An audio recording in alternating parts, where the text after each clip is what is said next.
Alright, welcome everyone. Let's continue some Amerzone and the Explorer's Legacy today. Day 2 of our playthrough.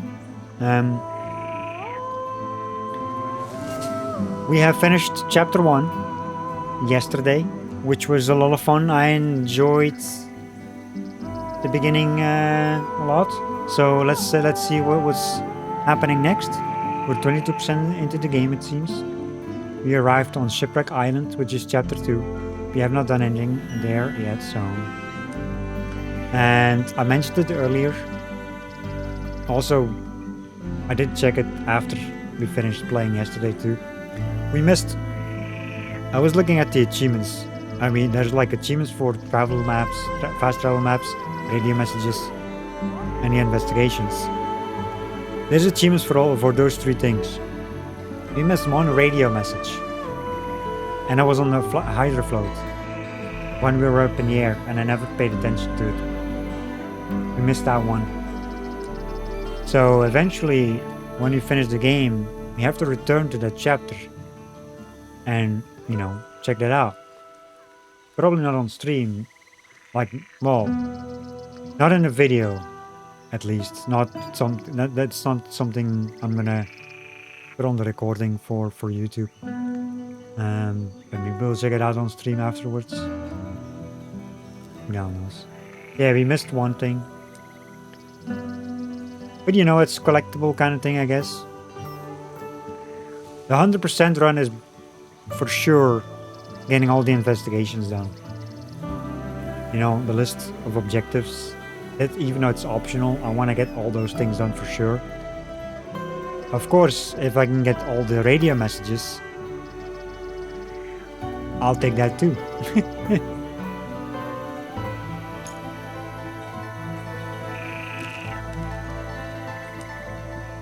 Let me double check something.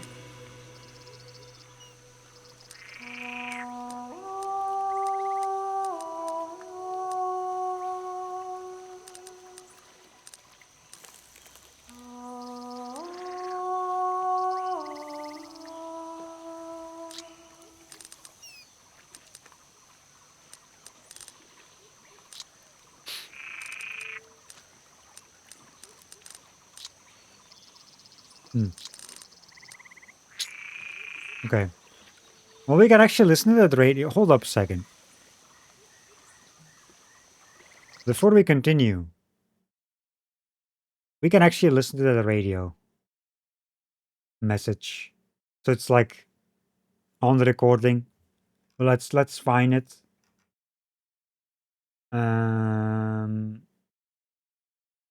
See where it is.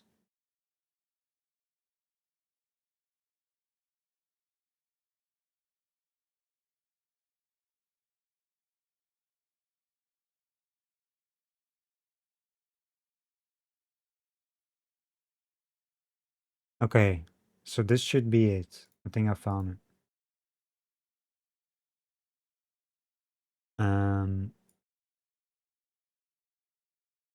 Let me turn on the sound for the browser, of course. But yeah, this is basically, hopefully it works. The sound, like the message we missed. Right at the end of the chapter, by the way. So that's it. Right at the end. Says Bravo 2 to Bravo 1. I've got eyes on a UFO over Long. How to see what it might be with all these geese. Request permission to approach with the shuttle. Over. Bravo 1, copy that. We'll relay to Alpha 1 and circle back as soon as possible. Okay, that was it. They're thinking it's like a UFO. It's like UFO sighting. They want to check it out, what it is. Man, how did I even miss that? That's insane. Man, that was it. That was the missed radio thing right at the end of chapter 1.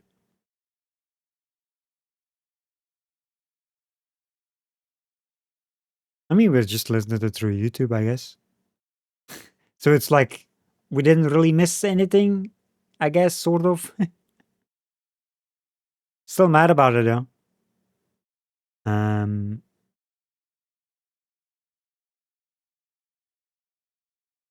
okay, let's put that back. And minimize that.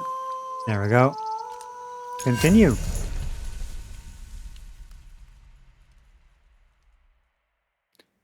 Oh, we have like a little info thing here. Shipwreck Island, Atlantic Ocean. My hydrofloat took me to a strange archipelago surrounded by shipwrecks somewhere off the coast of Amerzone. I need to find a way to continue my journey and fast.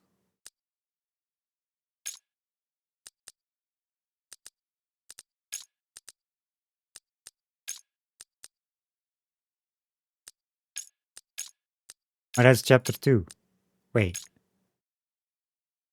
From our first reports, Mondial magazine asked me to meet Professor Alexander Valois, an old explorer who had lived his recluse in his lighthouse. Rome said. That's the first chapter. I was like wondering. But yeah, that's the first chapter. The lighthouse. And that's the second one. Chapter 2, which you just started. Interesting. Anyway, continue. So what's my main objective? Use the throttle. Can I go back before I use the throttle?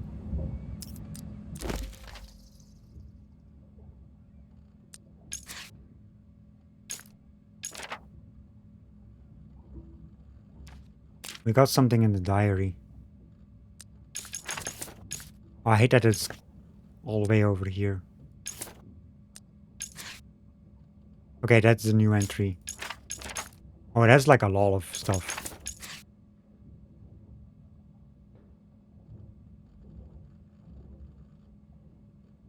Well, then again, this is stuff that happened though.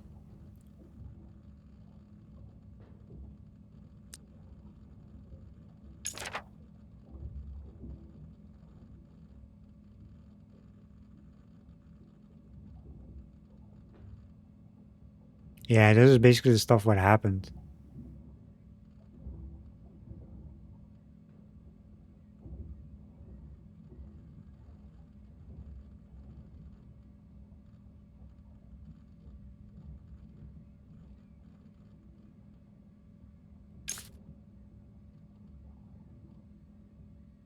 Yeah. Because that's a lot. We're not going to read the whole diary stuff, I think. I mean, it's like how many pages? We read like a whole bunch of pages, but that's... Well, then again, it's not that much on the first ones. The first ones were like things before the game. Like the actual like game starts from here. You know? 14. Yeah, we're not gonna check that. I mean, that's stuff that happened in chapter 1. Got our press card.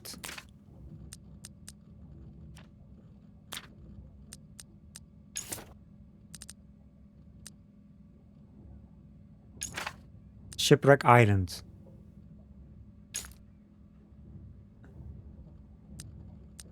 So... I wonder when this is gonna change. Oh, look at that! So this one here, it says ore on Shipwreck Island. It says so now, because I arrived here. So you can find this on Shipwreck Island too?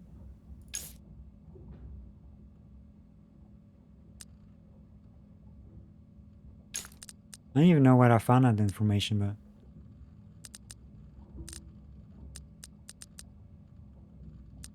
This is all I found elsewhere. Also elsewhere. This one too. And this one too. How does it's gonna change?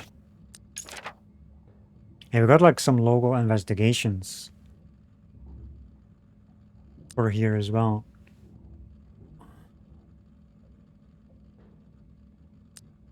Long term. Oh. Wait. Country under lock and key and it's question marks. Oh yeah, like yeah, this one here. Interesting. Okay. Interesting. Okay, that goes back here.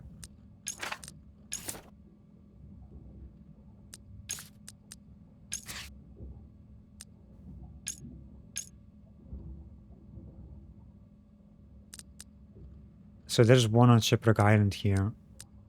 From that. And one here too on that. Whatever that is. And there's like the local things. 3, 4, and 3. Okay. Okay. Good stuff. So, well, we have to use the throttle, which we're not gonna do.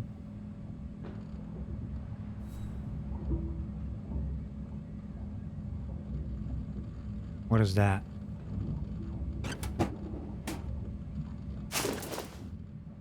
Oh.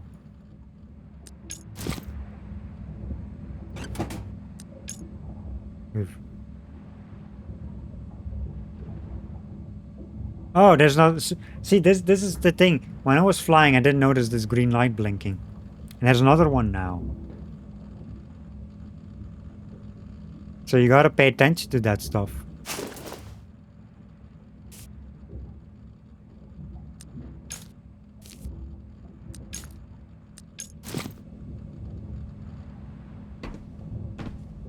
You know, still mad about it. If anyone can hear this, please help us. We've come from the continent. We were betrayed. All betrayed. Outside. The keys are gone. Cannot be trusted. If anyone can hear this, please help us. We've come from the... Castaways. So I wonder, like, these radio messages, are they only found on this hydrofloat or something? Because I haven't seen any other radios.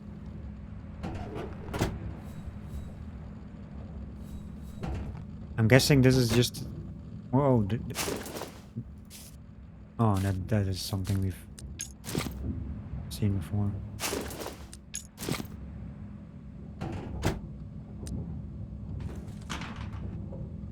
Oh.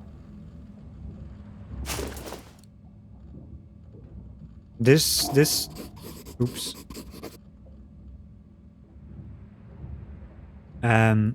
Why was that happening again?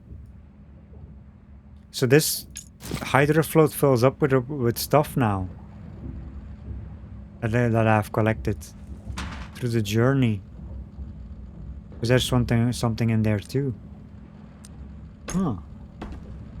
Interesting.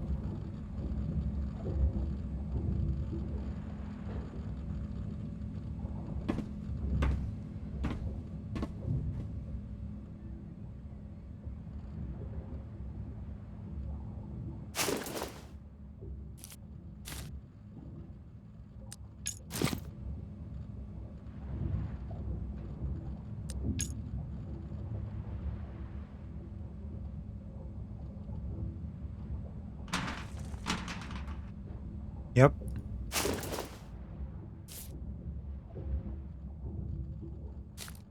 Instructions. Yeah, all the stuff that I collected. Huh. Well, that's cool.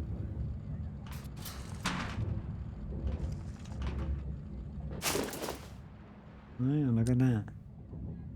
That is actually pretty cool. I mean, of course, I've read all this, but...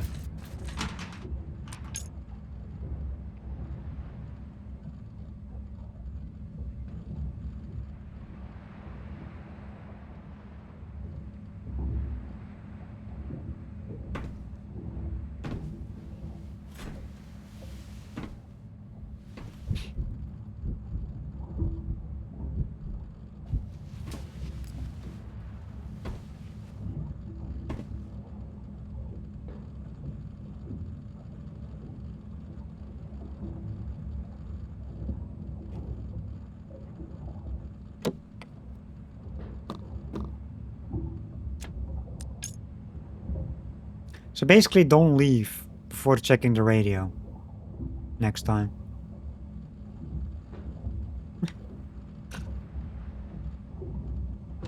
Can I open this?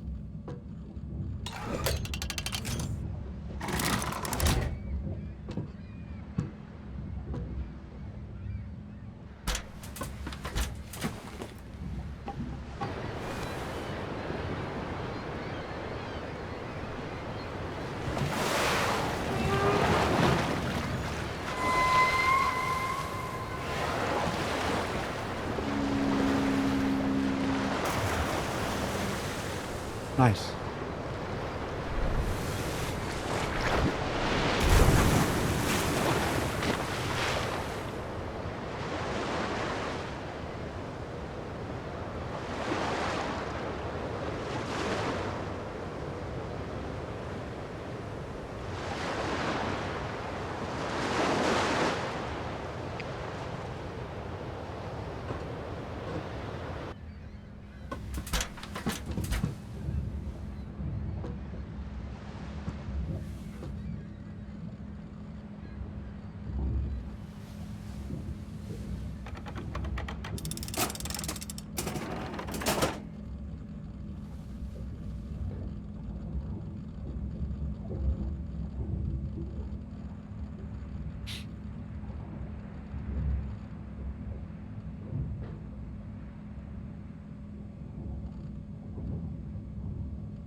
Oh.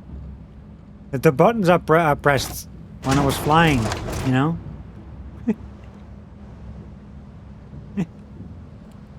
And the one button I didn't press was that one. When it was green. God dang it.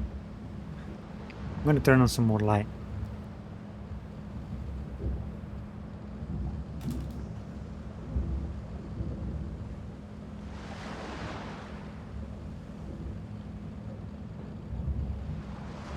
Yeah, I'm hoping we don't miss any of these radios anymore.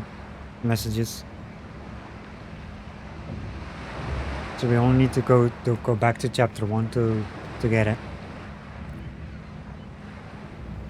Anyway, I think we're good for now. Just cannot really go anywhere.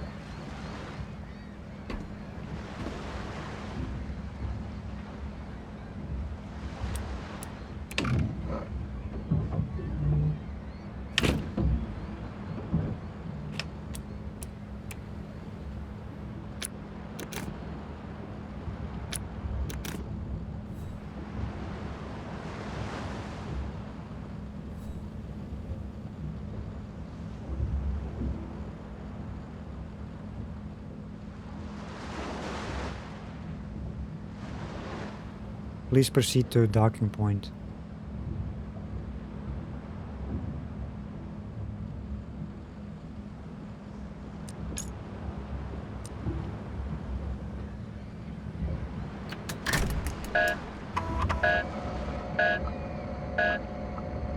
Obstacle.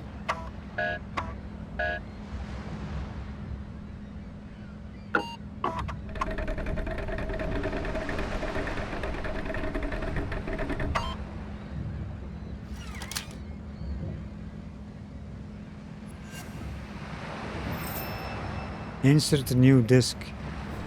Well, I'm guessing that's gonna be in here.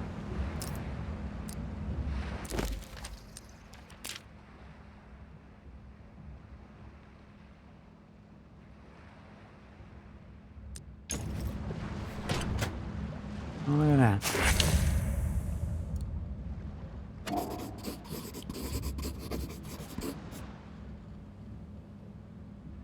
This apparently enables me to activate a grapnel and put the hydrofloat in submarine mode? Question mark?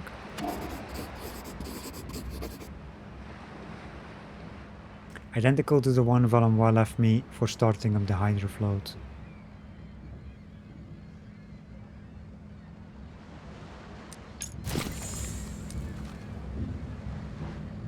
Add it to the inventory.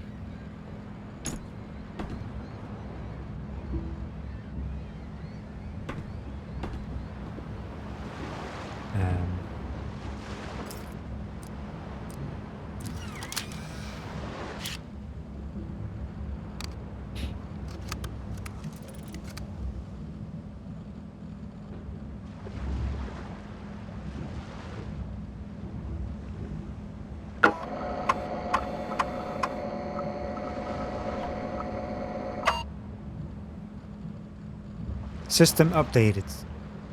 095, submarine mode available. Switch to submarine mode.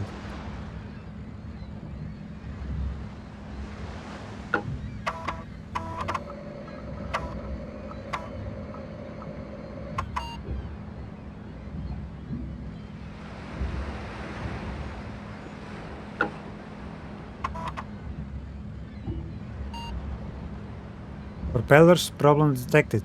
Validation of semi-manual conversion temporarily blocked. Please proceed to a direct manual intervention on mechanism concern.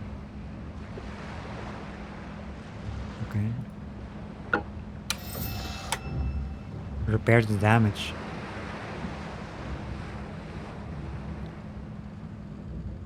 There's damage. That's a preview.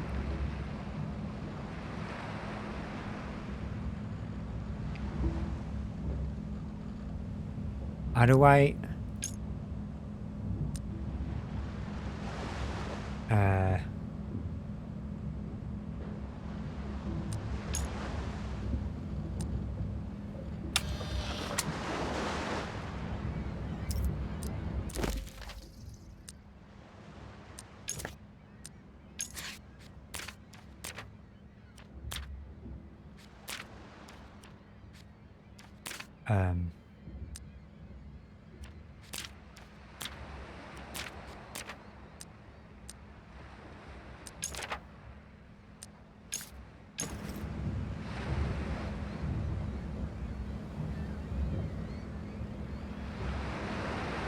submarine mode.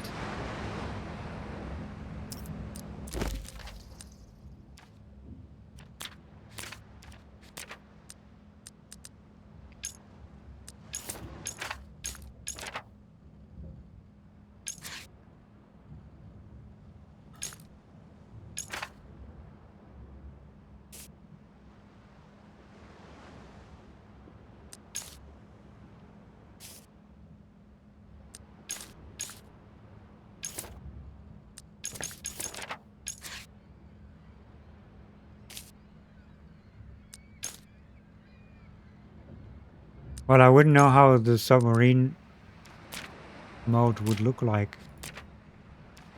So we need to figure that out.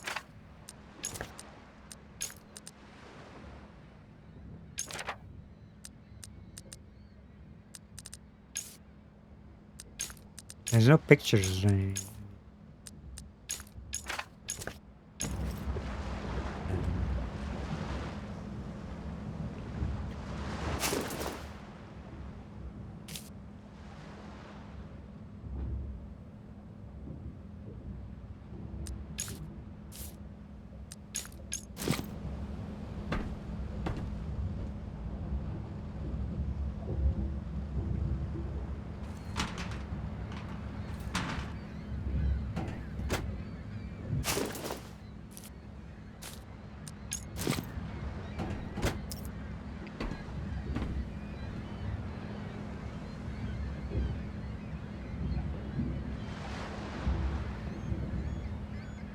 Just repair the damage.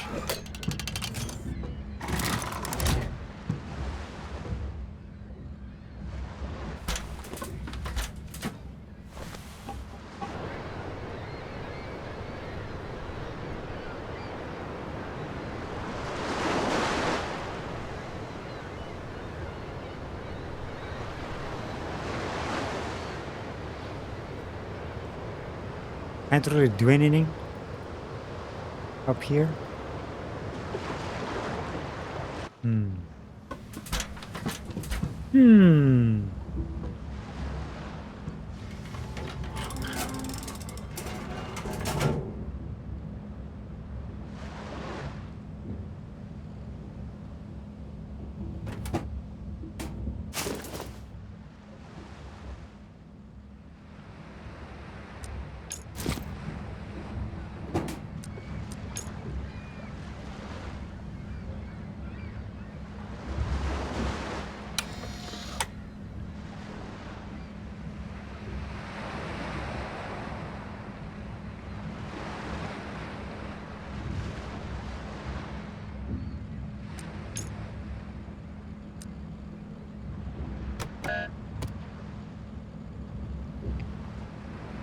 What did it say? Pending resolution of propeller problem. Ah.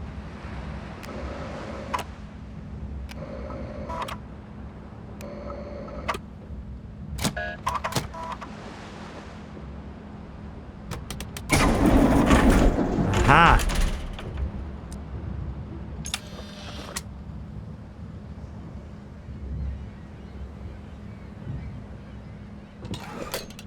That's the one. For the propeller.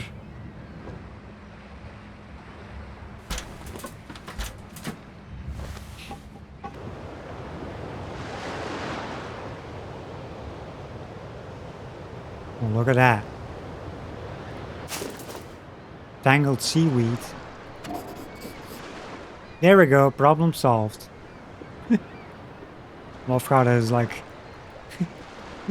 an investigation thing. Seaweed.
Action required. Please confirm return of control to main screen.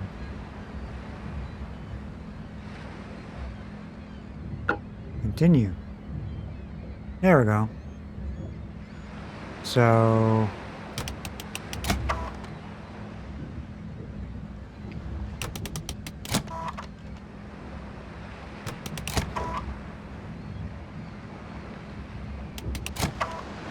No.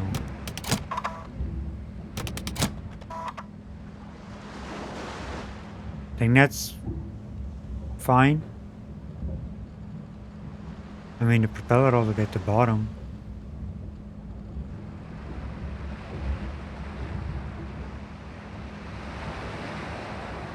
Looks fine. Confirm. Yep.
Okay, I guess continue.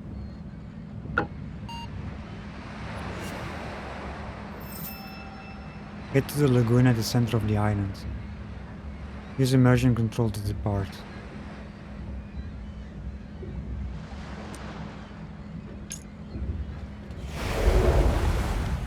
Oh shit! Look at that.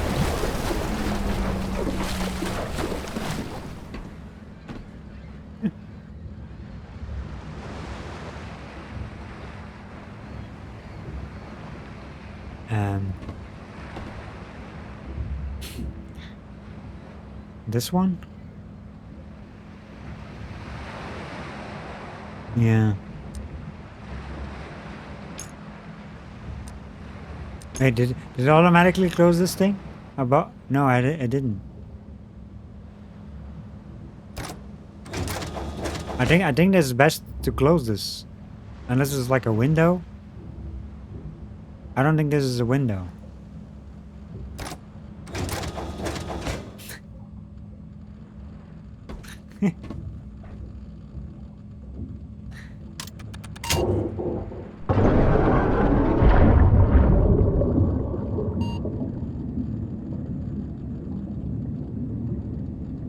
Use straw to initiate.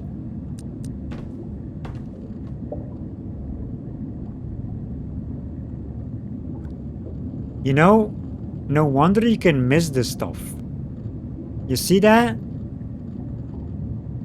Before I went down underwater, this was showing red.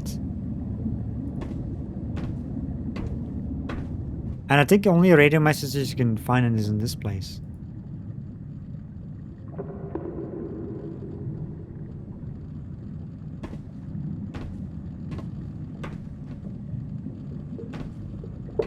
That's some bullshit though, if you ask me.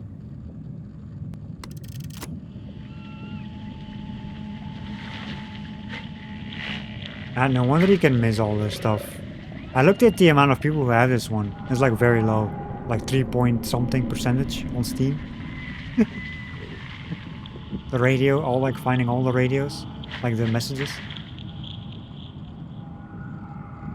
This is some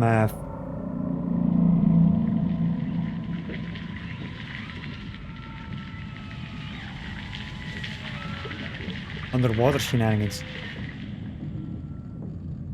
On the radio.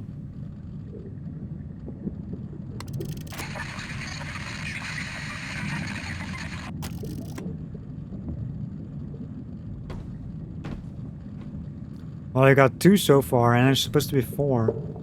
Like I said, as long as we don't miss any now. Okay, I just wanted to see what it actually would show.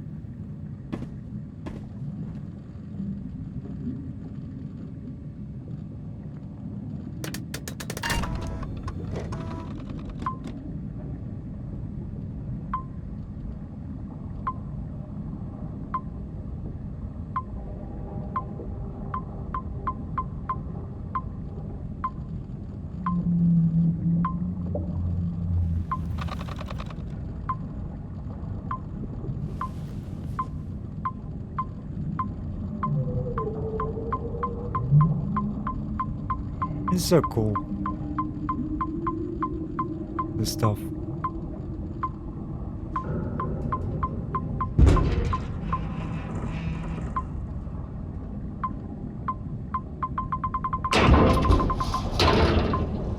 We're hitting stuff.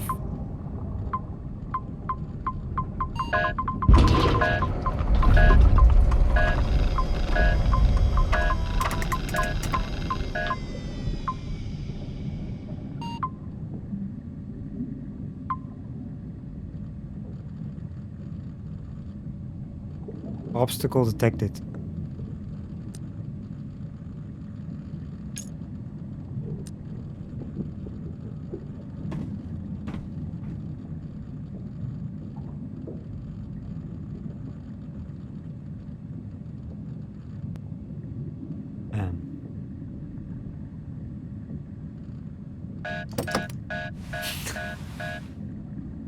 I mean, of course that doesn't work.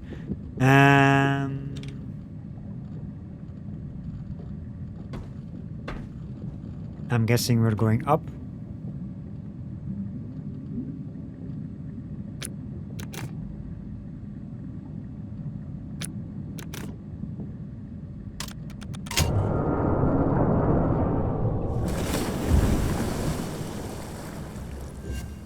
Oh, nice. More at the dock.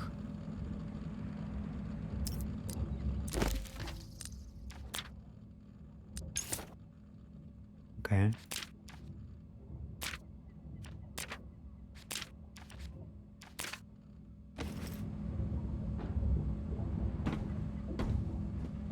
I wanna... Wow. Okay, so... There was that underwater thing. And then you go up and you get another one. Yeah, you can totally miss this stuff. If you're just focused on the objectives, you don't go out, you don't go back out of the chair, you can... No wonder like a lot of people miss this stuff. I would have... If I didn't read up on that guide to how many messages there are in each thing, I wouldn't do this constantly. I'm just doing this, like, I'm just doing this now because I know this can happen. Just to check every time. I didn't know that it was actually gonna happen like constantly, like new ones. But I just checked to make sure. 'Cause, you know, there's 4. Yeah, that's insane. Like the... Is it even like a message? It's just music playing now. First it was like the underwater thing.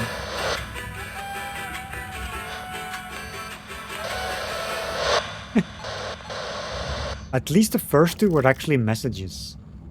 Like, you know. Like, the first one was actually a radio thing. Second one was the one we missed. The one we played on through YouTube was like some reports of our flying machine.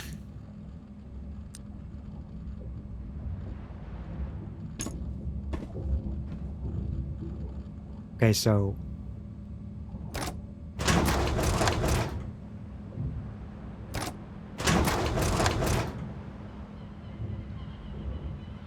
You know the frame rate drops when I use that stuff?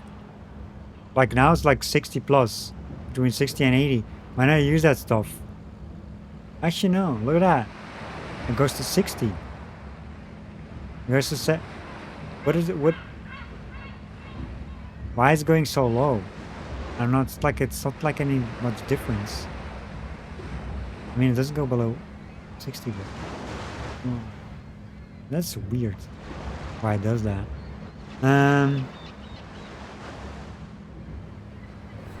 Anyway. I'm guessing...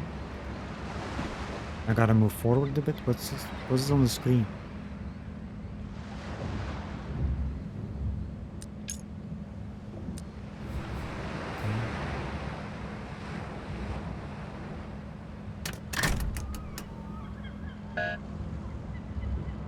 Use of grapnel required to reach docking point. Fuel depleted.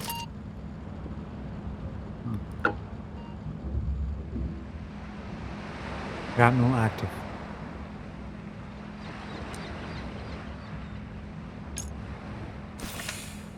Either floats grapnel. You now have access to the grapnel, a powerful tool that can be used to tow the hydrofloat or rip obstacles out of its path. Grapnel controls around the yellow indicator light on the dashboard. This light indicates whether or not controls are active. For this first test, follow the instructions that will appear when you close this window. Okay. Interesting. So we can get obstacles out of the way too. Display the grapnel aiming interface, activate the control below the yellow indicator in the light. This thing.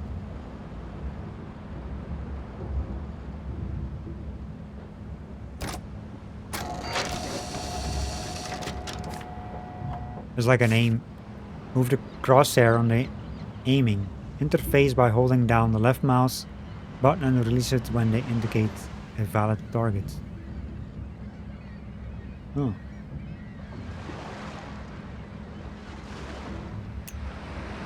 Oh shit! Oh, look at that!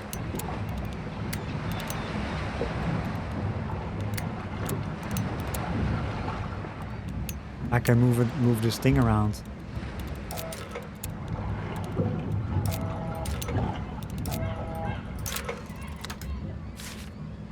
Now that you've selected valid target, lower the lever above the yellow indicated light by holding down the left mouse button.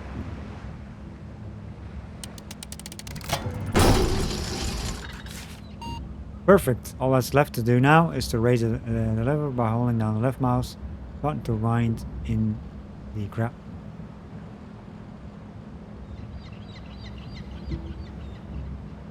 Oh, this thing again.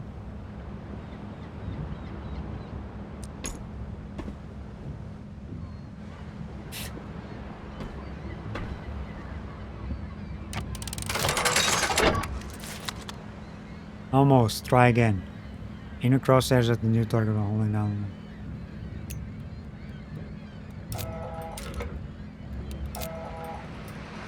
Well, that was on purpose.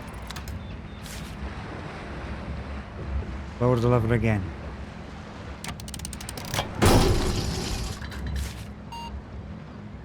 Okay.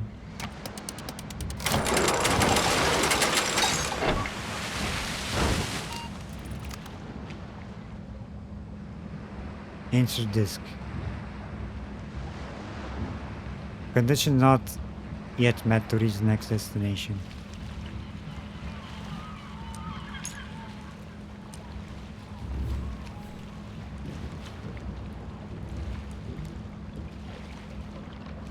Can we turn this thing off?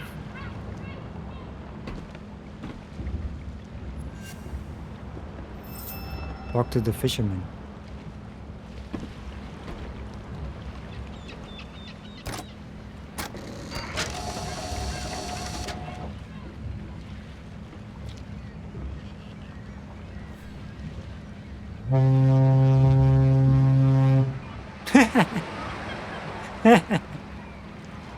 The fisherman. As I scared the fish away. For this dude. I mean, I had to. I had to try. Even the lights work.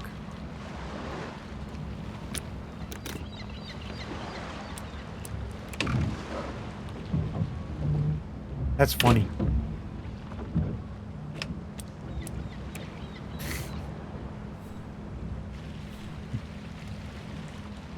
So can you not turn this thing off?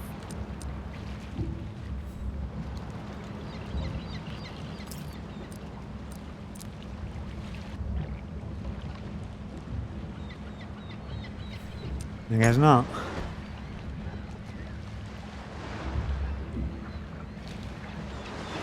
No message. This is just an exit point. I like to get out. You know.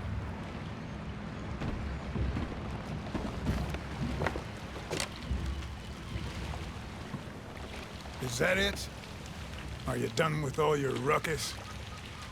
Yes.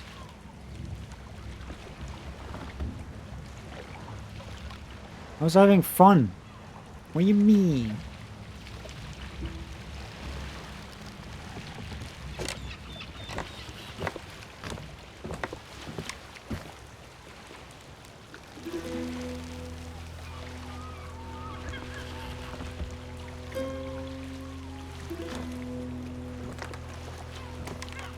No. The fish aren't biting. What do you expect, for Christ's sake? First of all, sperm whales don't usually come into this lagoon. And with all the racket you've made,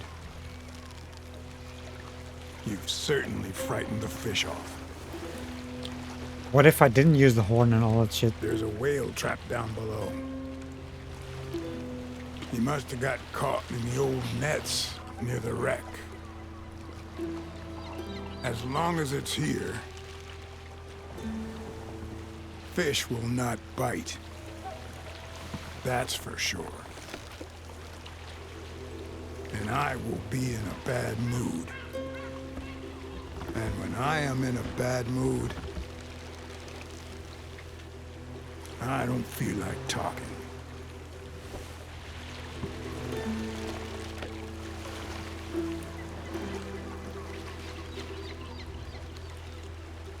Gotta love our silent protagonist though. Go to the diving platform.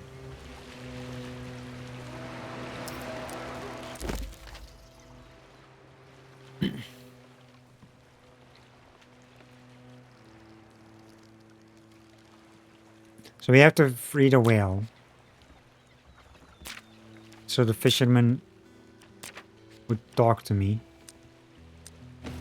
Well,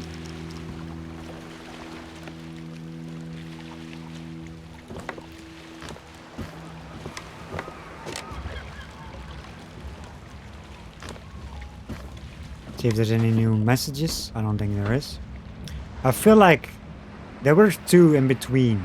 There was one at the start. Two in between. I feel like there's one gonna be at the end of the chapter as well. Because there's 4. I think we had 3 so far. And there were 2 messages in the first chapter. One, of course, we only got one of them, but yeah, I feel like that's probably gonna be it. You can go Lost, over. pal. Yes. Well, we cannot just jump in the water, I guess.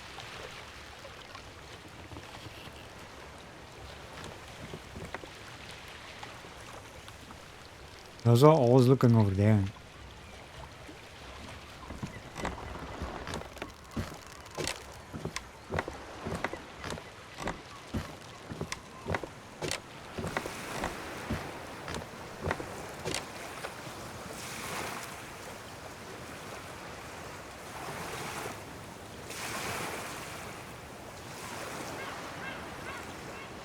This is like nice background sound.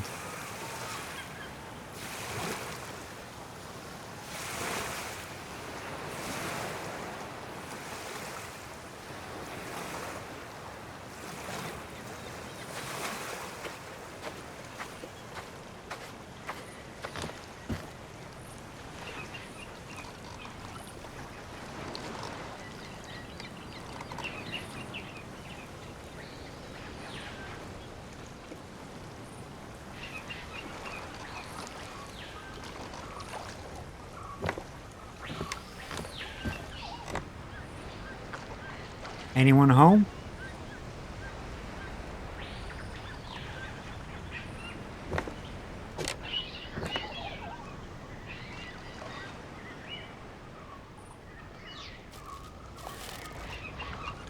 What's that?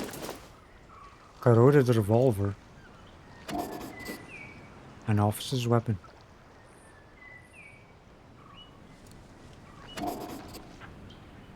A fascist symbol.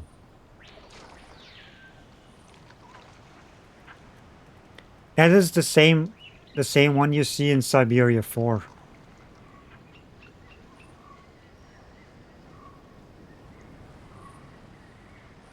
I mean, I don't even know when this takes place. This game, to be honest. I mean, of course. It's like Siberia 4 takes place in both during the war times and after. But I wonder when this game takes place. It has to be before Siberia 1, I'm guessing.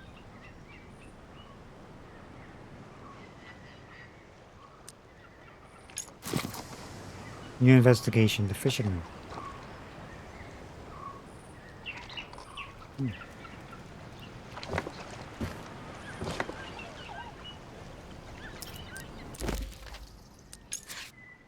What do we got here? The fisherman. Relics of the past.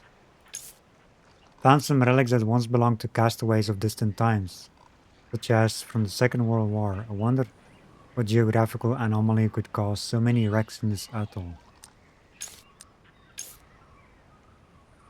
Hydrofloat's route that Valenbois said before his death has brought me, as on his first expedition in 1932, to a strange place, Shipwreck Island, a little atoll separated from Amerzone by a small stretch of sea.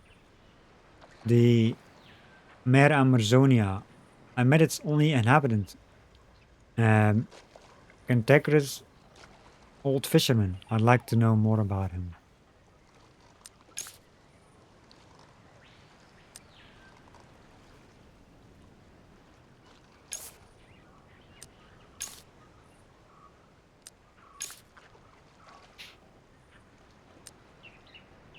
So we got an investigation about the fishermen. We got a shovel.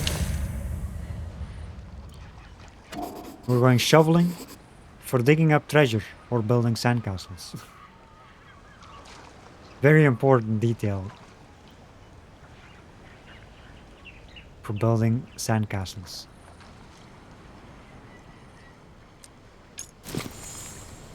Well, I guess we got a shovel.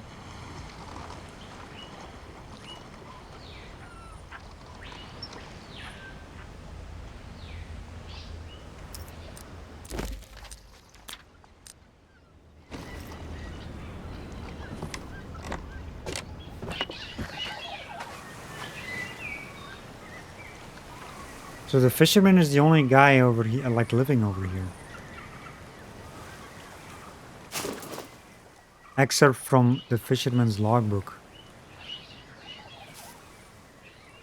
June 14, 1986. Almost 6 months with no one allowed to cross. Amerzone's borders are shut. Alvarez the nutcase. August 2nd, 1988. Fisherman stopover. Offered to bring me aboard. What's the point? I have everything I need right here. October 22nd, 1990. The final castaways left on a raft. Wanted to reach the Amazon Delta. Poor fools. December 12, 1993. The Amazonian smuggler ran aground yesterday. Gave me news, bad, and bottles. Very good.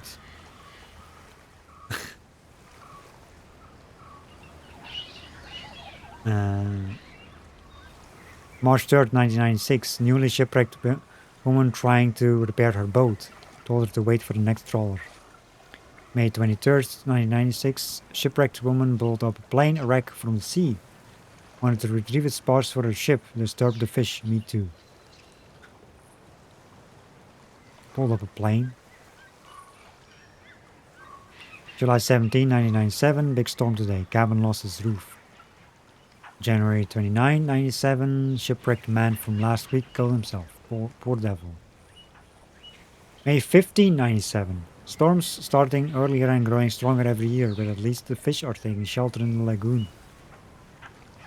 December 28, 98. It's been a long time. Poor guy claiming to have explored Amerzone. Yeah, right. I heard that one before. February 7, 98. Wait, what? So it's like December, and then all of a sudden February in the same year. I thought it was like sorted by date. Then again, it says July here. And the Amazon Coast Guard passed by on edge, worried about a foreigner crossing the border illegally. Got rid of them with some bottles. Need to keep an eye out.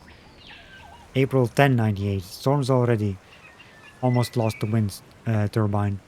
But the explorer helped me. Correctly applied the emergency protocol I wrote down. Even wants to strengthen it with rope. Go ahead, big guy. I'm after fish.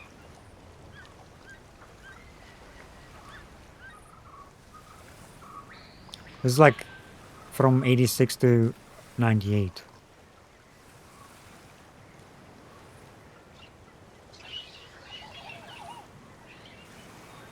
This is like fine sorting. But then 97 is like the wrong order.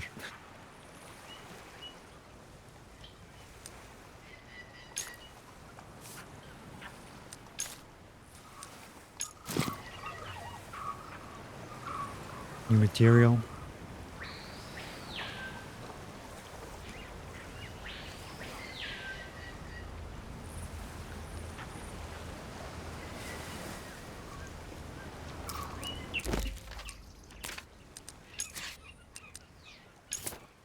The fisherman's logbook. Found a strange logbook in which the old fisherman of Shipwreck Island seems to have recorded each of the shipwrecks he has witnessed. A hobby like any other, I suppose, particularly for one who lives alone on a desert island. He also recorded the comings and goings of the Amazonian soldiers, whom the document describes as being unusually on edge of late.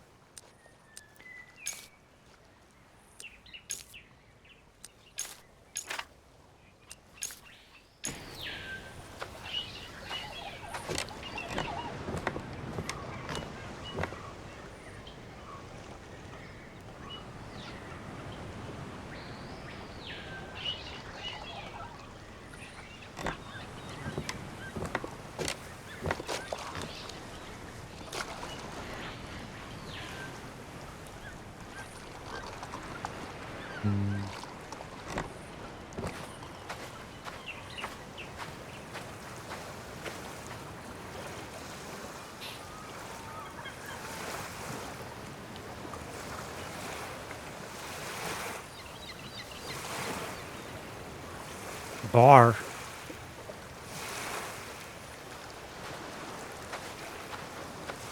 He's the only guy living here, and he has a bar on his own. I mean, everyone left. You know, there were more people, but kind of funny.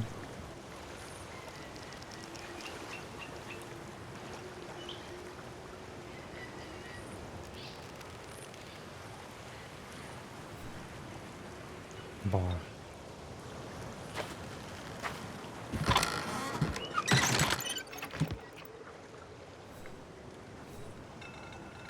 New material. Beer.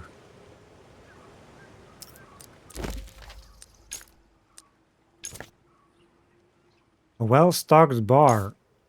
I was able to visit the bar that the old fisherman had set up in a wreck on Shipwreck Island, a makeshift affair, where an astonishingly well-stocked menu seemed sure to have offered to pick me up to all the castaways sea was... Wait, what? The sea was wont to spit up on the shores? Fuck is that line? I don't understand.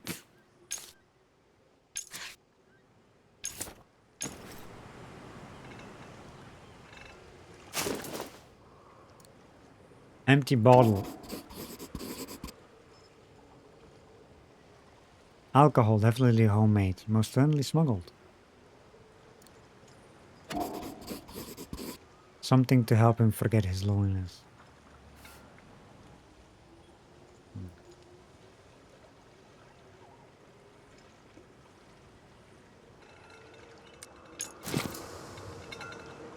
New investigation. Alcohol smuggling in Puebla.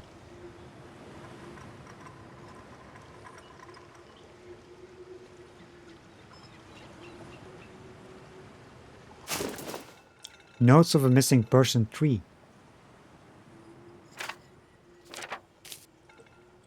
A hasty departure from Puebla prompted by the troubling arrival of a group of soldiers at the outskirts of a village caused me to lose half of my research. It would have been a disaster if I didn't have such a good memory, honed by years of study and the relative illegality of my presence in Amerzone. Alvarez has a particular dislike of researchers. Why I don't know, but rumors mention a friendship turned sour. My research led me to this strange little island, only a few hundred kilometers off the Amazon coast. Local fishermen call it Shipwreck Island, and avoid it like the plague. Storms and shipwrecks abound there, and many sailors have been caught unawares by its reefs. The island forms the center of a tortuous archipelago, which was very difficult for me to traverse. When I arrived, I was surprised to find that the island was almost completely uninhabited, with the exception of a solitary, distrustful fisherman. At first he claimed to know nothing about the Ophidian idol. I spent several days bothering him up with the excellent rum I smuggled from Puebla. Finally he told me of a centuries-old legend, a story passed down from generation to generation, of the various castaways who have come to this cursed island over the years. Amerzone has been a fertile ground for smugglers, pirates and pillagers since the arrival of the Portuguese conquistadors in the 15th century. Drawn by the promise of riches and glory, these adventurers massacred the indigenous tribes, some of whom are said to have been descended from the Incas who came here from the west, a long time before. They were massacred in vain, no riches awaited their killers. The most famous of the conquistador expeditions learned this from bitter experience after sailing up the Amazon River to the Temple of Light of the Ovo Valajos tribe, a monument that overlooked a chain of volcanoes that stretched beyond the marshlands. They found only a simple statuette of an Ophidian figure, not fashioned from gold, diamonds, or other precious gemstones, merely from local stone, which shone a stunning blue-green and turned out to be worthless. So they talk about stuff we have to find, actually. Well, not the statue, but, you know, the locations. With the egg. No one knows what the conquistadors did with the statuette. Some say it's changed hands many times, sometimes stolen by other pillagers, sometimes by pirates, never finding its way back to its rightful owners. It is even said that it sank with a galleon sailing close to Shipwreck Island, and it has been resting there ever since with the occupants at the bottom of the ocean. My host, the island fisherman, asserts for his part that all the legends around the statuette have one thing in common: they end badly. And it would be better if the idol remained lost forever, forgotten by all.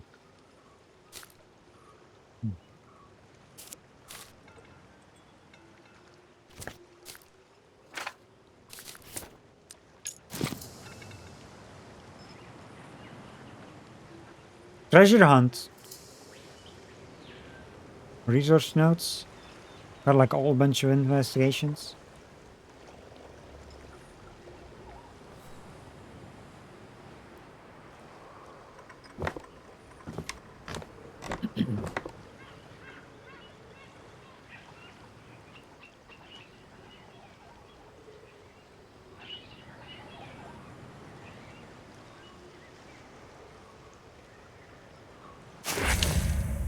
Got a machete. Still sharp.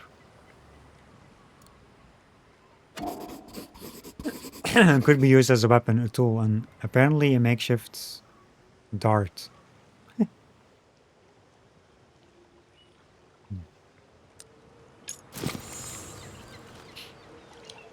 Machete has been added. A diving helmet.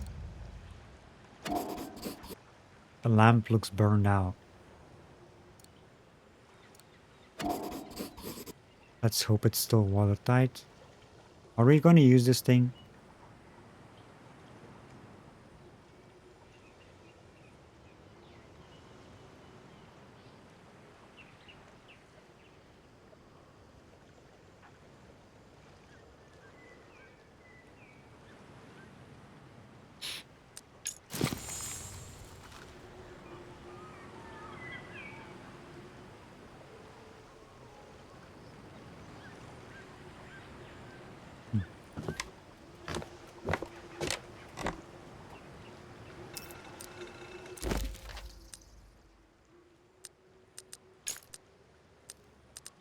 Okay, so treasure hunt.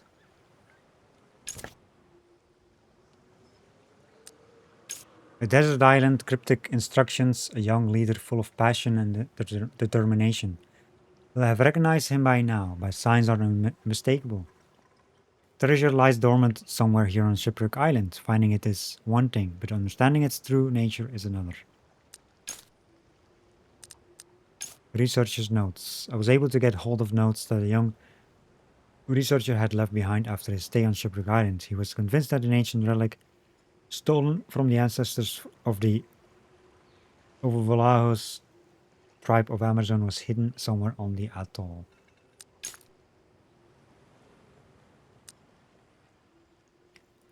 So we got like treasure. What's this one? Alcohol smuggling.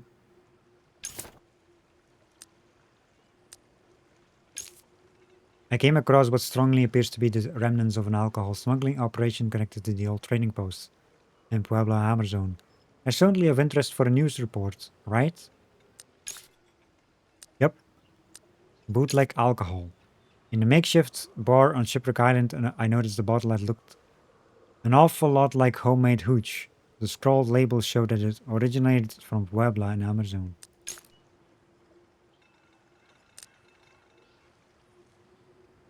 To be found elsewhere.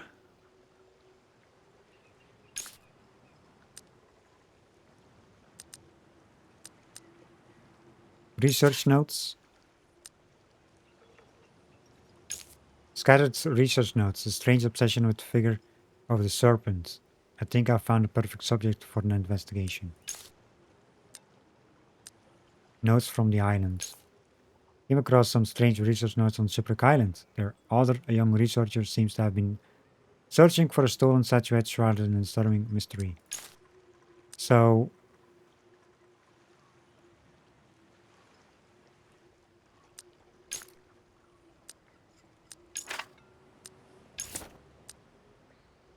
there's like a treasure. This treasure, I want, like, this is Is this tied to the same thing?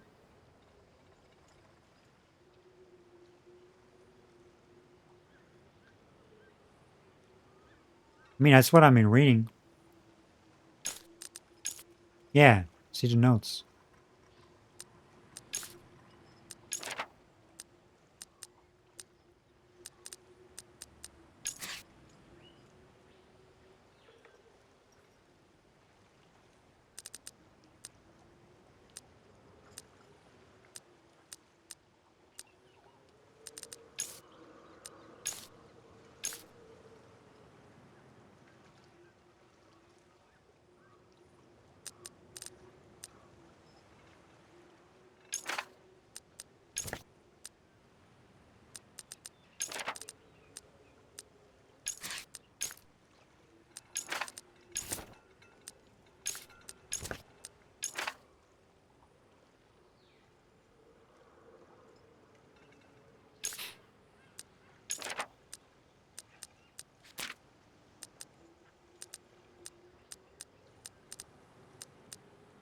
Oh, we got a shovel to dig up treasure.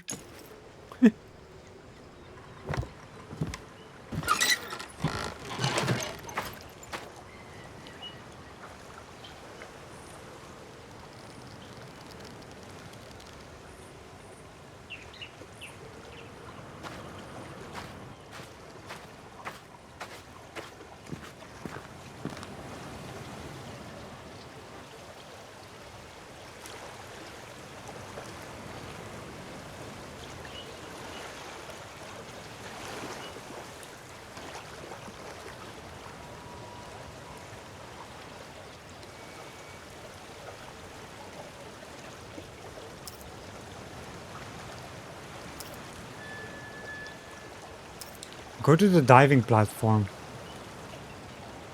I don't even know what that is. I have to use something here. What is this even? What is this contraption?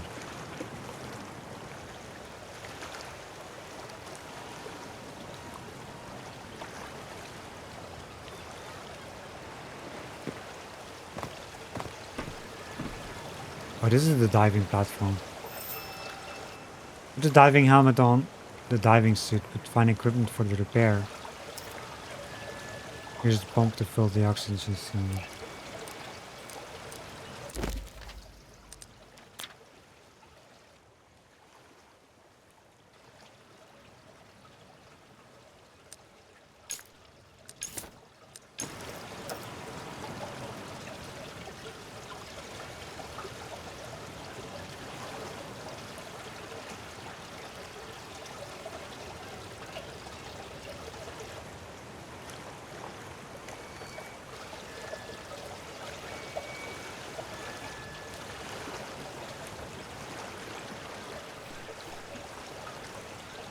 Diving cylinders, pump, air con, power, air.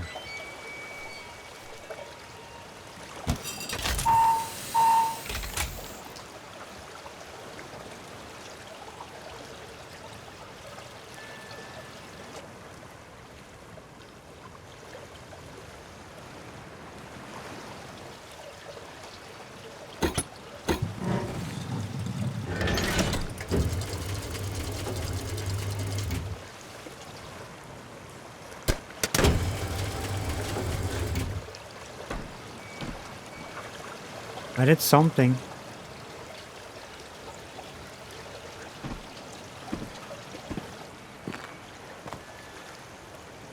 What's this?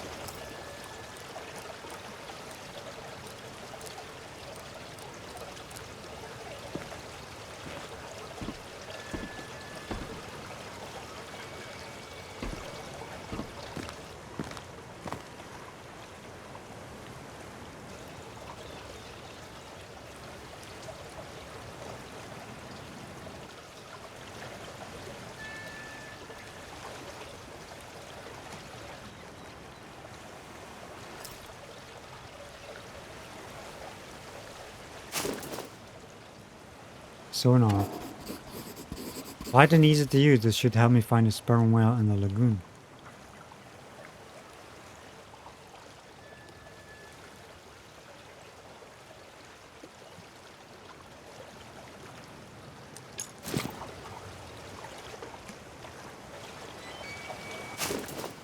A weight belt. Something to keep my feet fixed to the bottom of the sea for hours, preferably with some full oxygen cylinders.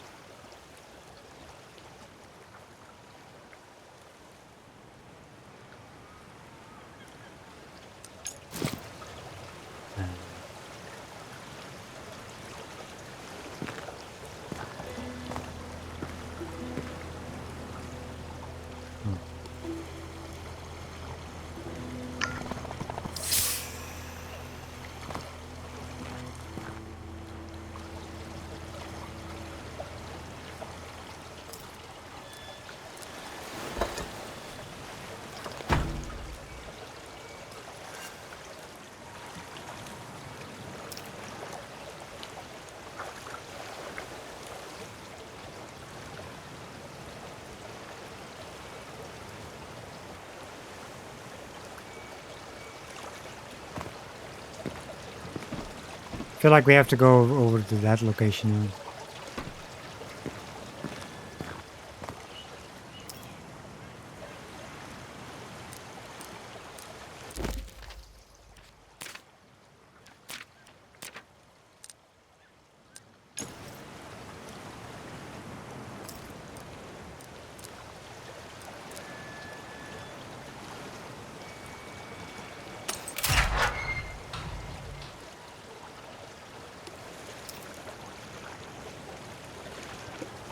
Yeah.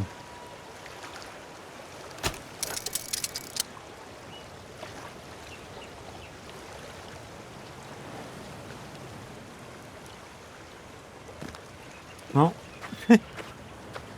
let's see what we can find to repair that thing and to fill the oxygen cylinders.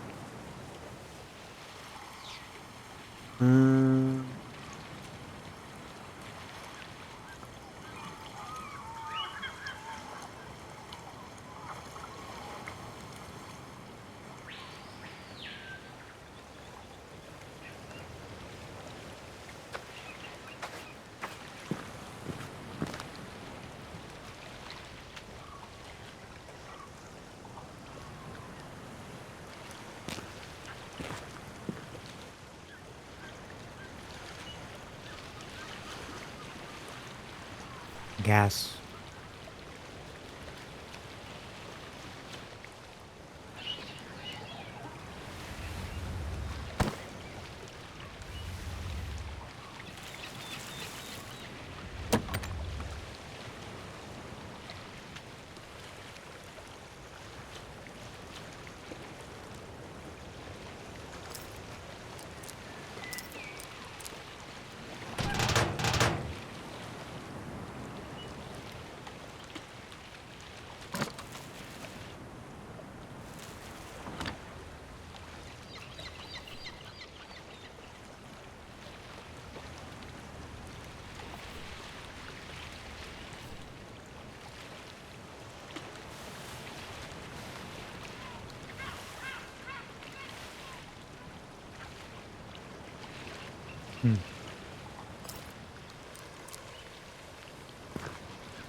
A lot of things.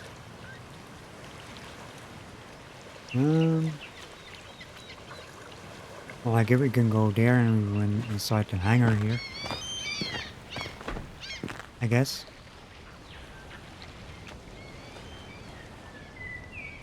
Yeah.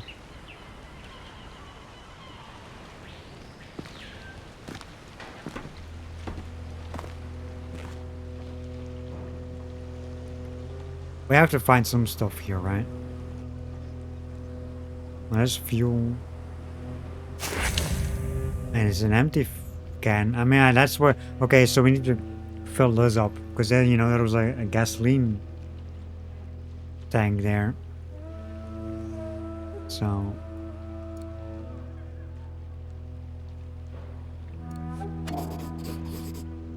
Good start, just a shame it's empty.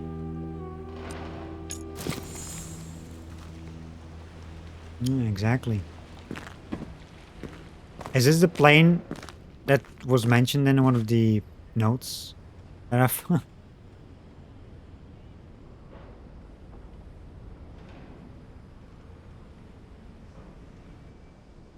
Uh,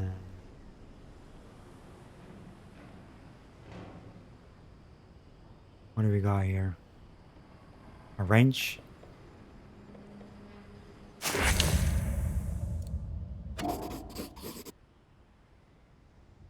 Ideal for tightening or loosening. That's what we need as well. What's this? Fascist identity tag.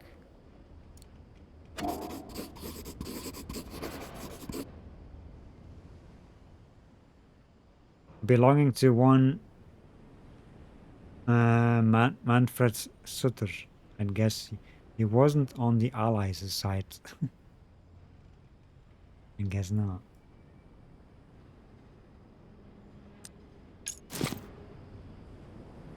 Oops.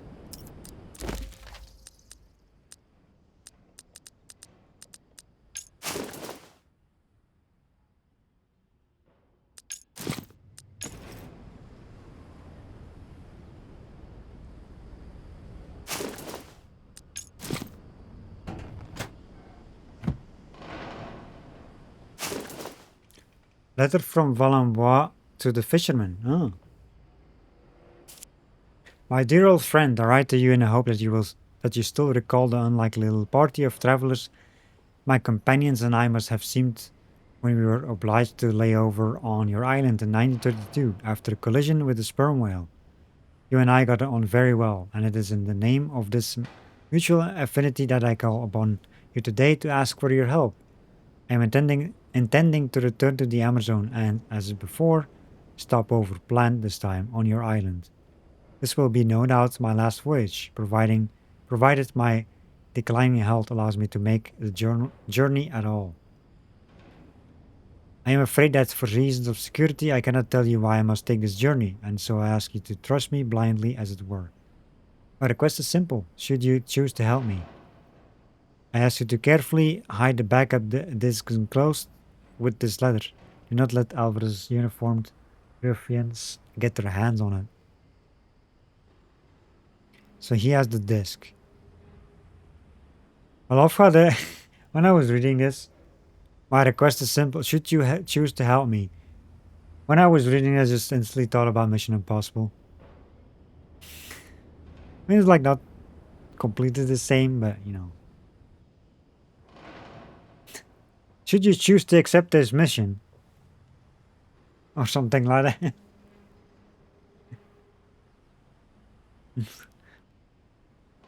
And actually, speaking of Mission Impossible, the last one is coming out soon, no? The actual last movie in the whole franchise is actually ending.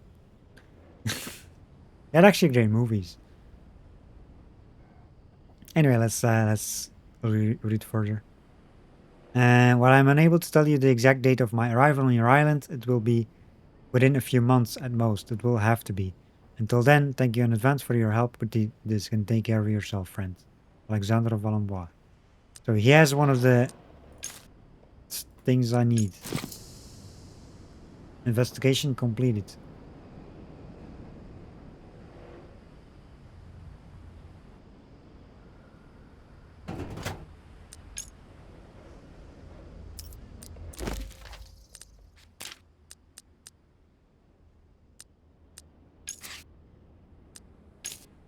I was able to read the letter Valenbois had recently sent to the old fisherman on Shipwreck Island. Apparently he sent him one of those discs used to update the Hydrofloat's operating system, a security measure in case he had a problem with the original disc. A wise decision.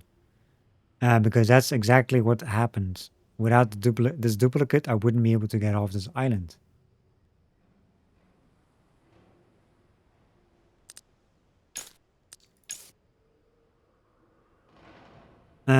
Let's see. Upon my arrival on Shipwreck Island, I met a man who appears to be the only inhabitant. Um, a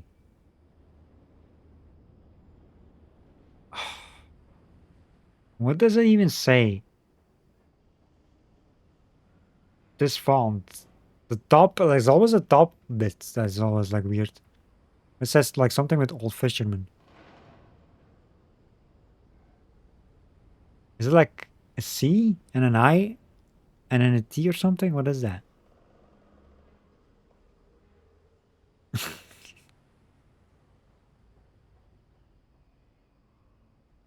Must be. Anyway, an old fisherman. More interested in the tranquility of the fish in the lagoon than in my fate. A strange character who seems resolved on offering a minimal welcome to those who, unlike him, find themselves stranded here against their will. He had even set up in one of the many wrecks that litter the lagoon a bar offering various alcoholic refreshments to the castaways of whom the fisherman kept a strange count in his logbook, knowing that some of the wrecks date back to at least the Second World War, or even earlier.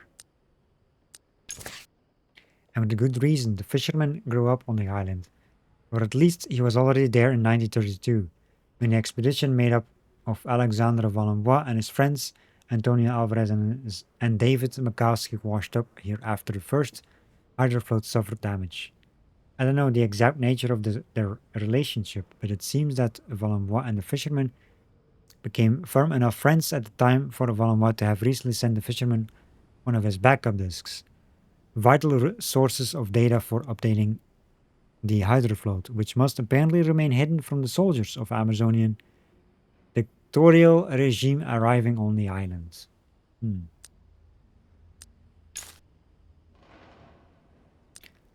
So we got a local investigation done about the fisherman who has the things we need.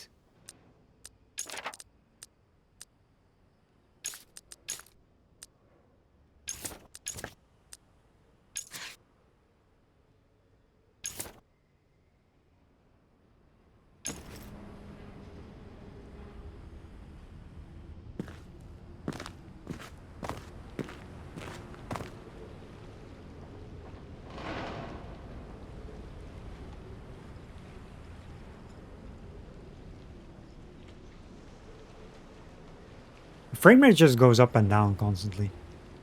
Like, see when I'm turning here. I was like lowering. I don't know what's different here, but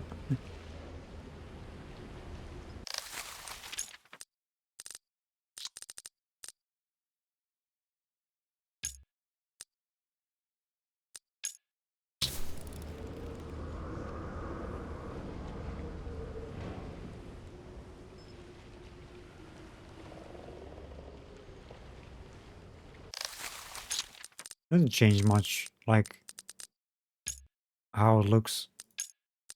VSync.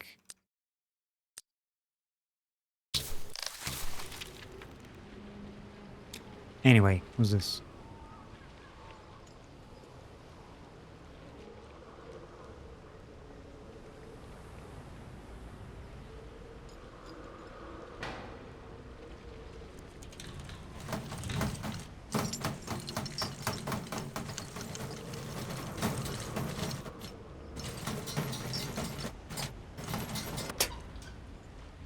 Why am I moving that? Just to get through? What a belt.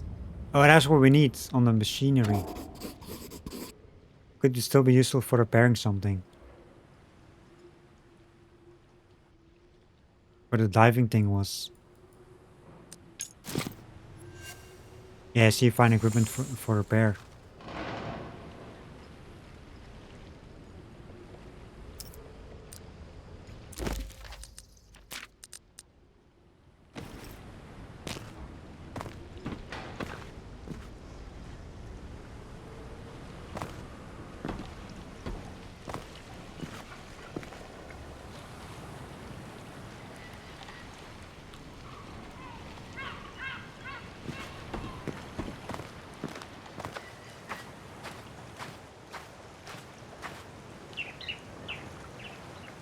I'm not going like really far.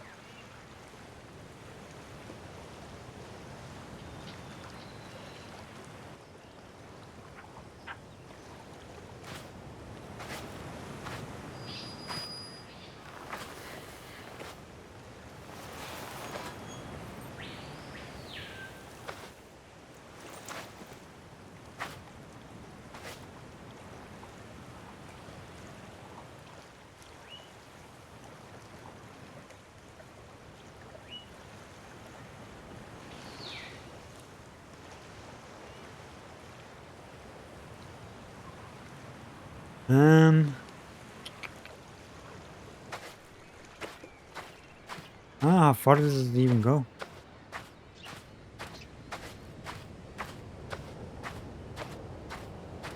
I guess this is the end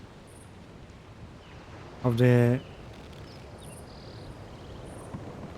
island.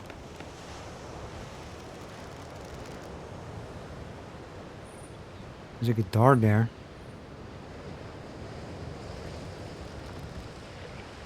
You can go inside the hut.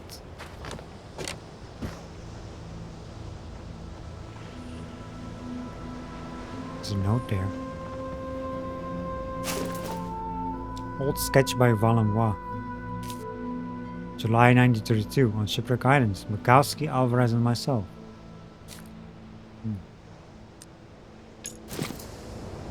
New investigation. The 1932 expedition.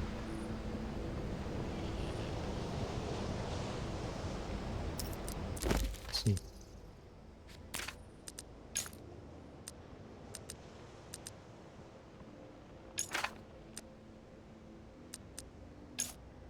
Drawing.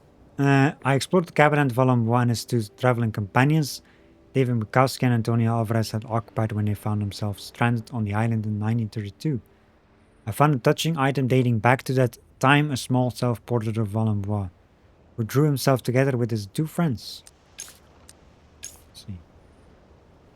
The documents that Professor Valois left me mention a very specific episode in the expedition he led to Amerzone in the 1930s. The shipwreck, along with his traveling companions David Mikowski and Antonio Alvarez on the aptly named Shipwreck Island. Now that I found myself in the same situation, I'd like to find out if there are any traces of their time here.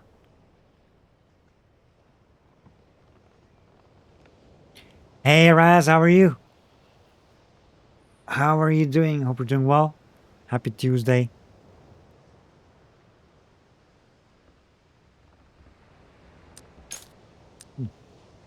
So, we got an investigation from the 1932 expedition when they stranded here. And the fisherman, of course, we completed that one about the fisherman. And a treasure hunt we got as well. Gotta find things. There's some stuff here.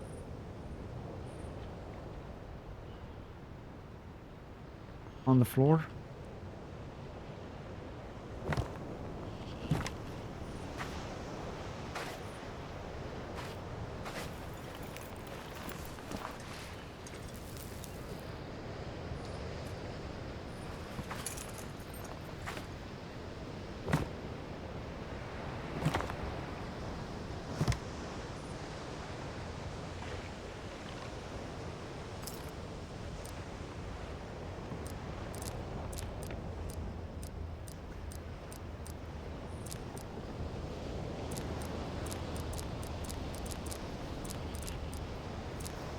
Shovel.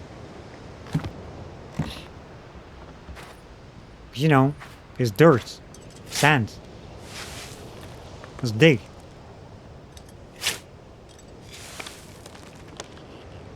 I'm guessing this is like the treasure, because you know, there's like an investigation about treasure. We talked about it. Anyone has a treasure chest.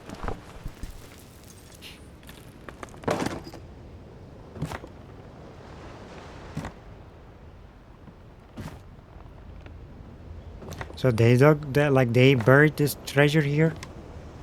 These three guys, Volume 1 and stuff.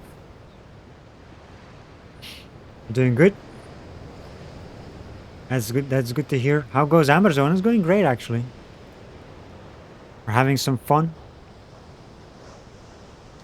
So we listened to the.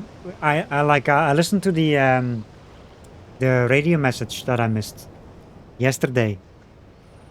At the beginning of stream, I was like, okay, let's listen to it what I missed, like one thing in chapter 1. And it talked about like some people talking on the radio about some flying object that they don't like, an unidentified like flying thing. And they wanted to check it out, see what it was. Suck that I missed it though, because it's counting toward an achievement.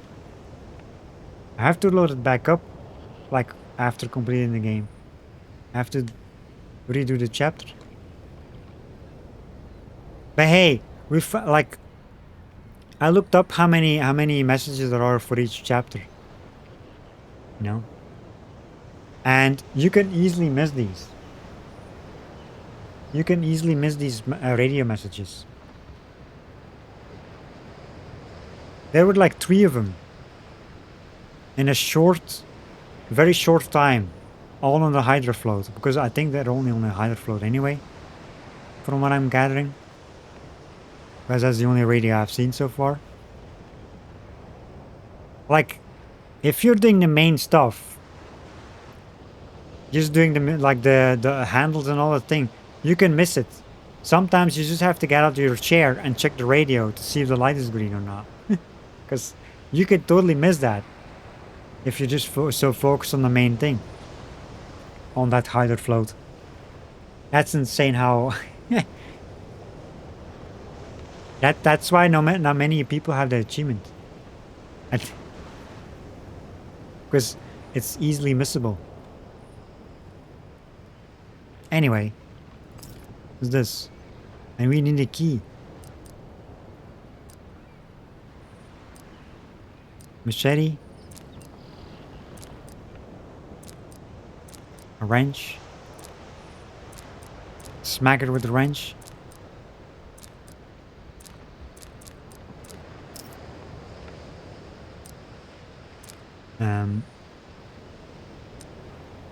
Now, how do we open this?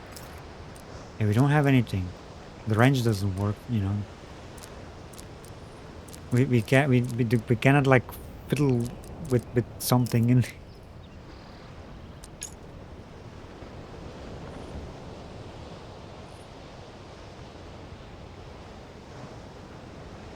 That's the note.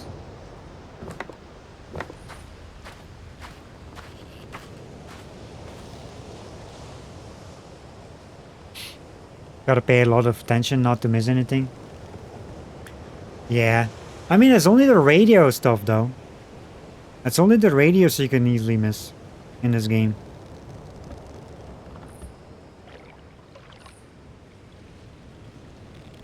From what I gathered, the only reason I checked up that guide is because the only reason I knew about how many things there were radio messages for each chapter is because I looked up an achievement about like phone numbers you can call in chapter 1 because I wanted to know what the phone numbers were that you had to call to get the achievements. But I didn't know what the phone number was. And then I saw a thing below that about collectibles, and it showed like each collectible, like radio messages, that many in this chapter, that many in that chapter. That's how I knew. And that's since this chapter, I'm paying attention now.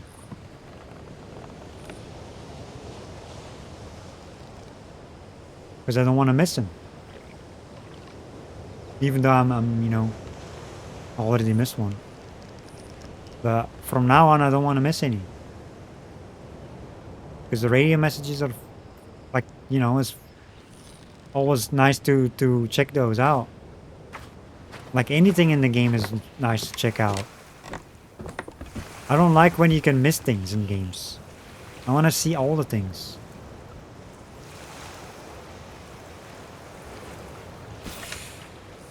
Fast travel. Oh, we found a fast travel map.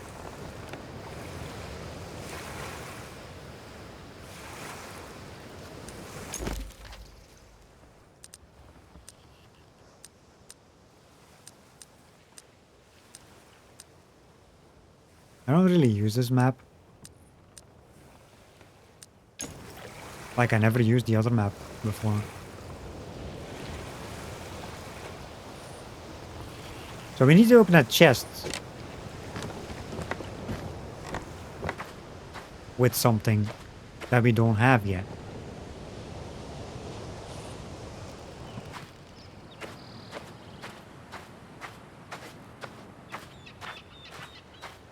But to be honest though, I've played many games where I missed collectibles. It's not like that I get everything in every game that I play straight away. There are always games that I miss things. It still happens, you know.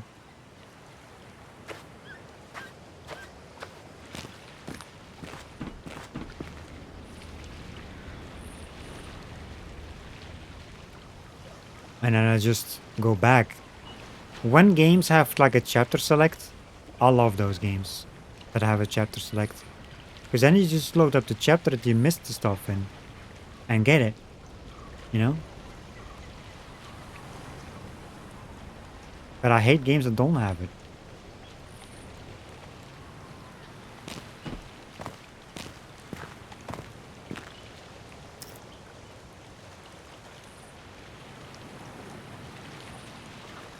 Okay, so...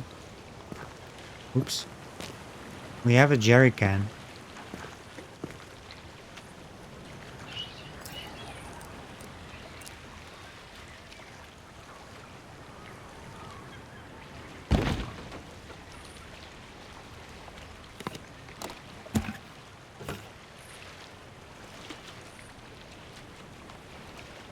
Um...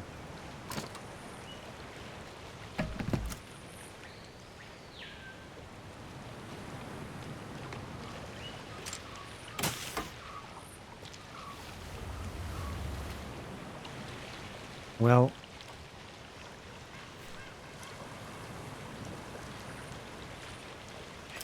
We found something here to open it.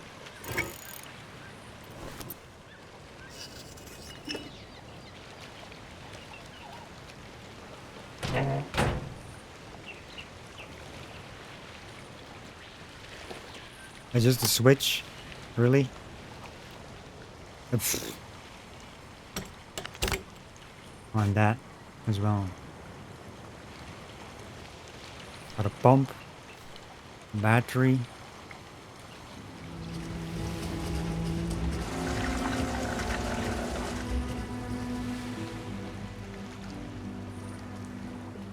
Okay.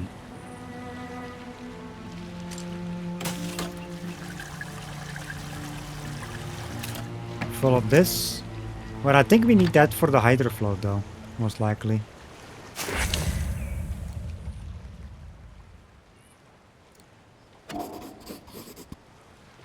Bring me with gasoline now. Perfect. Where's the cap? I didn't put the cap back on.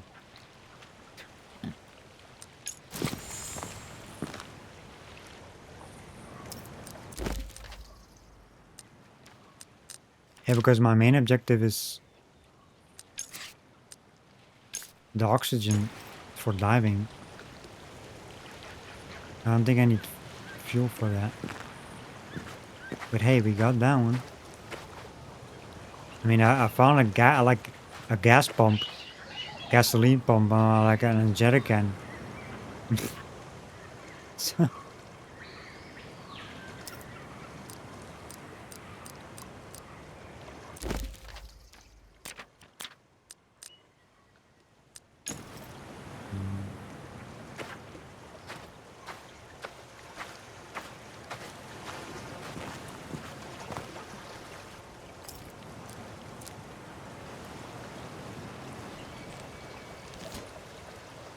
I still wonder the difference between traveler and adventure mode, difficulty mode.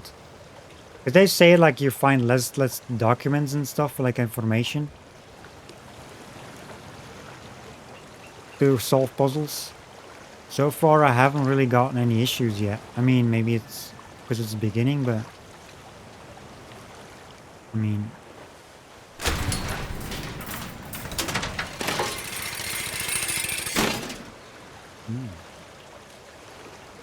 where did this go?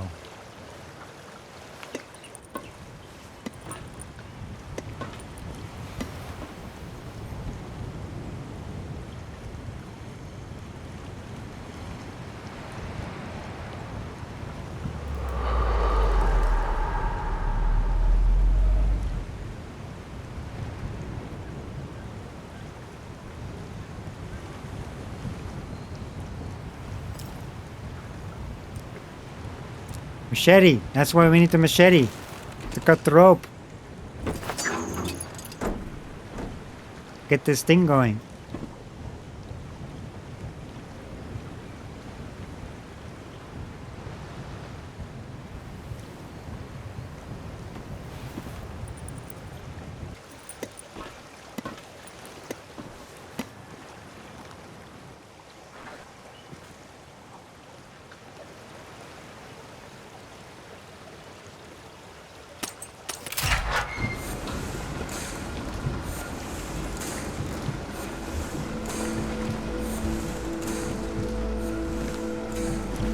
Nice.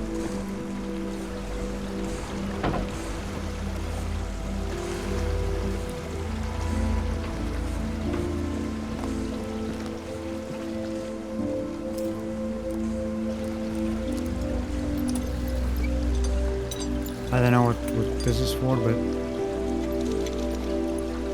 there's something in here.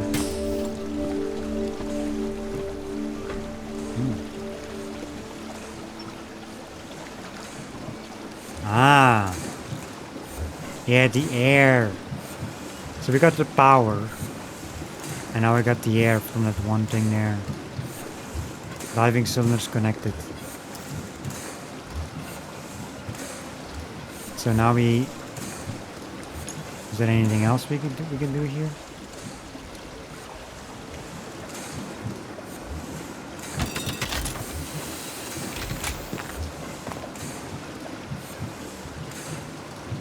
This should fill them up, no?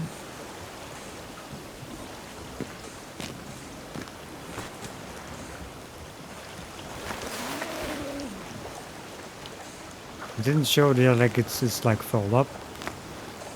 It just instantly just puts it on.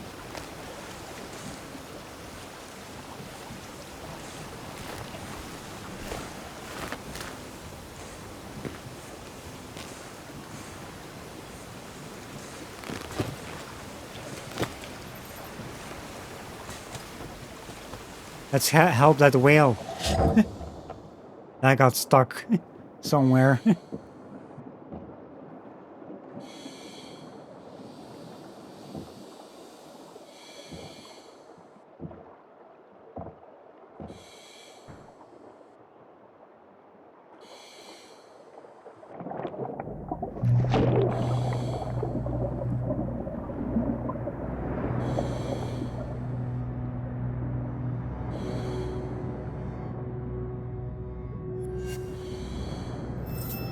Find the sperm whale.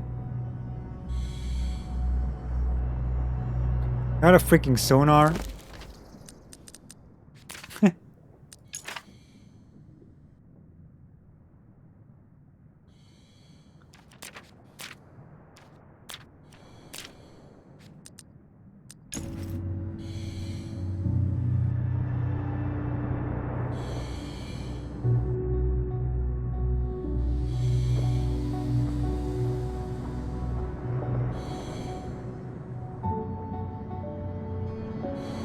So we can go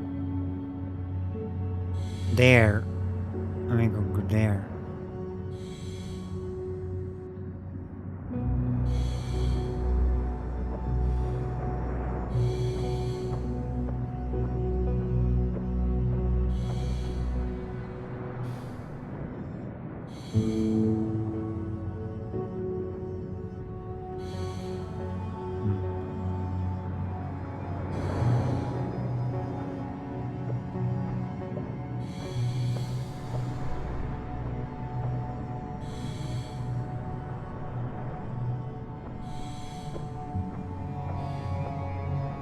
There's many ways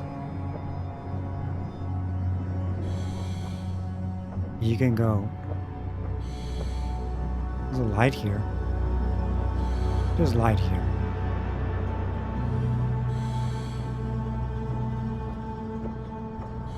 Oh, you can get... Oh!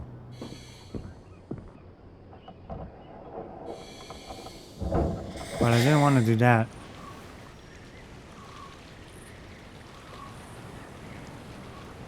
Well... Well, damn, you can get out. So the lights are actually to stop again, I guess.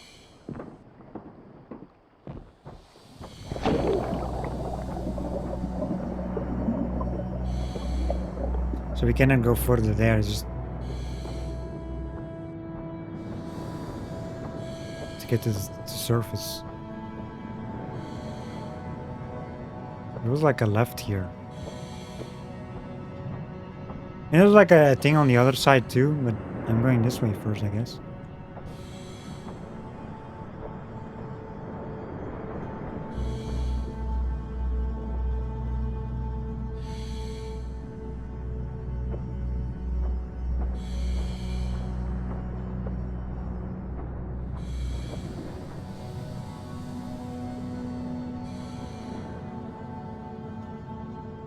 Hmm.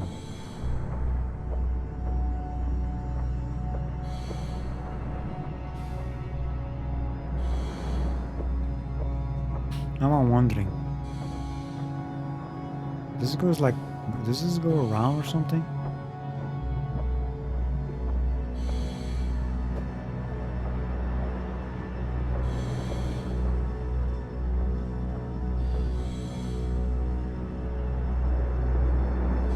Yeah, see the light?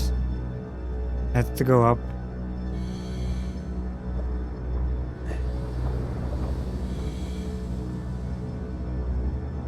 Okay. That is the whale. Should have checked this first, actually. I gotta go all the way around, most likely, to do something. That's why that path was there.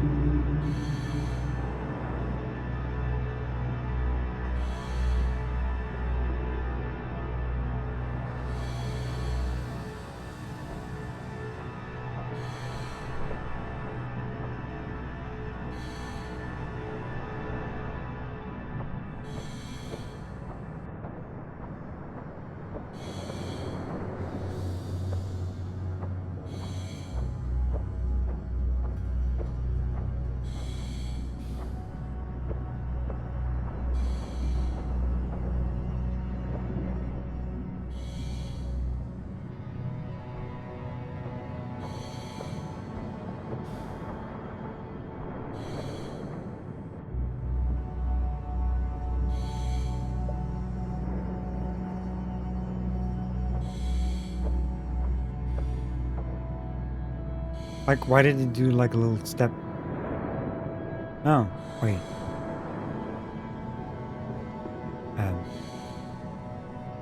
But this way and this way.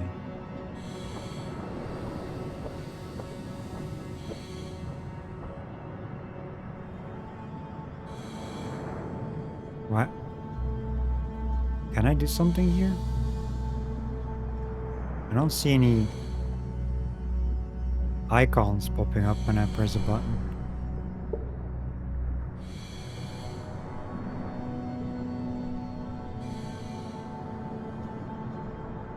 Nope. No icons. I don't know why it is here, but unless I'm missing something. I'll say, hey, Bueller, how are you doing? Welcome in. Hope we're doing well. We're gonna help a whale that is stuck. So the fisherman will talk to us. The fisherman that was on the island when we arrived doesn't want to talk because we scared all the fish away. And we gotta help a whale.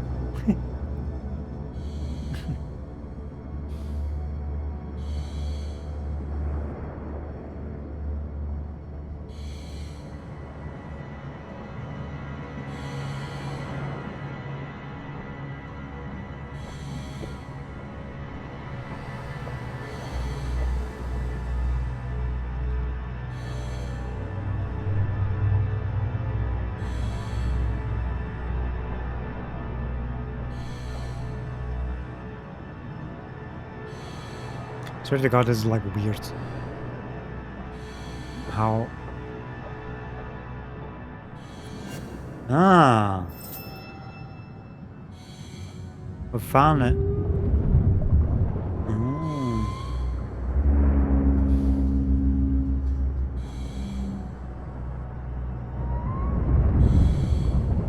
Oh. He got stuck. But what's over there? God dang it, hold up a second.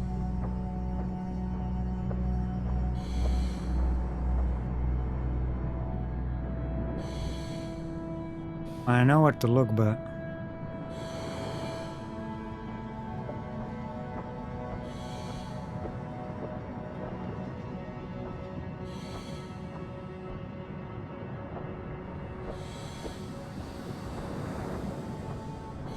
Oh, it is the hydro float.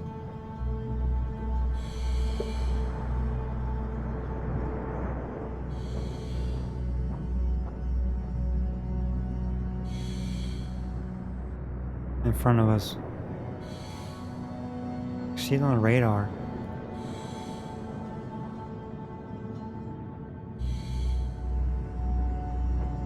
Well, I guess there's nothing here.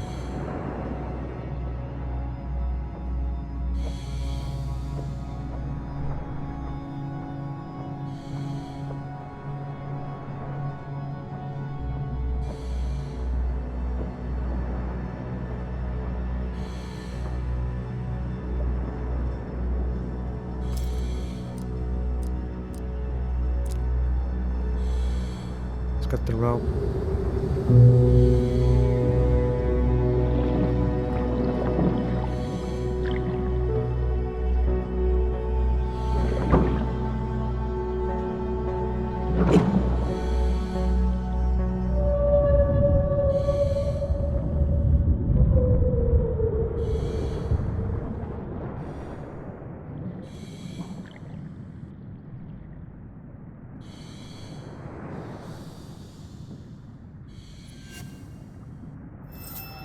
Go back and talk to the fisherman. I will.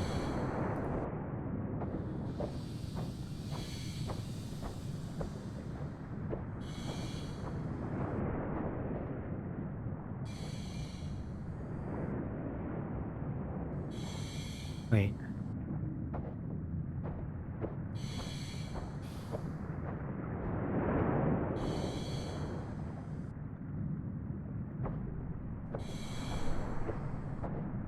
Oh, that's the original hydroflow.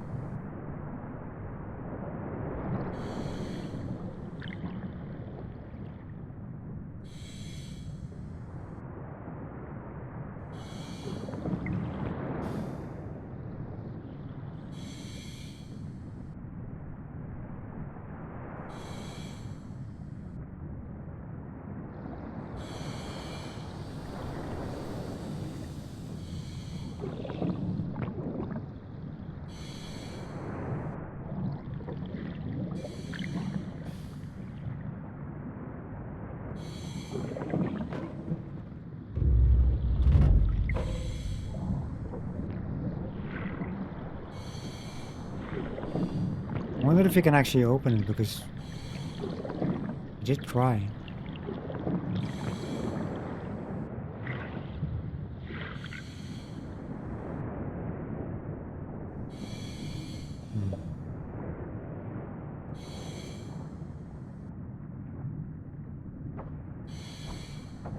Yes, we are still on Shipwreck Island.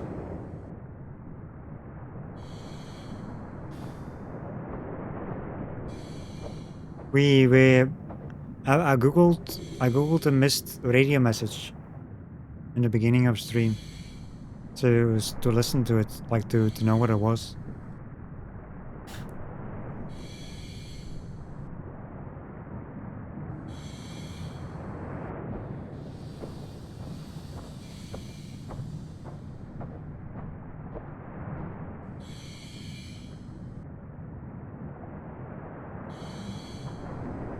But you can easily miss them, by the way. You can easily miss them.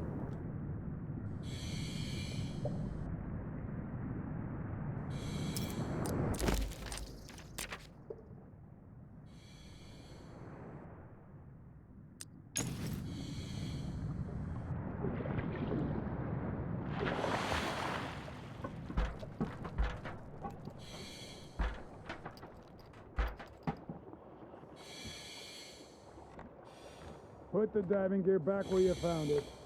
Once you're done with your little swim.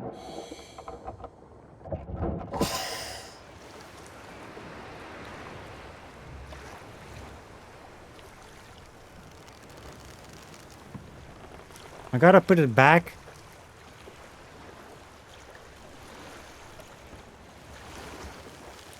Go on Fine. now.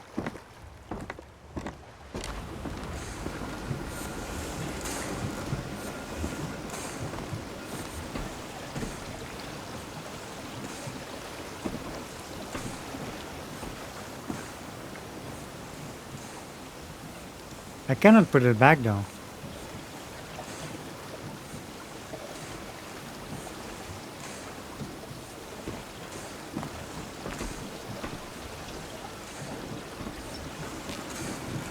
I see a Nero with red butts.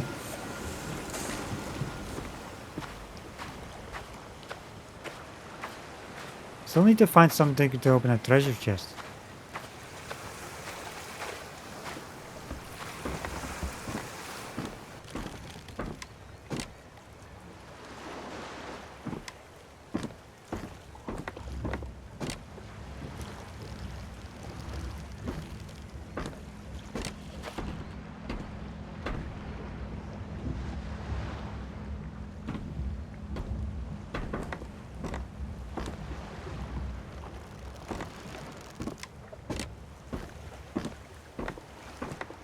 Are we not wearing the thing anymore? I guess.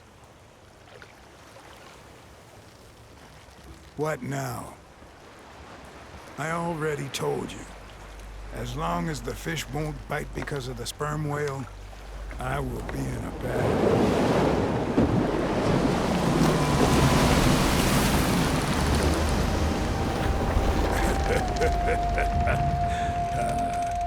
that's better. Now the fish can come back.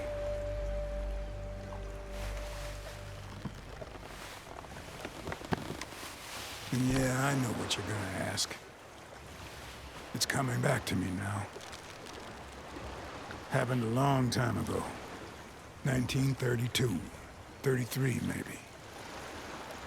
There were 3 of them. They had a machine. Just like yours. The same thing. They never managed to restart it. They eventually left on a whaler that was passing through. And the machine remained in the lagoon for some time. Then in time, it sank. They also left a chest behind. In that ruined shack over there. On the other side of the beach. That Valembois guy sent me something to hide in it a short while ago. Something that has to do with your machine. I guess it's yours now. I don't have the suit on anymore, like the diving suit. which is weird. Farewell, then. Farewell. But he talked about like the thing that sank. I wonder if you can find something in there because we like there was an interaction to open it, but a worn key. Well, we found a key for the chest. Just to use it on the chest that the fisherman told me about.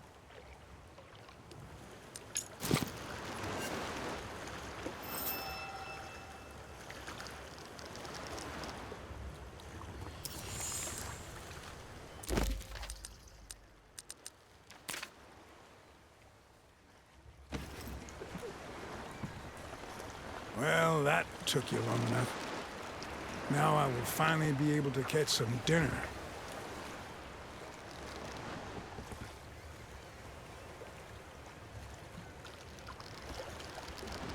Now that the whale is freed, you can go take a look at the wreckage of Valembois' first contraption. Over there.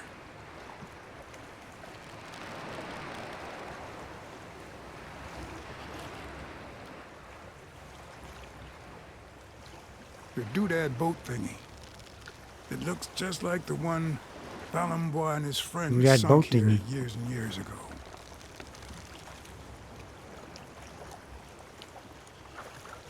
The coordinates for your contraption? No idea. But Valembois and his friends must have had them when they were here 70 years ago. Probably in the ship that sunk.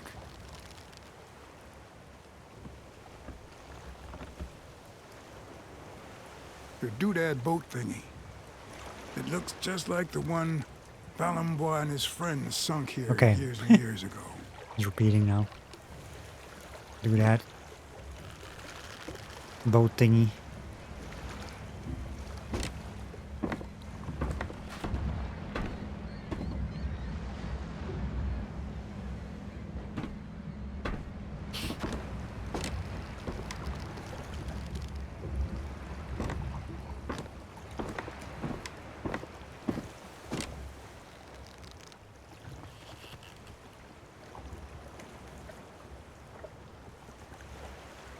Anyway, I'm gonna be right back real quick. Gonna take a quick bathroom break. So, be right back in a minute. And enjoy the nice view and the sounds. Back in a minute.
Alright, we are back.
I don't think this was anything other than just checking it out.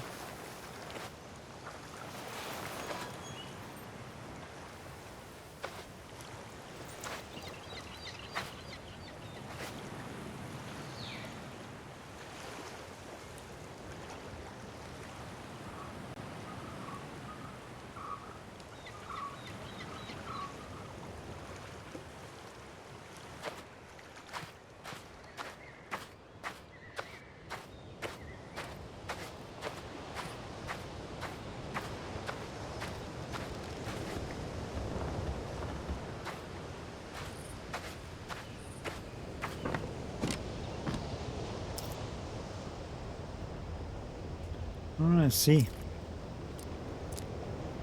Let's open the chest.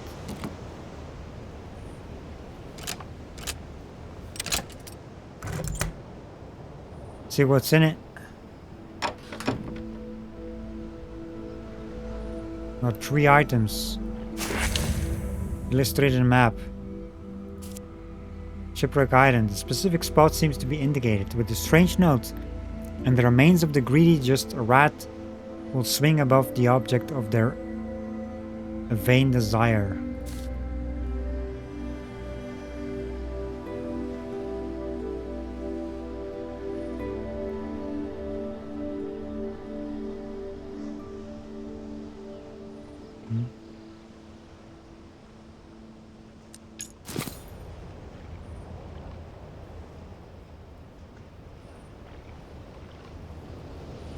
New material relevant to treasure hunt.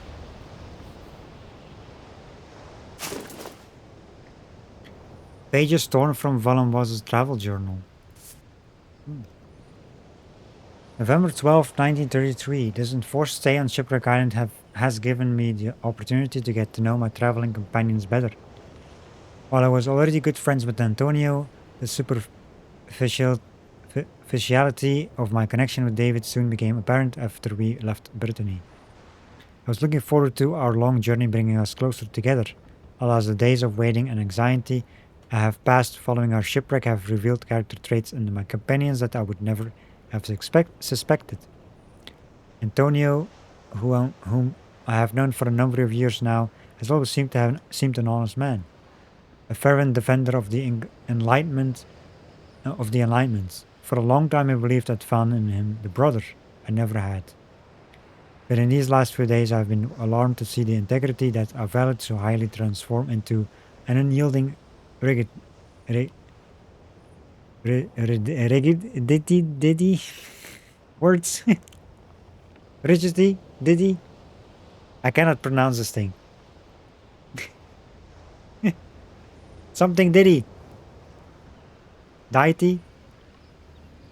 Words. I don't know how to say it. Even if I know how to say it, I probably cannot say it because I'm just stumbling on it.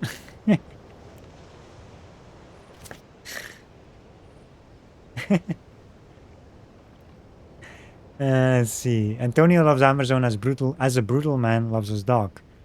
He believes that the country needs to be ruled with an iron fist and not cushioned in what he calls primitive muck.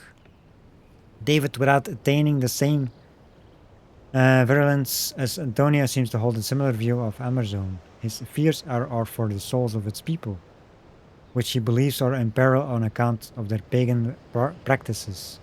What's more, David's character, which I had initially thought calm and compliant, now appears to me more as an irredeemable spinelessness. I've never seen him stand up to Antonio, even in cases where he clearly wished to say something. In spite of everything, I must try to keep a level head. All these tensions are probably just the result of an unbearable delay on this island. Tomorrow we will try to repair the Hydrofloat's radio. The engine cannot be saved, but if we manage to send out a distress call, all is not lost. Obviously, returning to France at this stage of the expedition would be utterly humiliating. I won't do it, not when we're this close. New material for the expedition. And we got the disc here. Number 3.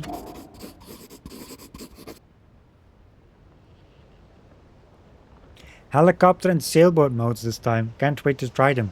As a helicopter mode? I mean, I understand the sailboat mode. Because, you know, it goes on water. I mean, it did fly too, but it has a helicopter thing too.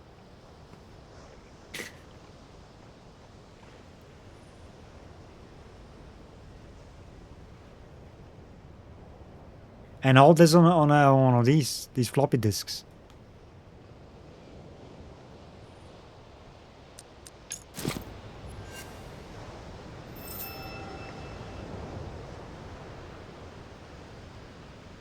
So why am I leaving this? in the chest.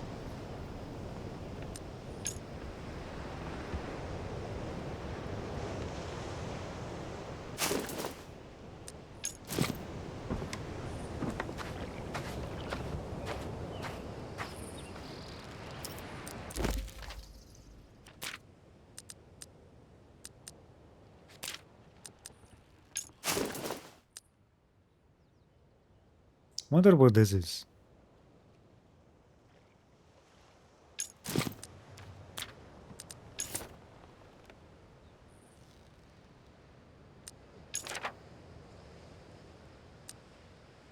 Hidden notes. In the chest that Valamamas have used in 32 when he found himself stranded on Shipwreck Island, I found some interesting notes which seem to have been carefully hidden, and with good reason. They contain thinly veiled criticism of the man who was at the time still his friend and traveling companion, Antonio Alvarez, the future dictator of Amerzone. Treasure hunt. Rough map. I found a roughly drawn map of Shipwreck Island. Shows a specific location similar to a treasure map.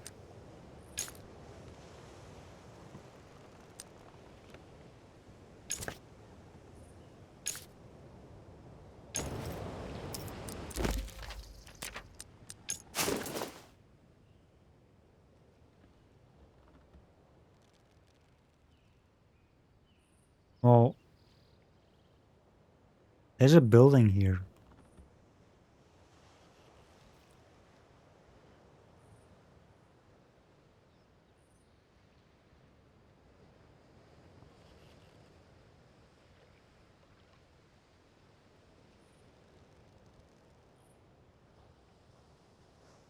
Oh!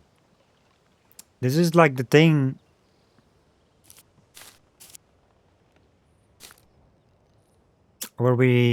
With the diving thing, I think, no? Because it's like in the middle of the... Maybe?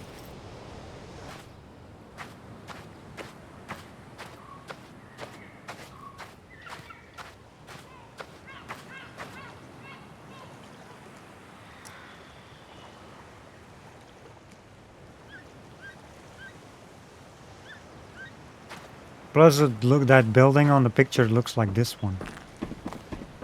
Here.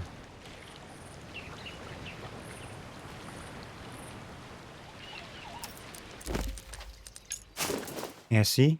With the windows.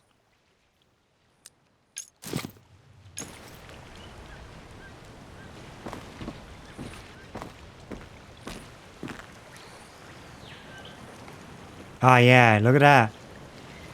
The hang man, like here. Hang people over here. Yeah, that's the spot. That's the spot. Oh yeah, now we have an option here. Before we didn't have an option before like this.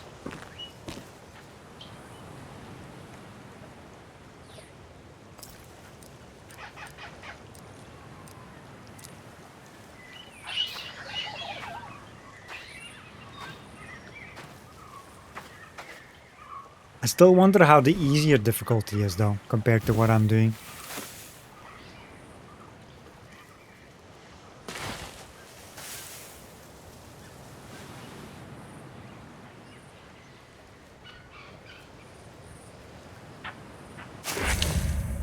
Ancient statuette.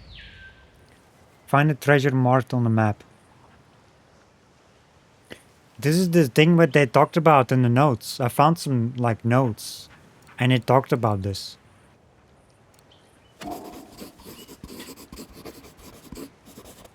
I thought I was gonna find it in the chests, but oh, it isn't. It was actually like over here. An indigenous work of art. The sensation of holding it awakens the memory of a forgotten feeling. Comfort?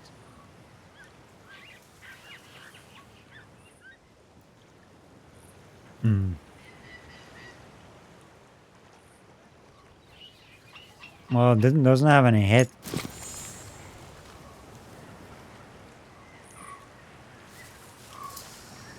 Investigation complete. The stolen relic.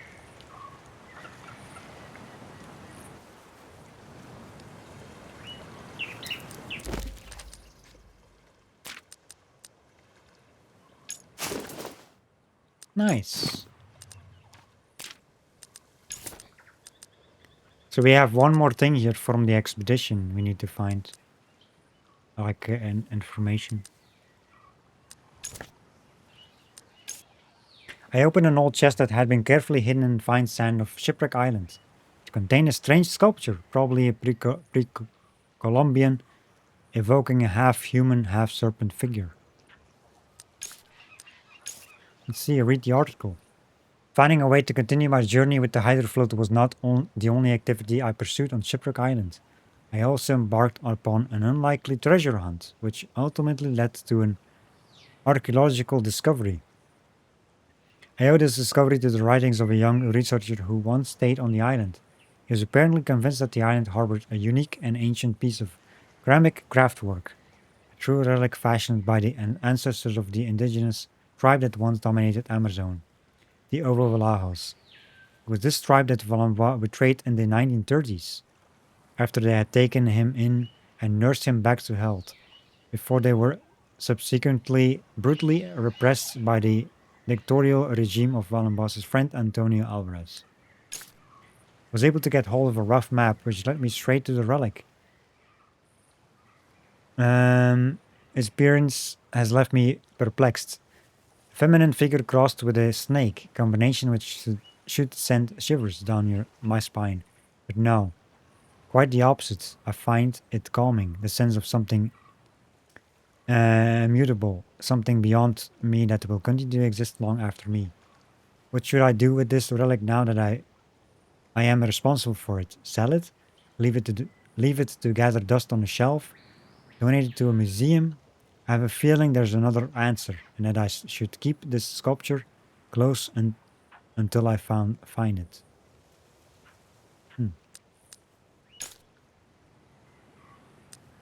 Alright, well. Got a stolen relic article, fisherman article, and then need to something about here. This one.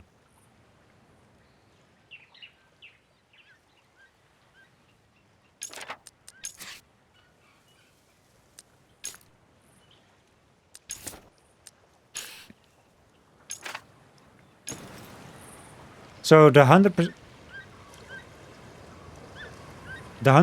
run is basically completing all the investigations. I looked it up. I mean, the radio messages and all that stuff. Of course, that you should be counting that as well, I guess. But it's as more of a collectible. But when you check the chapter lists, that's what I looked up. The only thing that shows is the investigations.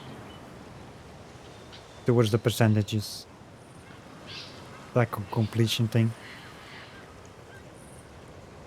But my 100% is all things, of course, but it's ruined.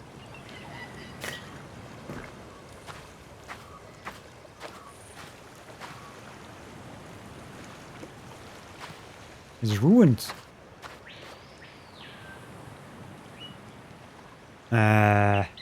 Now what?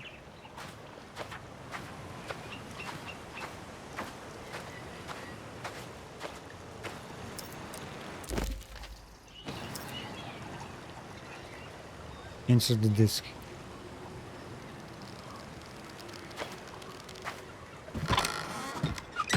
Was there anything on the bar still? I don't think there was.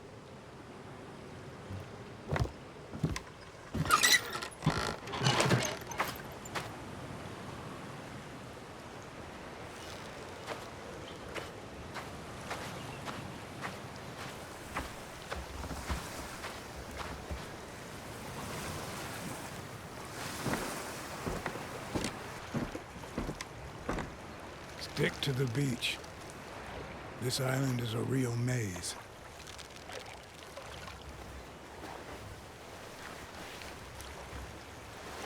I want to check out the thing. Well, I've got the suit is just lying around.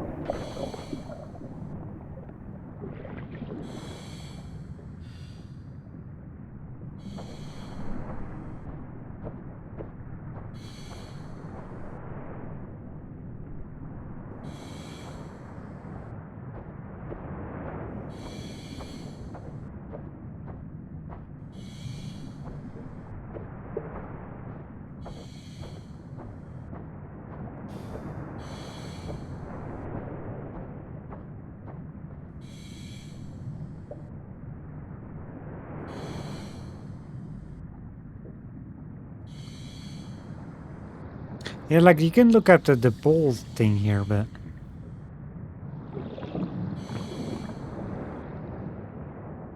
you can interact with this, but you cannot open it.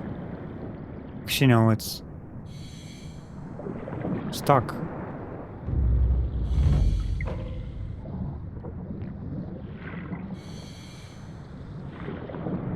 Like, is there no other way?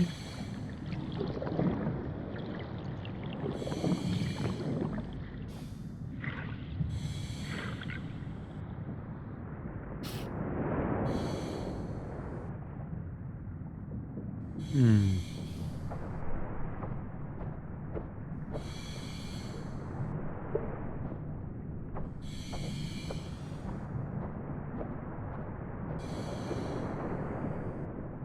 I'm guessing you cannot just go around it.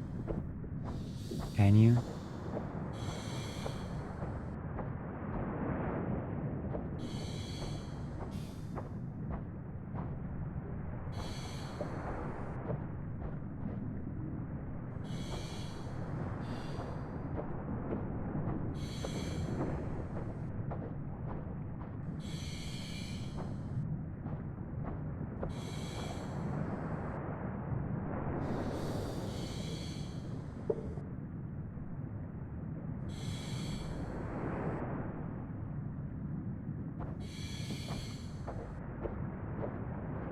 Yeah, because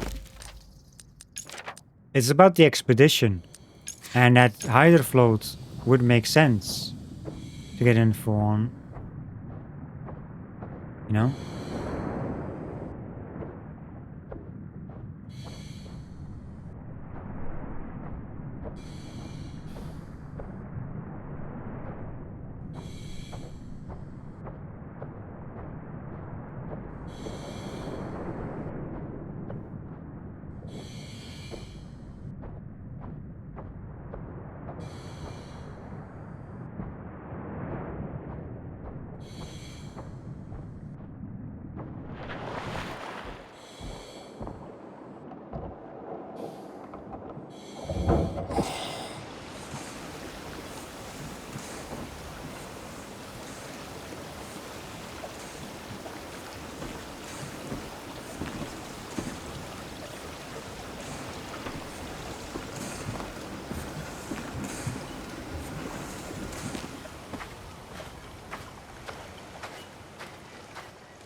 Well, that took you long enough. Now I will finally be able to catch some dinner. Maybe we can use the hydro float. I think that's the pool there. Where the thing is. Maybe you can. I'm gonna look it up. Most likely before. Is there like a thing there, you know? We don't want to leave.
Hmm.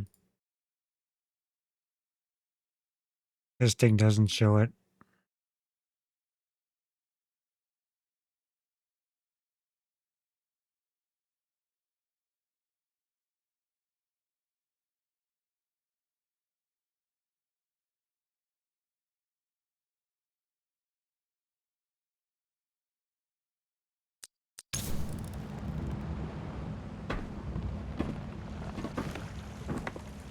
Yeah, like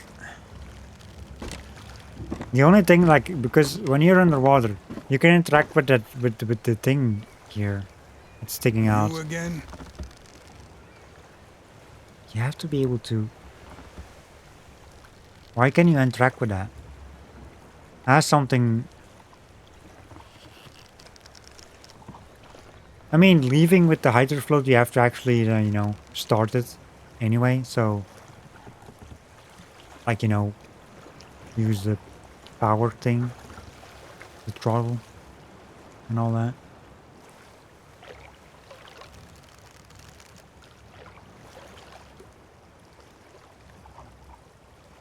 Like to end the chapter most likely, but.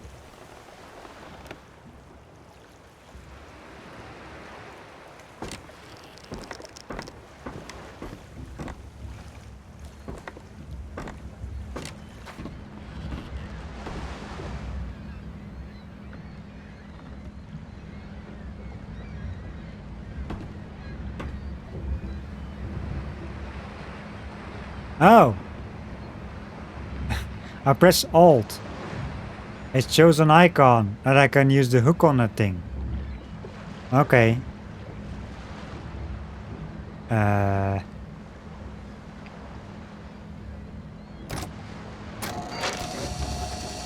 Well, now we know.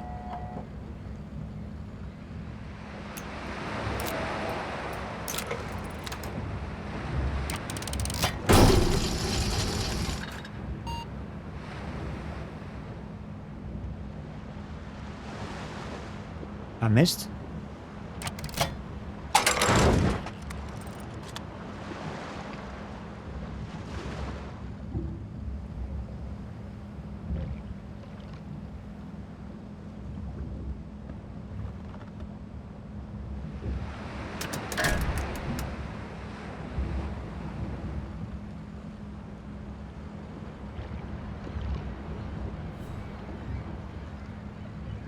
I mean, what is this?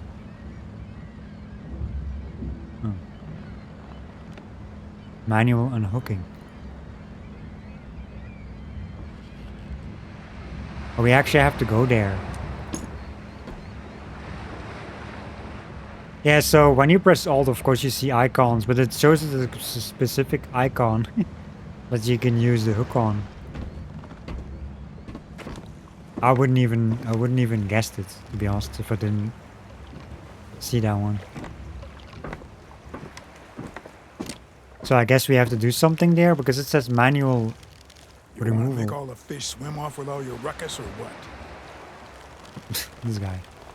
So that's how you get inside the sunken hydro float? Yeah, I think so. I guess we used the hook on something. Oh, the hook is on the pole, but I guess we can just put the hook on the door handle and just rip it off. I guess.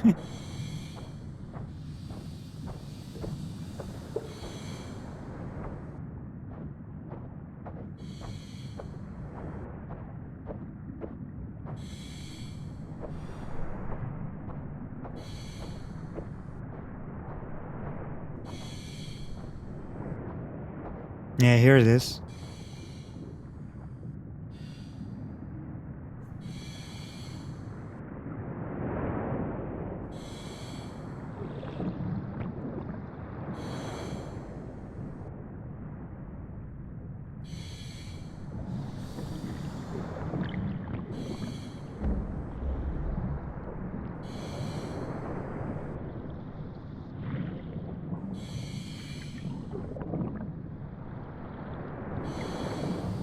He automatically goes to the door. Okay.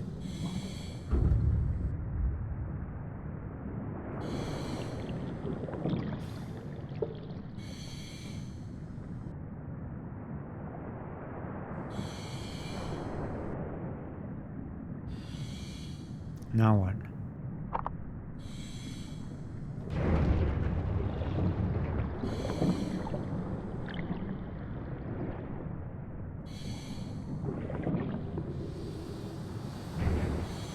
But there was like a thingy. If a switch to activate it, I guess. Just floop, the door's off.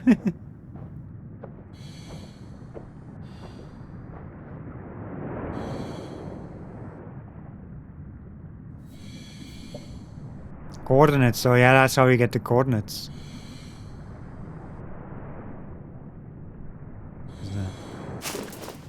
Soggy photograph. You can still make out Alexander Valenbois, David Makowski, and Antonio Alvarez, probably during 1932 expedition.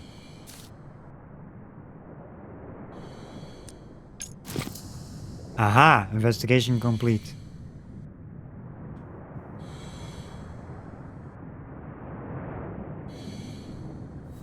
Okay, coordinates.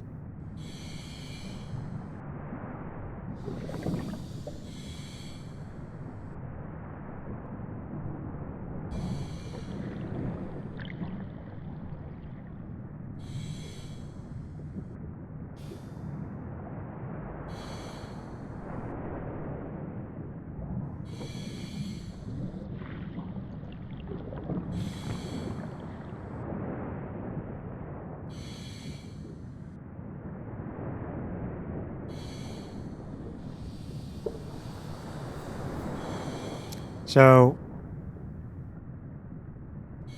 227.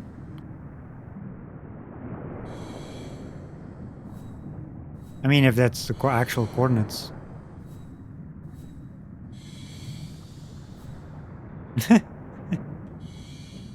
I'm guessing.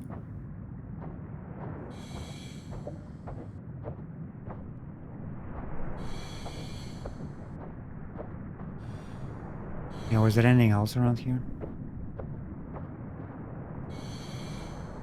Nope. So we done all the investigations in this area, I think.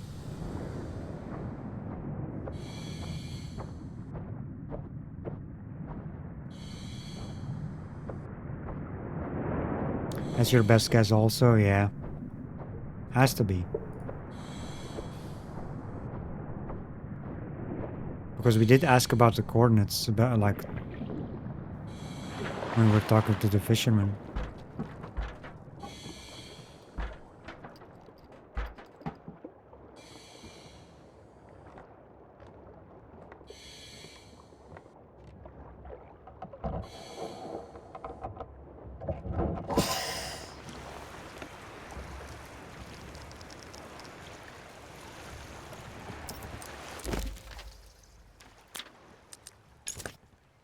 There we go. Tensions between Valenbois and his companions. In the wreck of the first hydrofloat, I found an old photo which had miraculously survived decades submerged in the depths of the lagoon. It shows the three members of the 1932 expedition, Alexander Valenbois, Antonio Alvarez, and David Makowski. Their contrasting personalities shine through in the image. Read the article. Is he the only bloke on the island? Yep, that's the only one. And he made a bar. Like, you know, he actually like just lives here. He made a bar, and through the years, he wrote down all the people who got shipwrecked there. And the bar is there for, you know, for people who you know, for people who got shipwrecked there. Which is, you know, very interesting, I guess. This guy was like, you know, there's a lot of shipwrecks here. Maybe I should make a bar.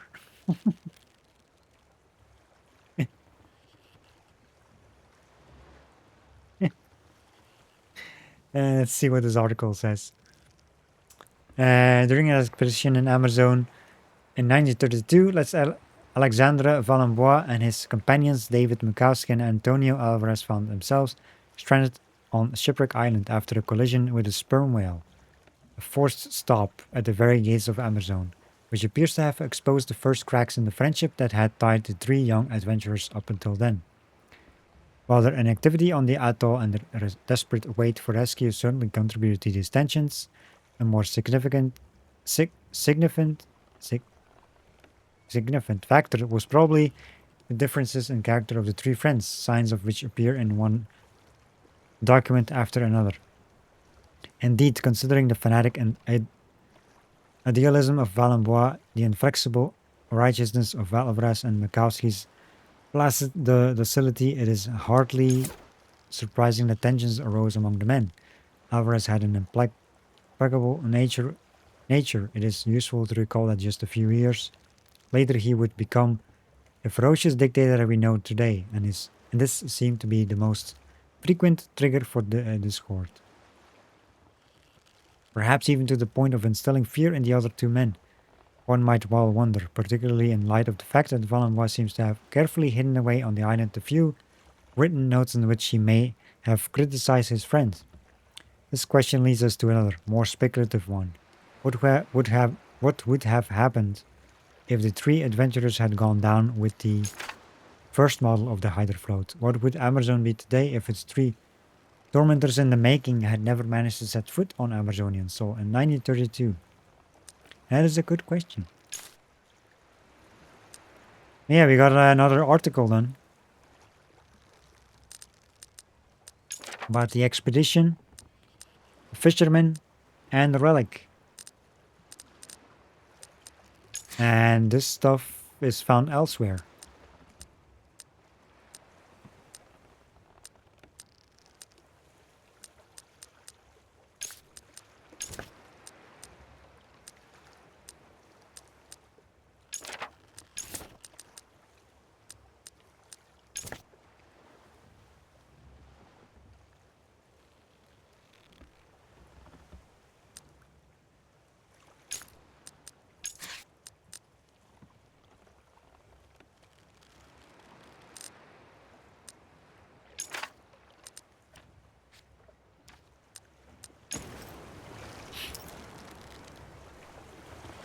Oh, I think we're done.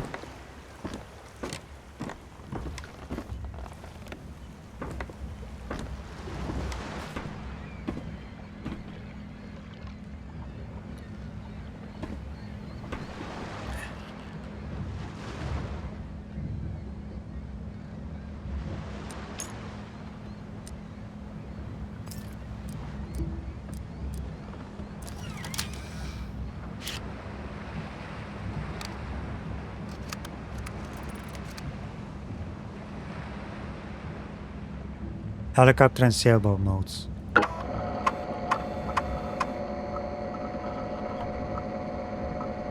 Nine 9.6.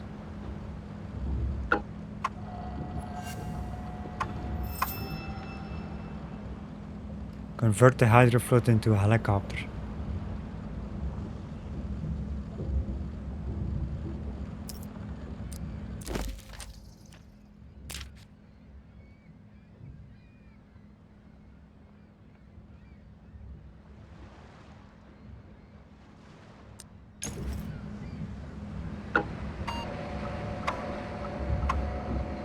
No fuel.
Enter the correct coordinates.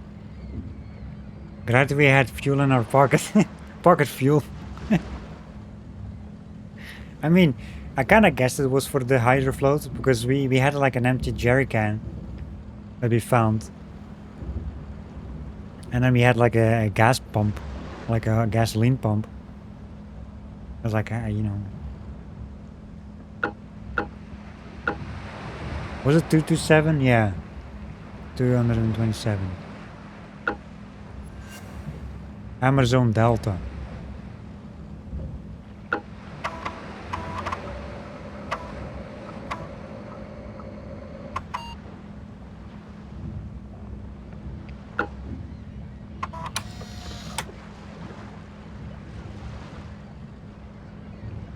Form to reproduce.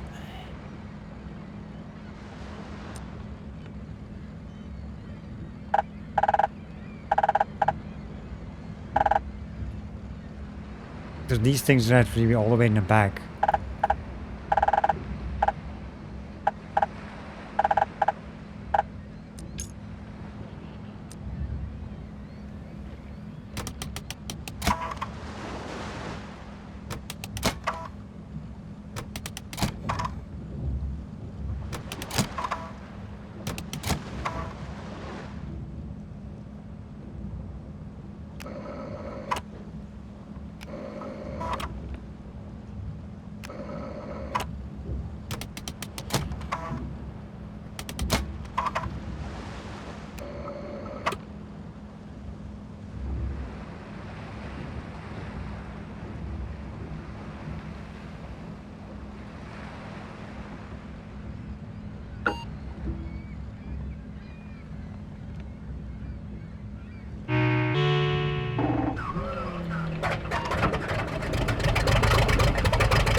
Take off in the hydroflow.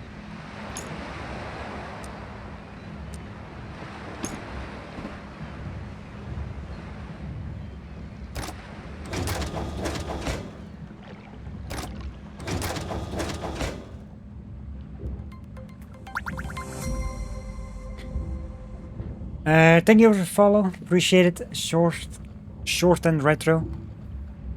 Welcome in. Hope we're doing well. Okay, so we just have to take off, I guess. Yeah, take off.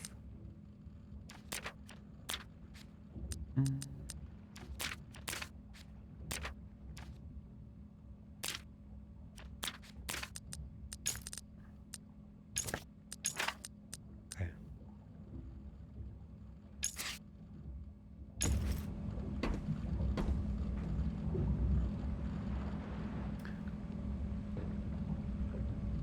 Use the throttle. Let's scare the dude again. Hold up a second.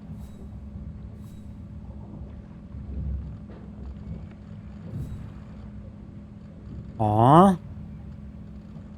I cannot use the horn anymore. I used it the first time to scare the dude. That was funny.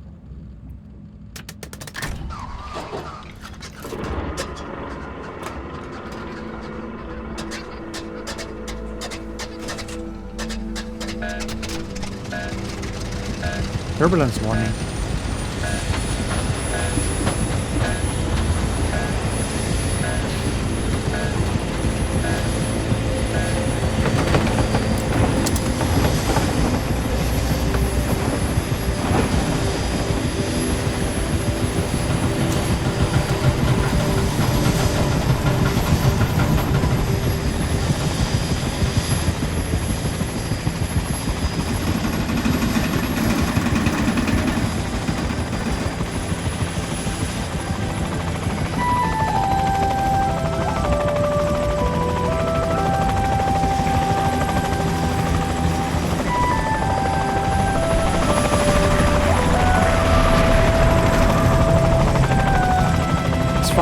Everything's fine, you know.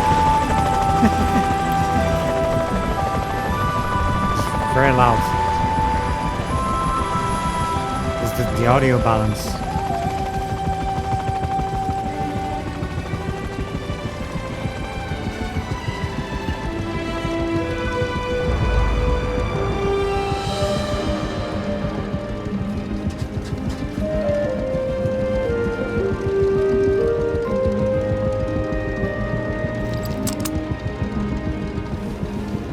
Geese.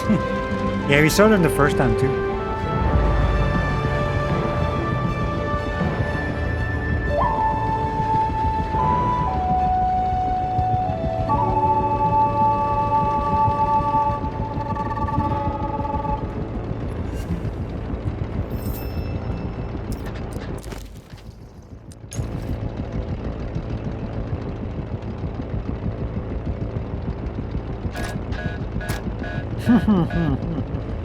Nope, still nothing.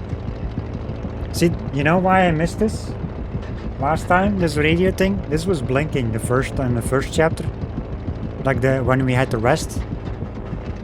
The moment we had to rest, this was blinking and I did not notice. And I think it happens every time.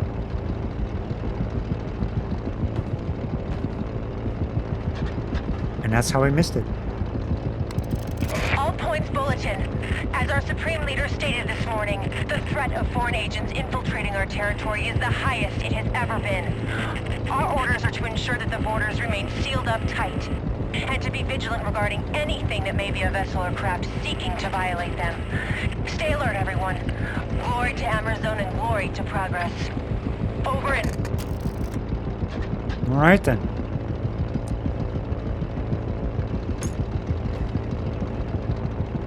Is there anything we can check? No. There's nothing extra in these.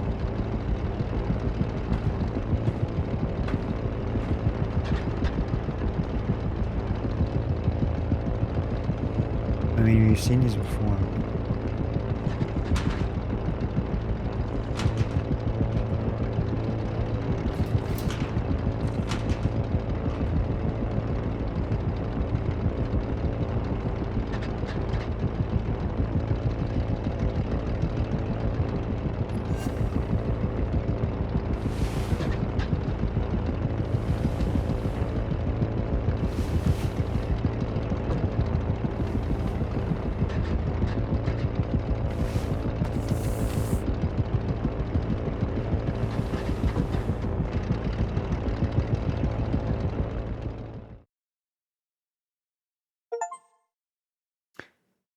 Finish chapter 2.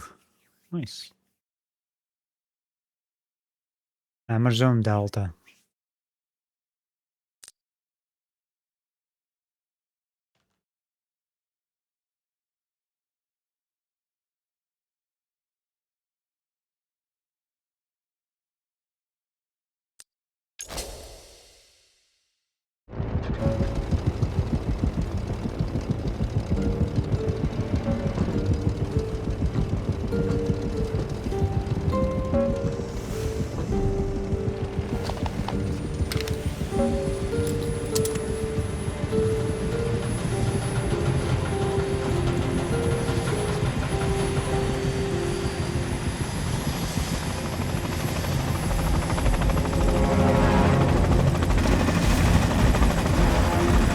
It does not look safe. There was like a tower there.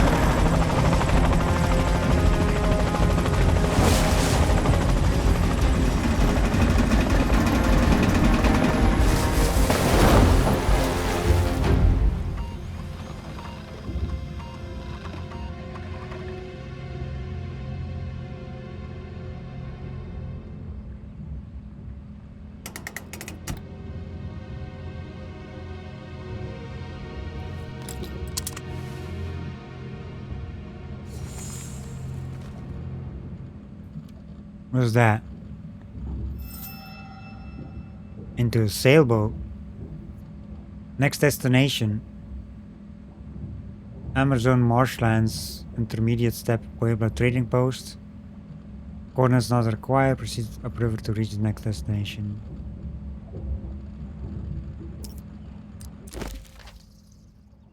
Okay. Well, we got more diary entries. We're not reading these anymore, by the way. Because this is basically what happened in the chapter. You know?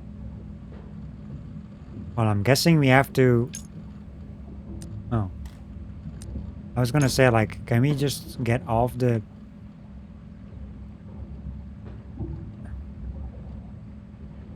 I want to check around before we...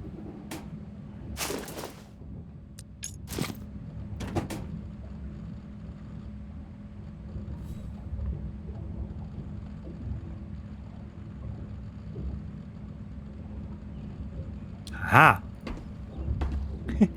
That's why. What the heck was that? All points bulletin. This is it, everyone. An unidentified aircraft has violated our borders. An intruder has entered our glorious country. I repeat, all points bulletin. An intruder has violated our borders. Locate and stop this threat. I repeat, locate and stop. Well... Well...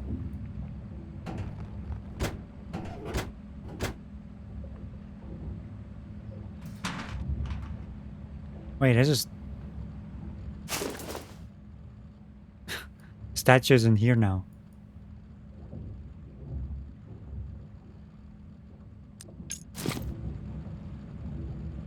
It says you can... It says like a grab icon. Can we grab it with us? Maybe not.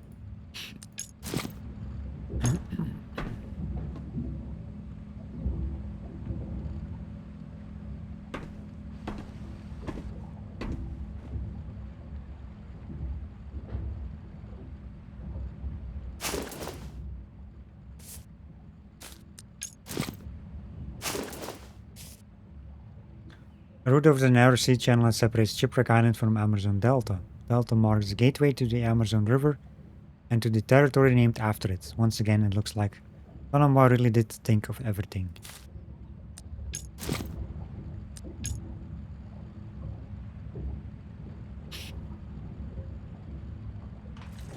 What I love about this is, like, everything you collect, like, there's like a few things that this dude puts on the higher float.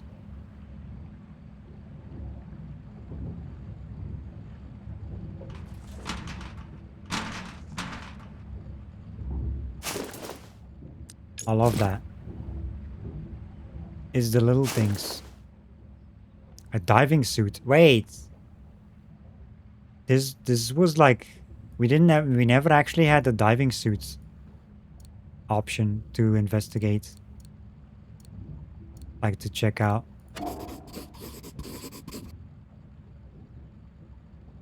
Not sure I'll use it again, but a nice souvenir all the same.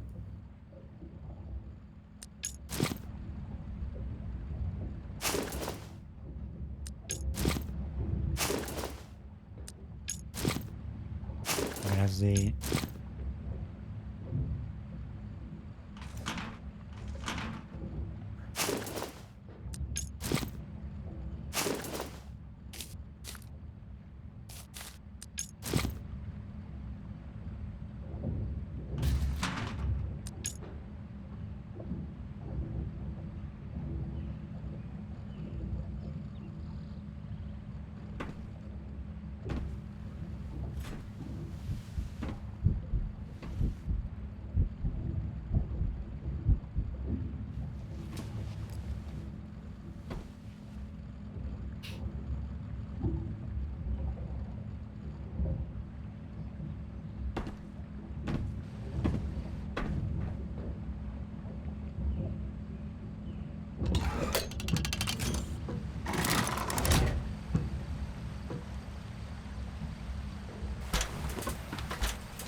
New material relevant to country under lock and key. Welcome to Amerzone. Border closed. Intruders will be shot on sight. Amazonian religions.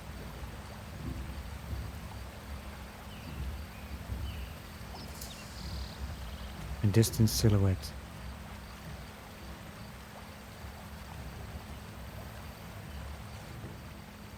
So basically, if I didn't get out, I wouldn't have seen this.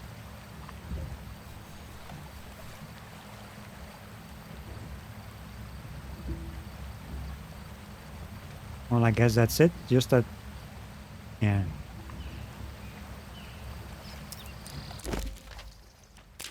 What do we get? Oh shit, that's like for all the, like a bunch of things.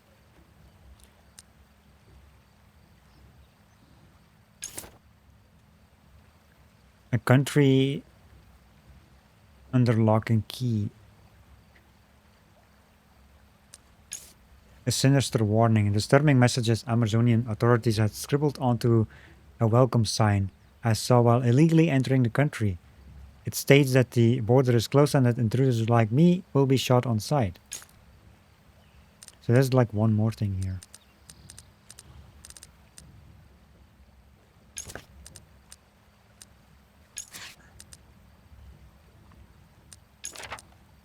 Oh, that's the same thing. Okay, that's under the same.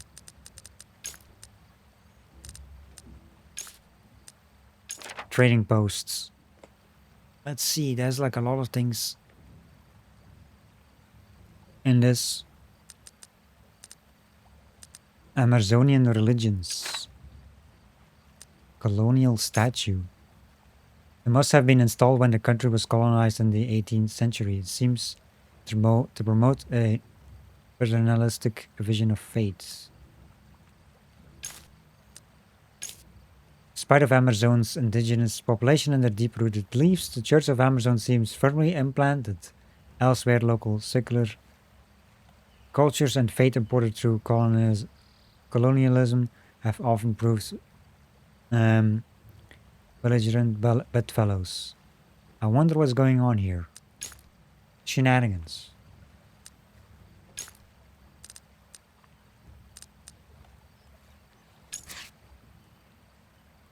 So we have one thing in the trading post we can find from that thing. We use like on the portrait thing as well. Smuggling 2. Another one here. Research notes. There's one. Resistance. There's a lot of stuff here. Information we can find. A distant silhouette. From the second I set foot in Amerzone, I felt some sort of presence watching my every move. It could just be paranoia, or there really could be something. Either way, I'd like to know what it is. Yeah, we did see that. Since my arrival in Amerzone, I've noticed a silhouette peering out at me from the shadows. A strange, dark-haired woman. Yikes. Yikes.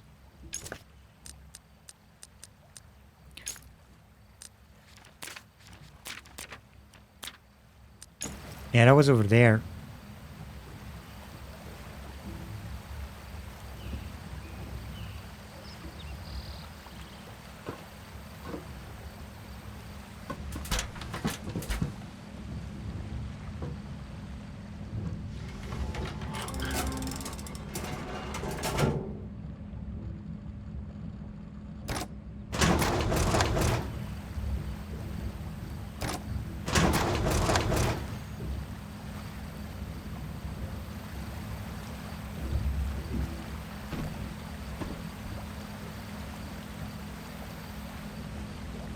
I guess we convert to float.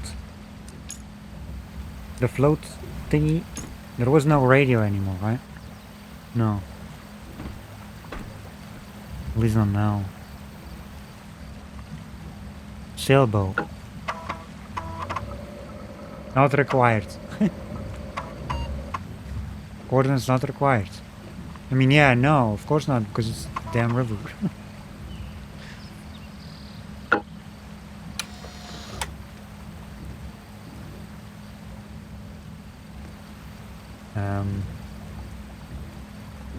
Let's see. Okay, so a little bit in the middle.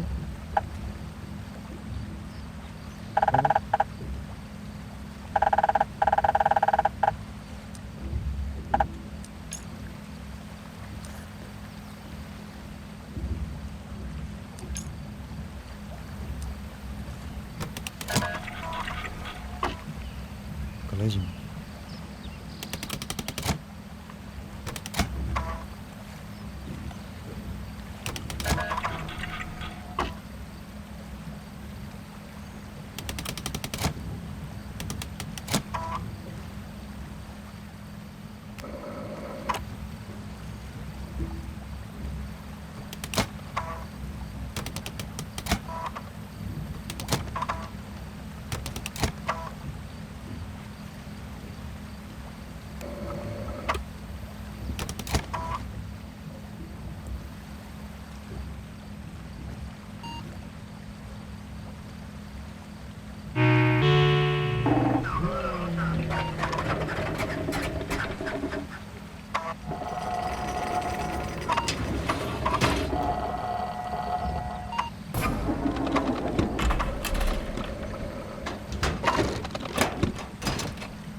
Shrapnel inactive.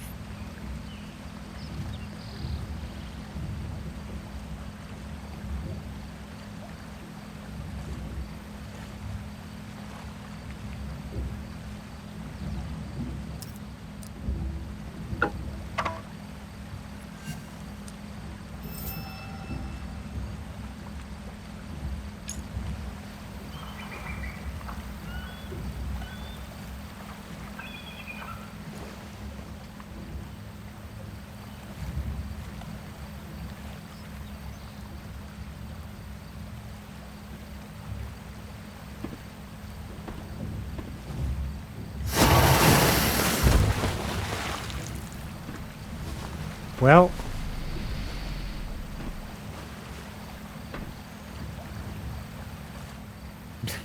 that happened.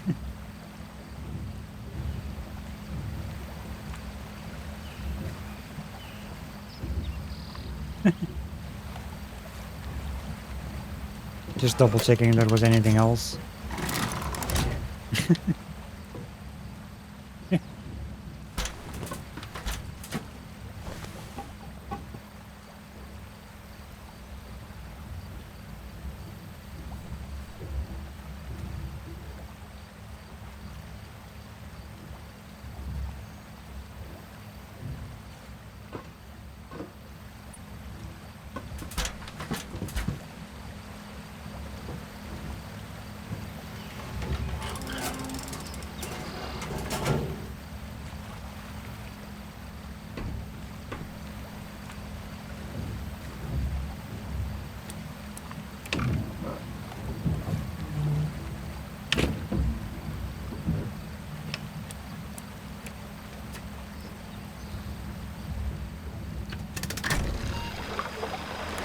Rest recommended.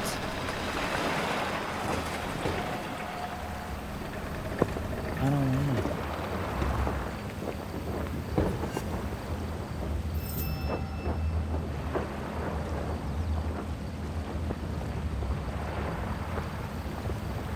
Wait, what did it say? 7 out?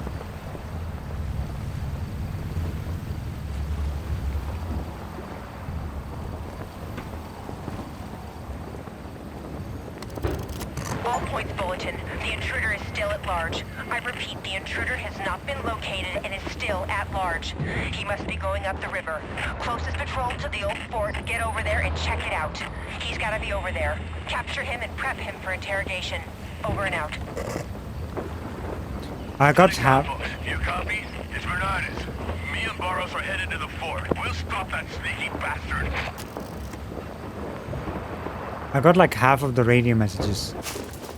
I mean, I would I would have gotten half already if it wasn't for that missed one. What did it say? 7 hours, 47.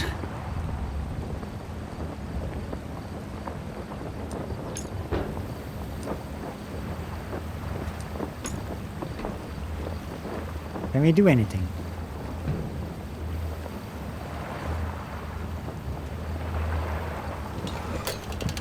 Well, that still works.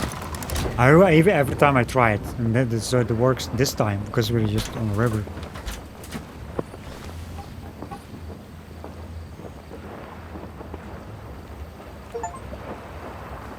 King of the world.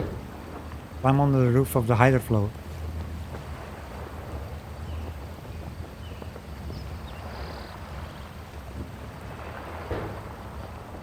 You know, just following a river. I mean,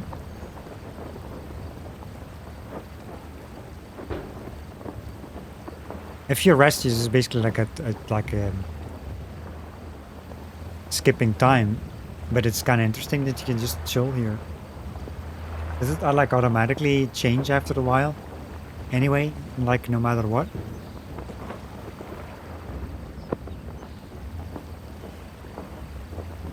After 7 hours. You want a hydrofloat IRL? Yeah, you can change to anything. Like a plane, a helicopter, a sailboat, a submarine.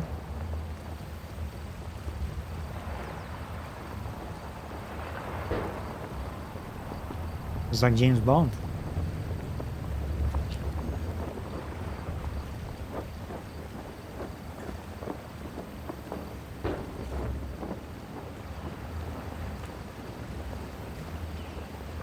Well, I guess does the time actually change on the screen? I wonder.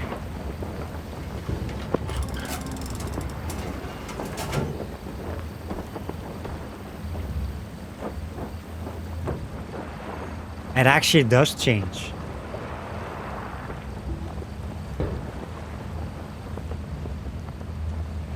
That's insane.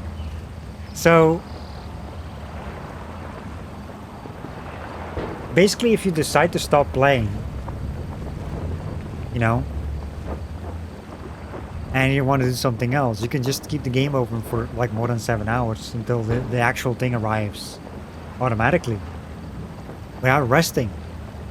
Because this time goes down here. See?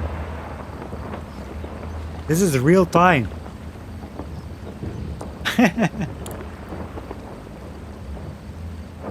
That is amazing.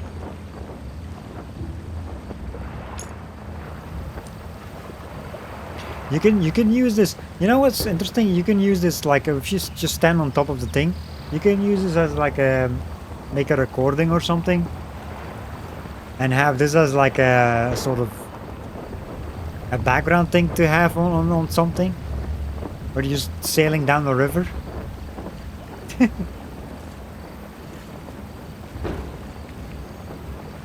That's insane that they added this. I'm betting the flying and the helicopter thing was the same thing. Where I had to because I had to rest as well on that one. I bet it was the same thing.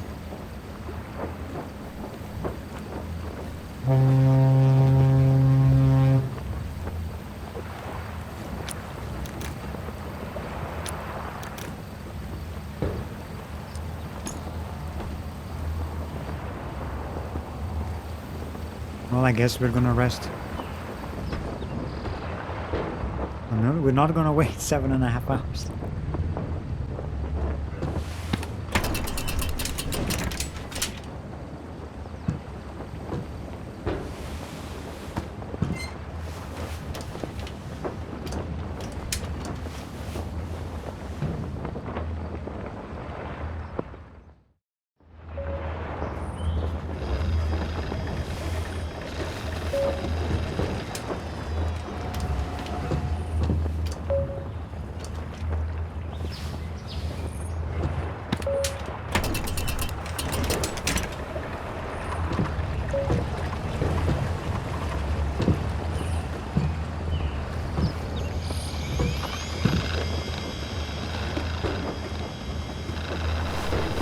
talking.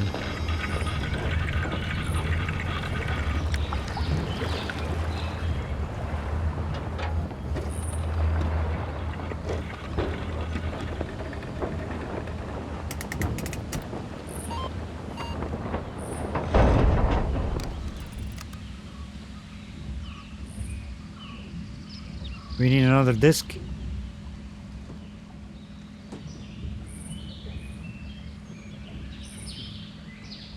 So we reached the trading post. Take a break.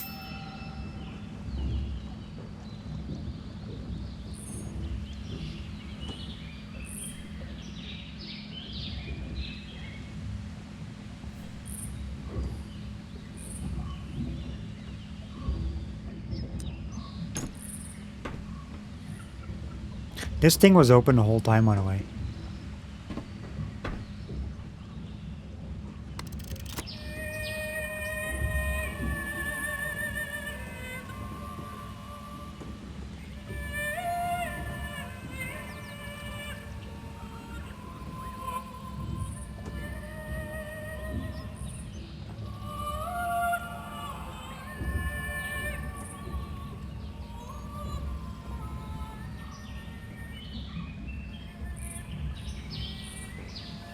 So surprised with the graphics. Yeah, they look nice. I really like that. I mean, it has to be the same engine from Siberia 4. And Siberia 4 looks amazing. And I'm betting Siberia 1 remaster is gonna use the same engine as well.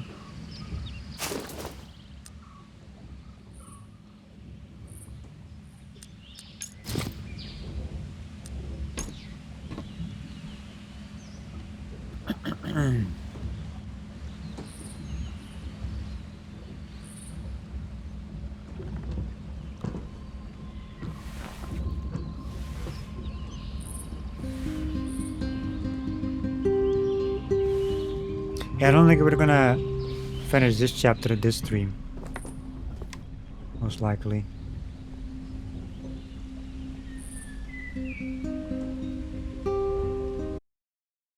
Hold up.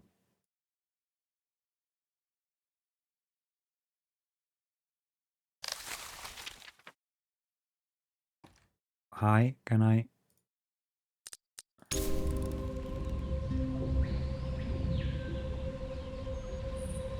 I wanted to check something. Oh, it does look weird. Is it because of VSync that I turned off? And that is the first time I'm seeing that. I mean, it's just that area. Let's see. It looks the same. Yeah, it looks like stuttery. I mean, it's just that location, I guess. Maybe some other ones, but most of the time it looked fine. Let's turn it off again. I think it's because the frame rate drops. See it like it's 60. See now it's... OBS doesn't like it. Here it's fine, see? Here it's smooth. And then you have that.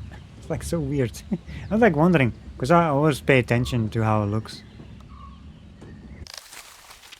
I wonder if it's like the same issue.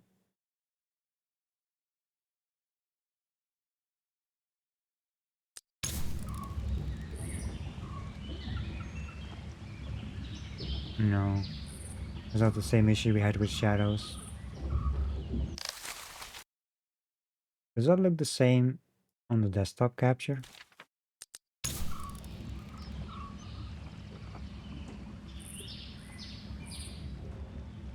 It does. I guess OBS doesn't like it.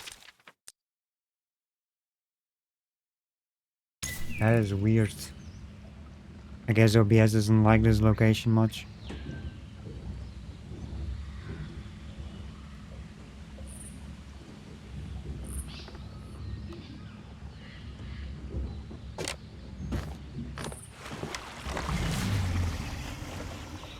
Mouse wheel to take a closer look. Oh yeah, I forgot about that one.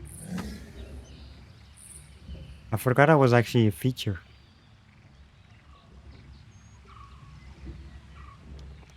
Like a zoom.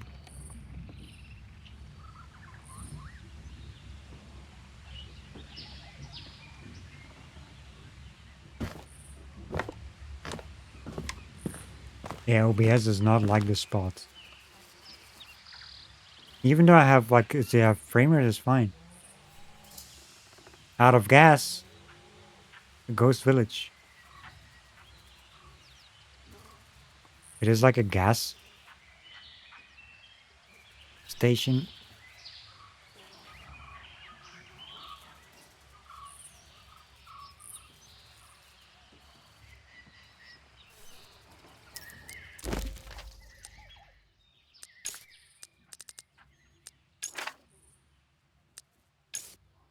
Pueblo's gas pump is empty and has been for a while, it seems.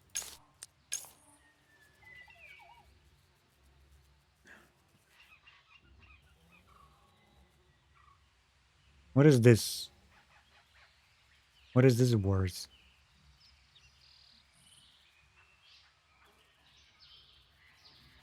Owing, I guess? To its proximity to Amazone's maritime border, the former Pueblo trading post is a strategic location for the country, but I found nothing more than a ghost town when I arrived. I should look around the village to try to understand what happened.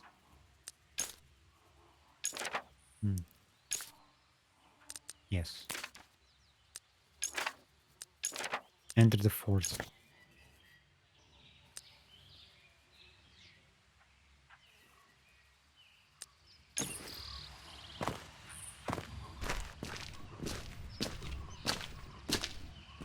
Where am I going?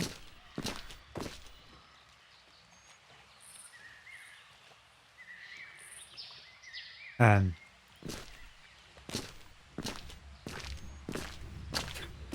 Maybe not yet.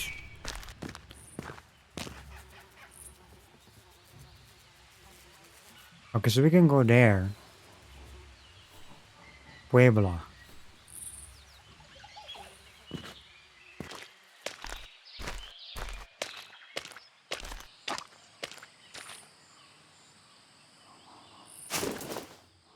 Evil-doing foreigners.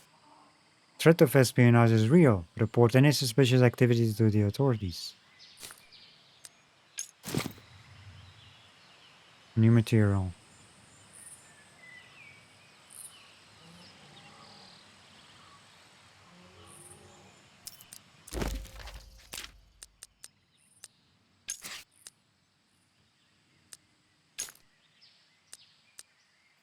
Propaganda against outsiders.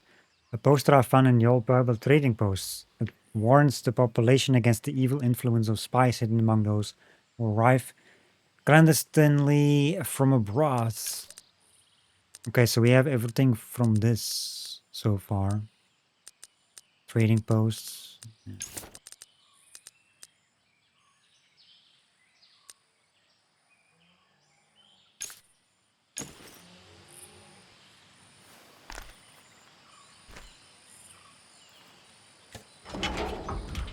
I was gonna say that it has to be locked, right?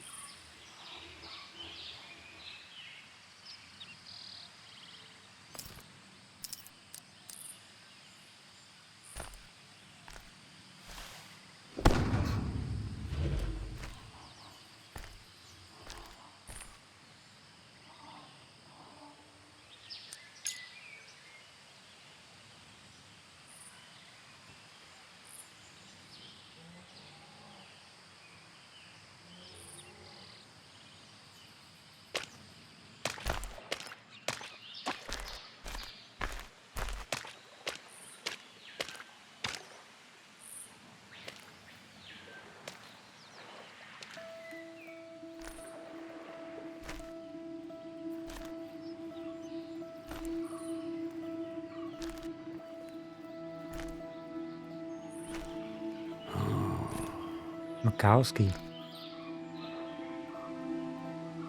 So Valenbois passed away, didn't he? And you are taking the egg of the white birds back. You know that the three of us wanted the happiness of this country, and we have each contributed to its misfortune. We were a bunch of stupid, narrow-minded idealists. That's the plain truth. We realized this too late. Yes. Too late. May God have mercy upon us.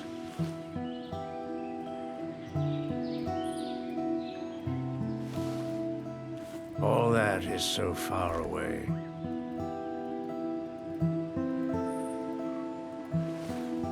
She came from a mysterious village lost in the jungle.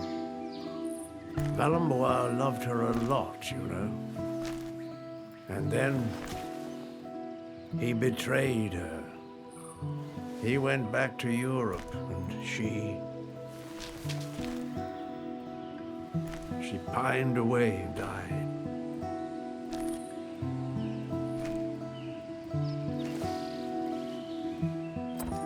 Look. In the fort, there is fuel for your engine and that backup diskette Valenbois sent me. I hid it in my private quarters in the presbytery. Take it. Take it, if need be. You still have a long way to go. A very long way.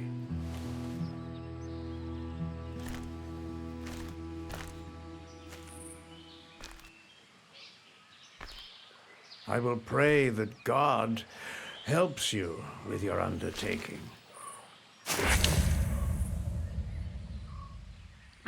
Is this game taking place in Brazil or just like general South America? Well, I think it's just South America in general. Like, I think it's like close to Brazil, I believe, from what I've read in the notes in this game. Well, I think, isn't this like based on the Amazon? Anyway, like the name Amerzone, Amazon. I think it's based on that because this whole franchise, like the whole universe, because Siberia as well, they have like fake names, but it's based, on actual locations. It's like the fascists that they have, like we saw like a sign about the World War II stuff earlier, and Siberia 4 shows that too. But those guys are actually based on Nazis and stuff. They just don't use the actual names, you know, of locations or, you know, other things. Oh, there was a sign. Oh yeah, yeah, I did see that one. But I actually translated that one. That was Portuguese. Hmm.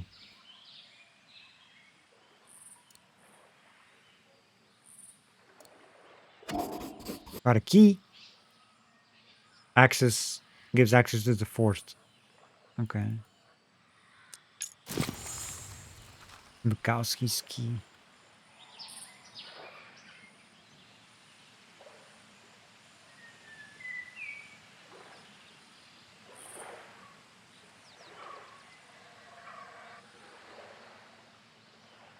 That backup diskette that Valenbois sent me is safely hidden in the rectory, in my private quarters. We can meet there later, and I'll give it to you.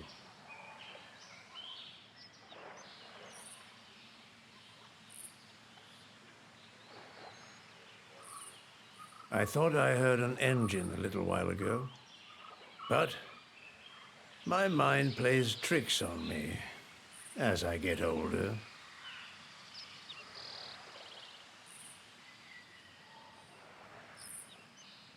You shouldn't be surprised to see the village abandoned, my son. I am the only one who lives inside the fort. Where do you The get your other food? villagers fled the shortages. The native population simply disappeared.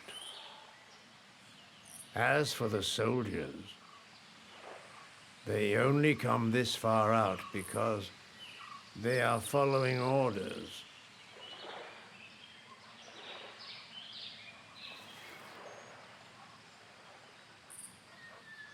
Ah, Yekomani. Valomboa was madly in love with her, and her death remains a misunderstood tragedy. People of the village would gossip, saying she died in childbirth. But heartache alone is a powerful poison. We were young and naive, you know. We thought our expedition would change the world. But we ended up leading Amerzone to ruin. We were young and naive, you know. Okay, it's We thought our expedition would change the world. the end of the dialogue. But we ended up leading Amerzone to ruin.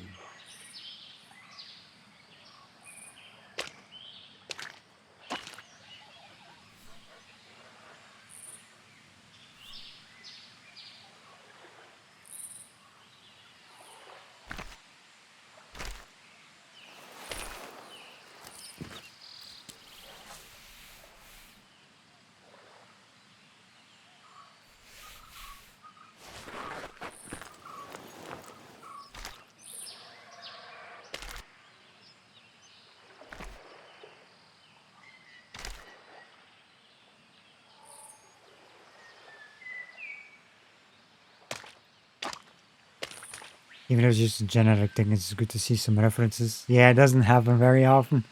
That is true.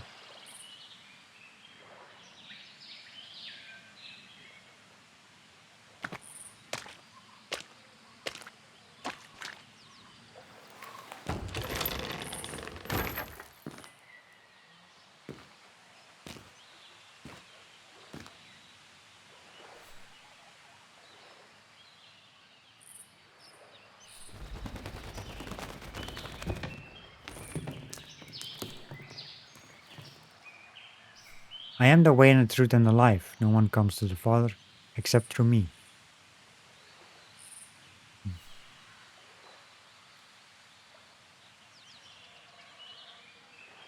Is that it? Is that?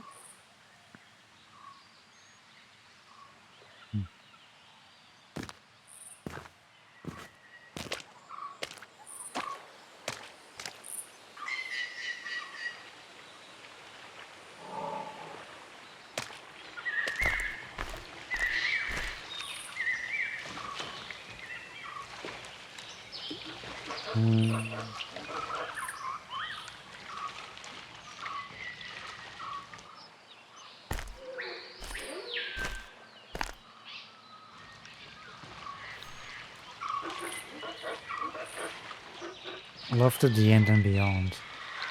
88 to 91. Stuffed toy animal. An Amazonian great white bird.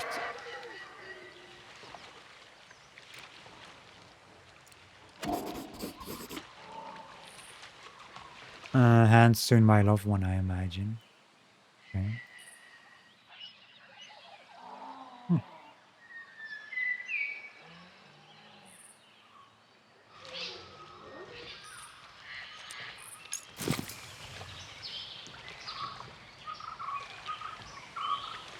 New investigation.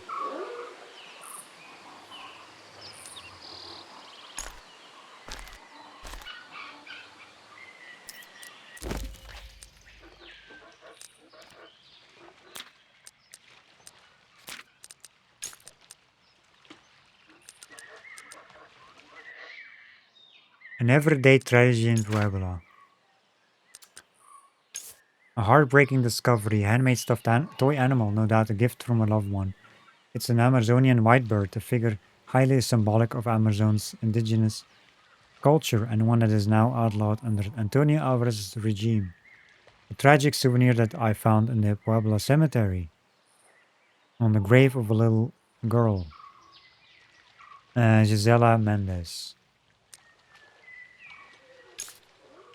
This seemingly abandoned village is well stocked cemetery, too well stocked. I don't think the story of Puebla and its inhabitants ends well. Unfortunately, in journalism, the best stories aren't about the planes that did not crash.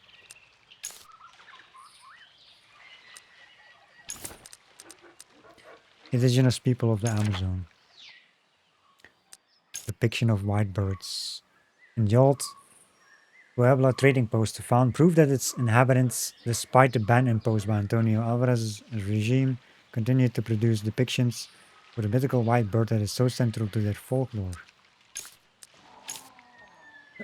The stolen egg that Valenva asked me to return to its rightful place is very closely tied to the folklore of the main indigenous population in Amerzone, the Ovo Valajos tribe. I wonder what became of this culture after decades of diehard totalitarian progress under the regime of Antonio Alvarez. A deeper exploration of the old Pueblo trading post should tell me more.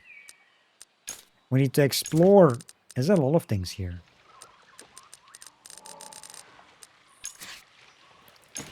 Lots of things.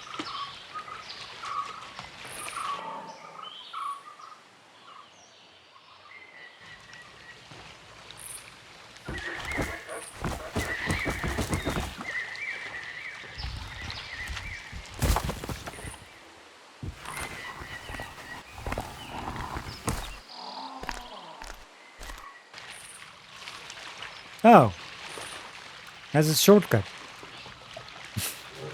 The boat. Well, not really a shortcut, it's just a way to go there.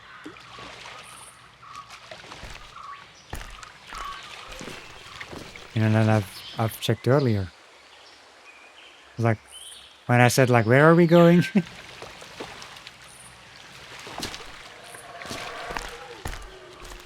It's just to get in here.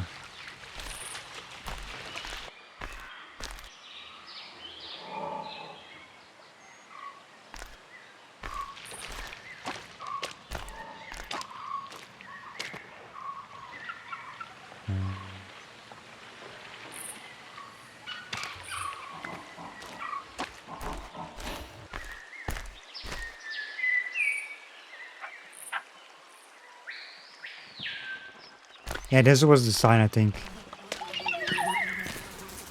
that you mentioned. No? Yeah. It says like the translation as well. There's a freaking sounds of flies over here, you know?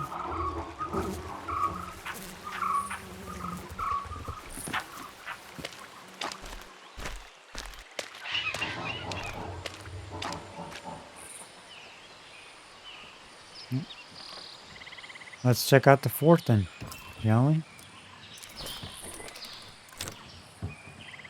Actually, before we go there,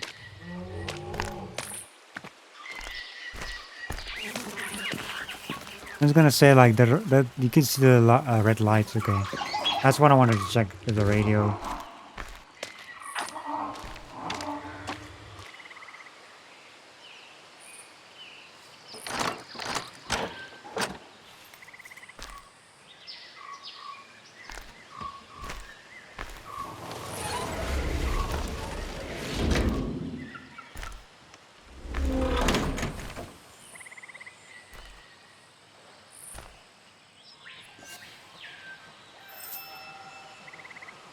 Inspect the area.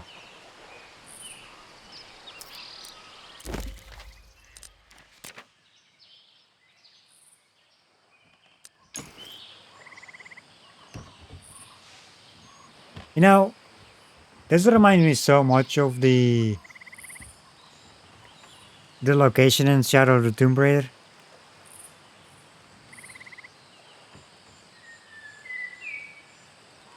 Like this fort area here. I mean, it's not completely the same, of course, but there are similarities because of the thing is probably also. I mean, it's like South America as well, as far as I know, in that game. So it makes sense, like this style, like the buildings and stuff. You know,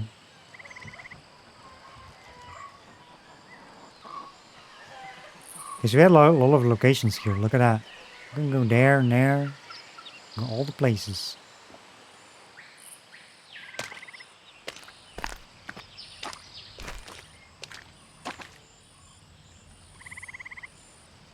Mm.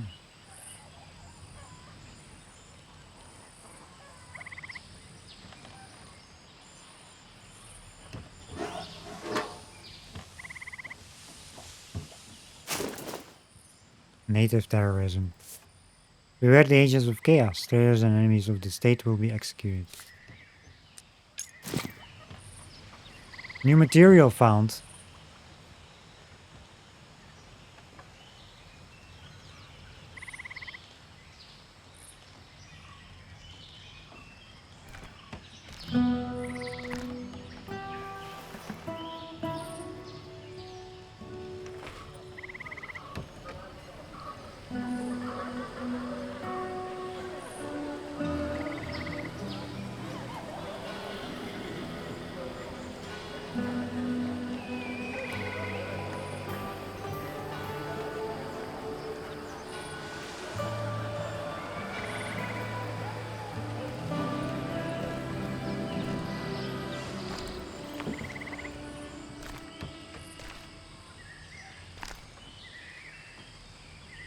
A picture.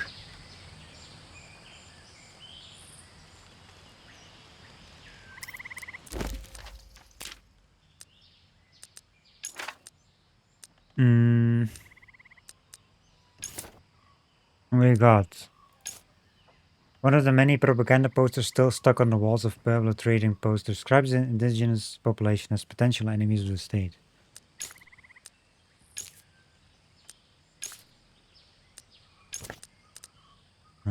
Resistance in Amerzone. Propaganda poster.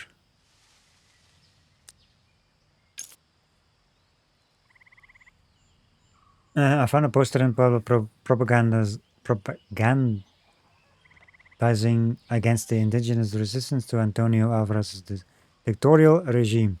Poster seems to be several decades old and shows the strong figure of a young female fighter as the ring leader.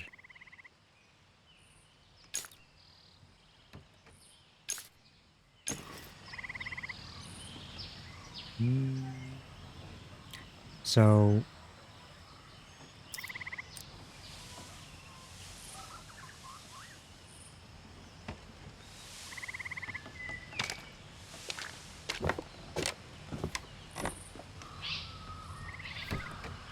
natives was not usurped.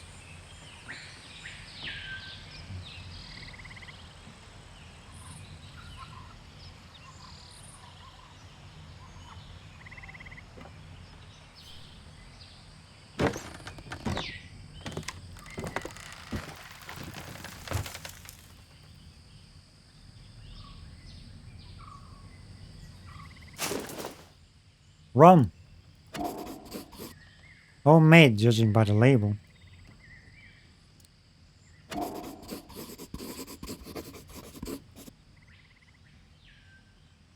This bottle is not as dusty as the others and no longer full. Someone's had a drink from it recently. The old guy?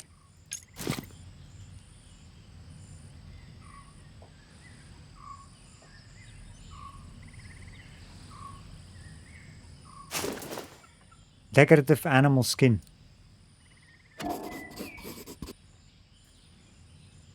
Looks like it has been moved around a lot.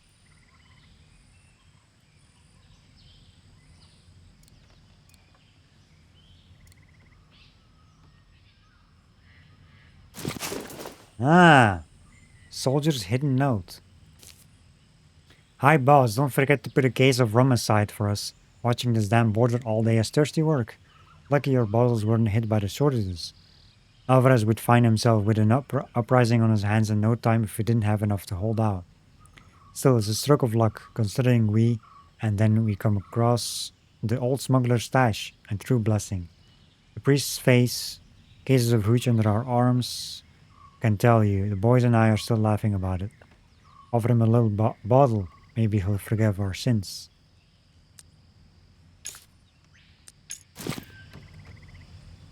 Alcohol smuggling.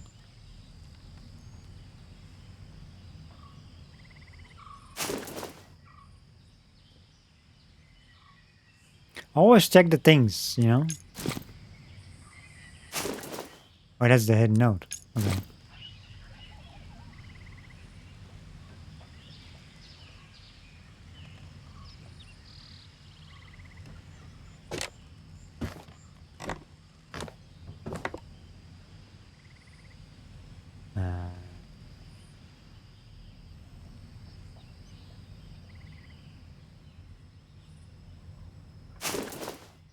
A Condor of Amerzone. President Alvarez watches over the homeland.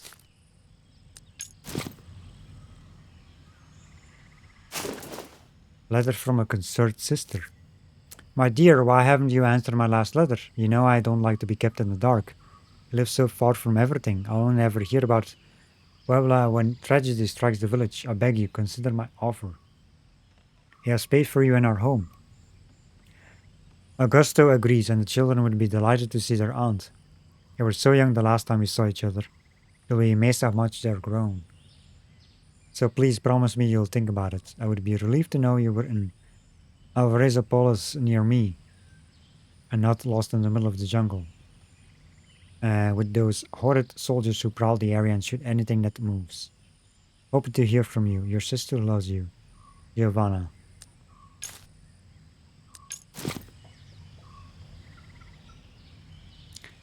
Let's play some pool.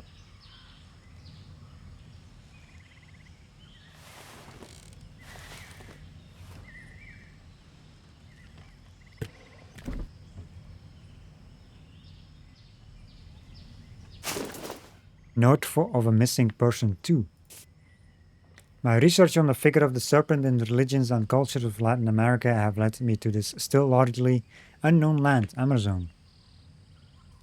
And by following its immense river, which snakes, through the jungle, I have found myself in Puebla, about time too, as I was almost out of supplies and paper for writing. It has been well worth the journey, however. I've compiled some fascinating information through my various encounters. The few inhabitants of the area appear only too happy to tell me the legends of their tribe, most of which seem to have been derived from pre-Columbian mythology. In particular, the recurring figure of the snake, creator and destroyer of the world, an ambiguous symbol as much protector as devastator. A merchant who was traveling upriver to visit the few villages that exist in this area told me of Witata, a fire serpent which paradoxically roams the fields to protect them from arson and lives in the water.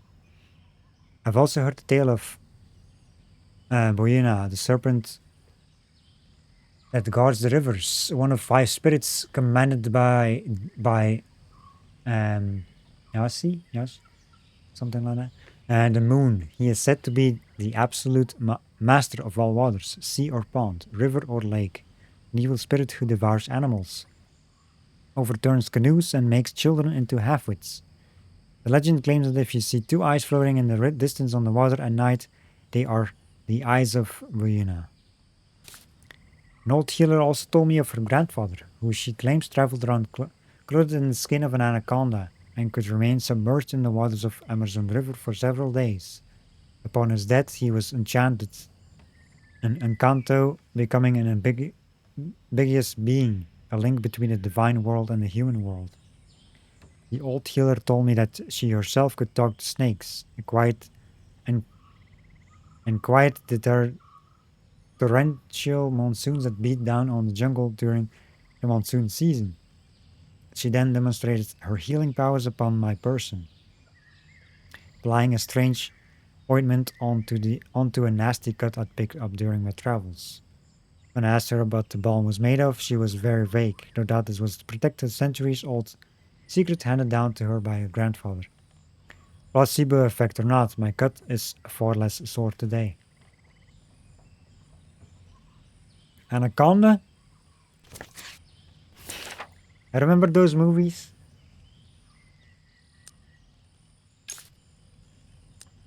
Anaconda movies. Fun times.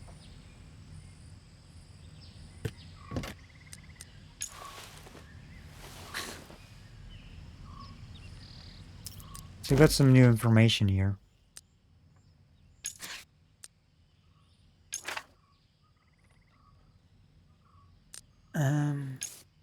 Assigned to warn customers that Pueblo's border that anyone from the native populations will not be served. Charming.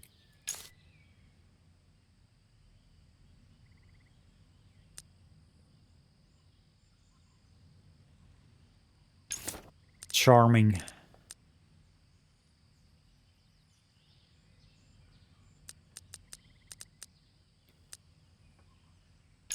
Alcohol smuggling. Soldiers' hidden note. In the border in Puebla, I found evidence that the soldiers of the local garrison recently stumbled upon a cache of bootleg alcohol in the village.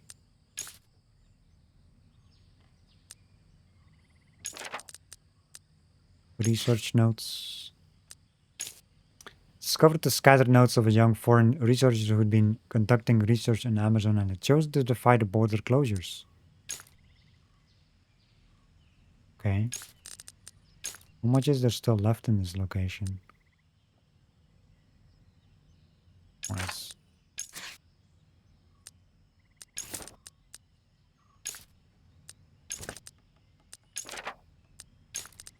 Has a few more things.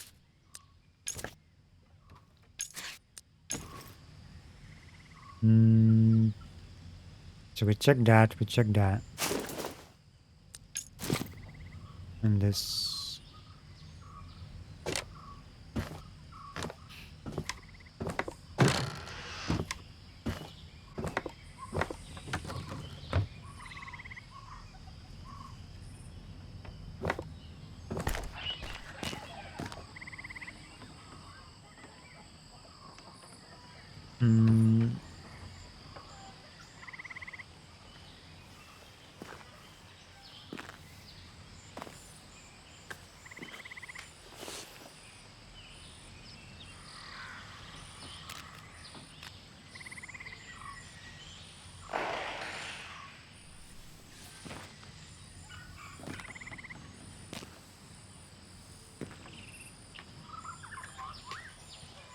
It's always fun throwing stuff down a well, right?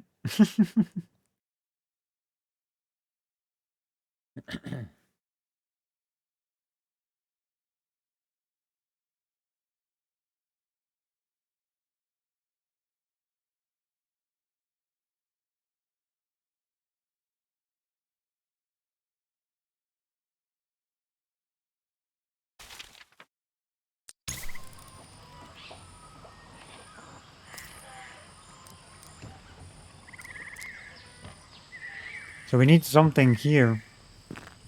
Probably there's something down the well.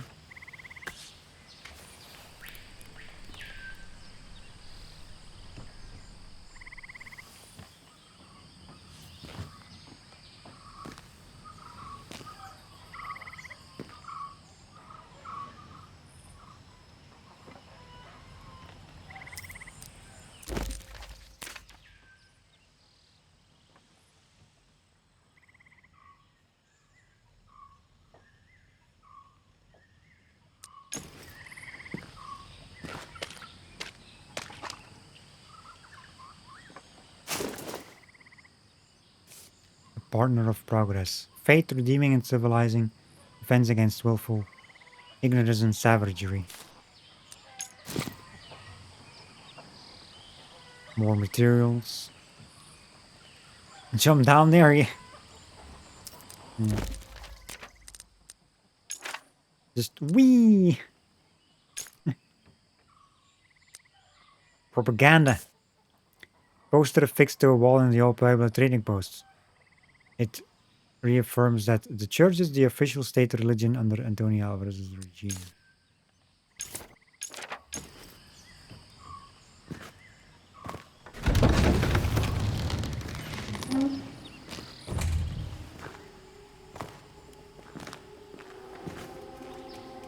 The intruder! Bernardus! Here he is! Stop! Don't move! But I wasn't done exploring. Koryuko.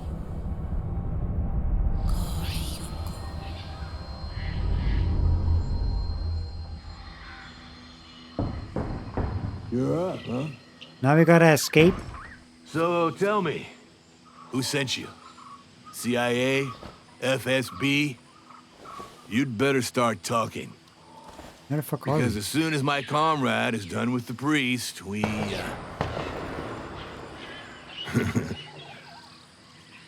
I guess someone didn't want to talk.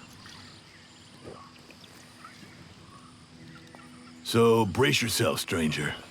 You're in for a very, very, very long interrogation.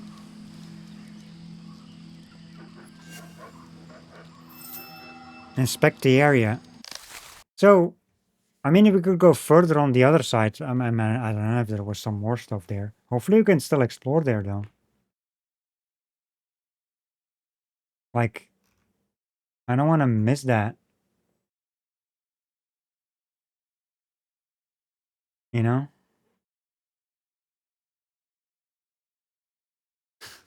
I don't want to... I don't want to miss the exploration in that town. I mean, then again, we have to return it anyway because our hydrofloat is there. Also, we're upside down.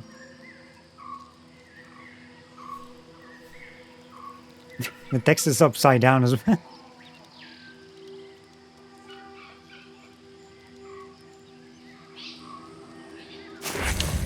Stone. Could this be put could this be put to a more creative use?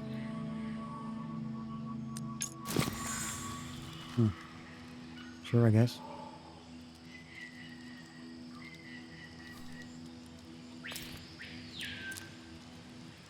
Um.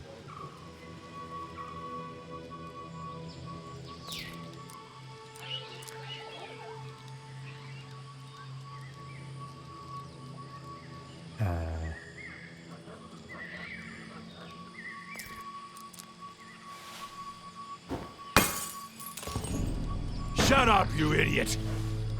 Believe me, you do not want me to come in there and show you what you'll get for being a smartass!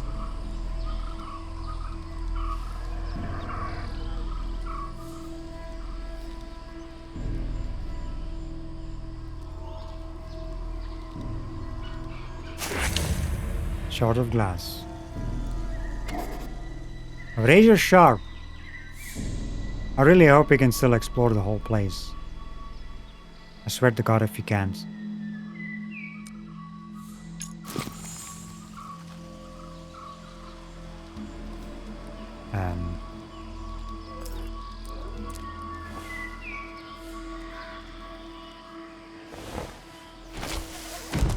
Oh, so you managed to break free of the rope, huh?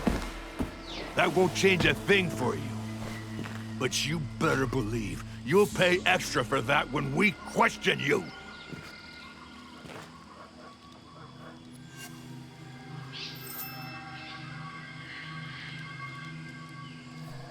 You can kill a man, but not his dreams. Man. We lost our stuff too. I mean, you should be able to finish all this stuff anyway. Like, this is weird if you couldn't.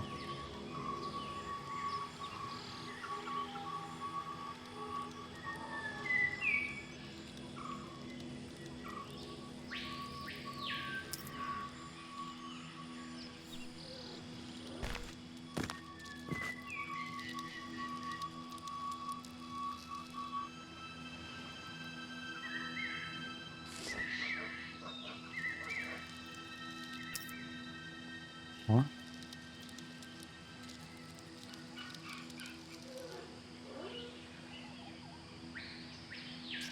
What are we trying to do here? Grabbing bugs. So we have...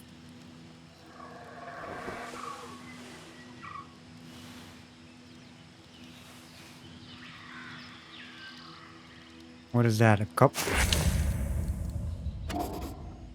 It's pretty big. Who knows how many prisoners must have used this?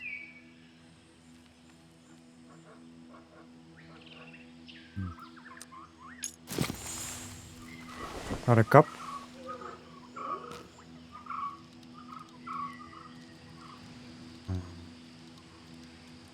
Door. Inspect. Yeah, this is like where the church is. Unit 34 of the River Brigade, Pueblo Garrison.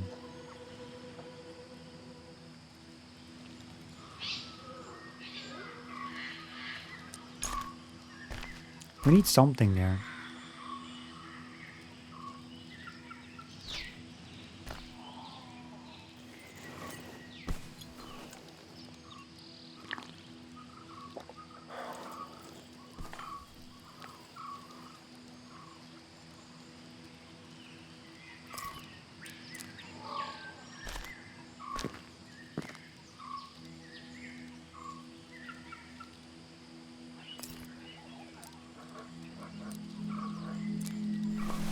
Hey, you!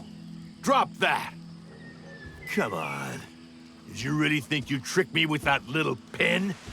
Just you wait until we question you. You'll see. Well, I guess that didn't work.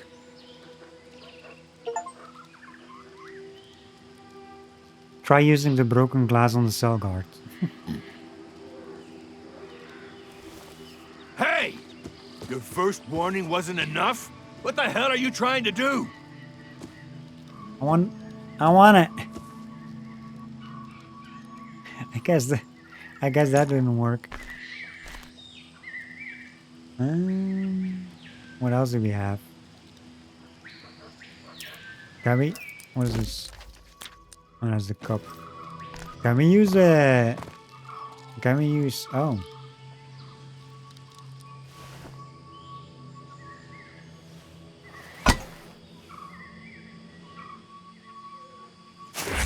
That's a buck and a cup. This book is not entirely new to me. Didn't Valambois mention it in his travel journal? Or who the hell knows? We got a bug.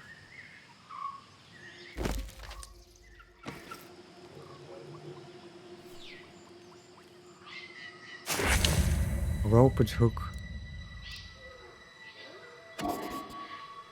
It's pretty long. That's what she said. Could easily be hooked onto something. A car?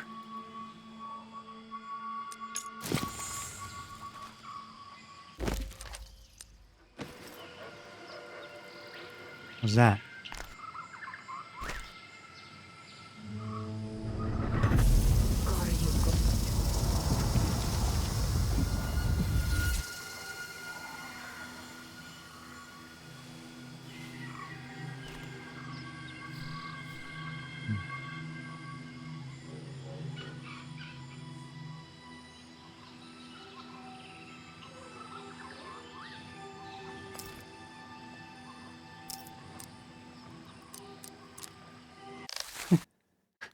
That was funny though. Hold up a sec.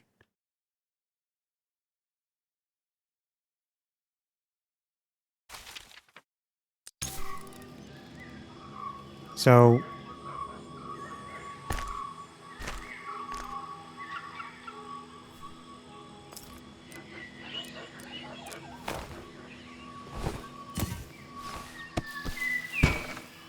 What was that?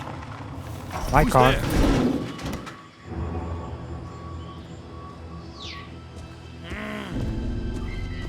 Crap. Crap! The engine's totally destroyed. Lieutenant Campos will skin me alive. How the hell did this happen? It wasn't me. I'm innocent. Yoink. Oh. Wait. What? Oh, the bug. Bloody car. I'm really gonna get it when Lieutenant Campos sees the state of that Jeep. They already sent me to the middle of nowhere. What's gonna happen now?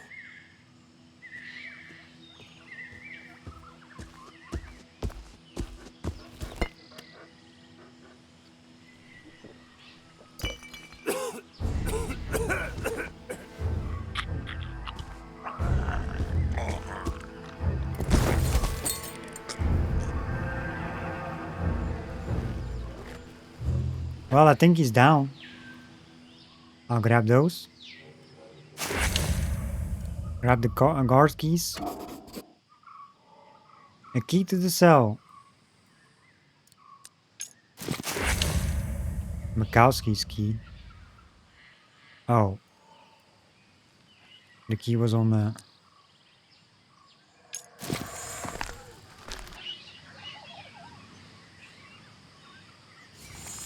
So, I wonder if I can get my stuff back.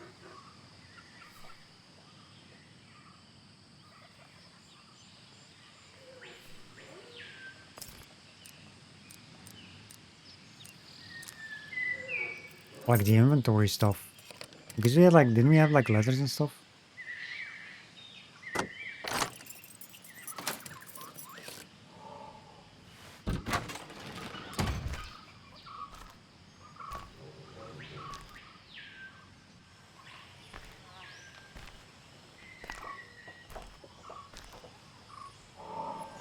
Alright.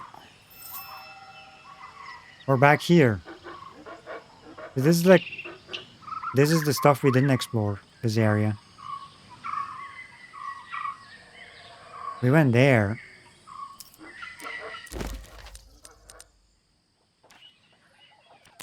Yeah, we had like... reading material. We need to look for the hider floats back up. This in the church, okay.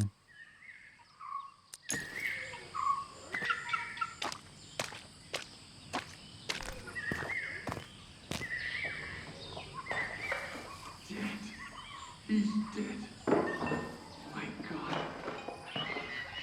We done.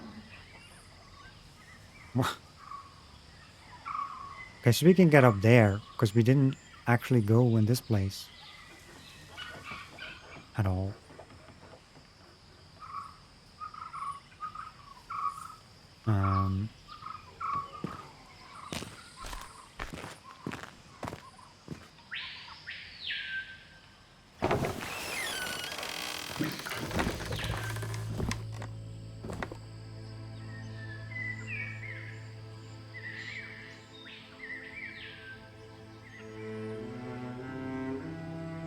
You know, I'm looking at the time.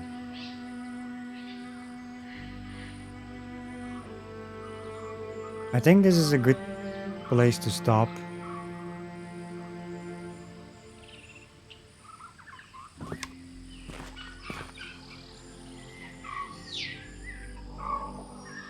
I mean, with the chapter not done, but this is a good place to stop. We escape the cell, you know. We continue exploring for next time. With like this area here, you know, all this. Because the church is the main thing. So, yeah. I think this is a good place to stop. I don't know where it's saved. But it probably saved somewhere. After we got out. 2 minutes 25.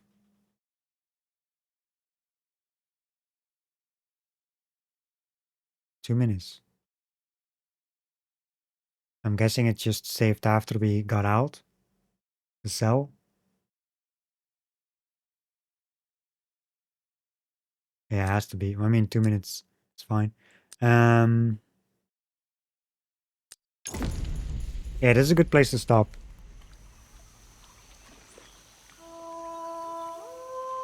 This was fun. This was fun. We finished chapter 2. We started chapter 3. We got like probably halfway through or something, I think. Yeah, I'm really enjoying this. Like some fun puzzles and cool story. I mean, as we mentioned yesterday too, I'm very invested into the story. I'm always excited to see, you know, what's gonna happen next. This is cool.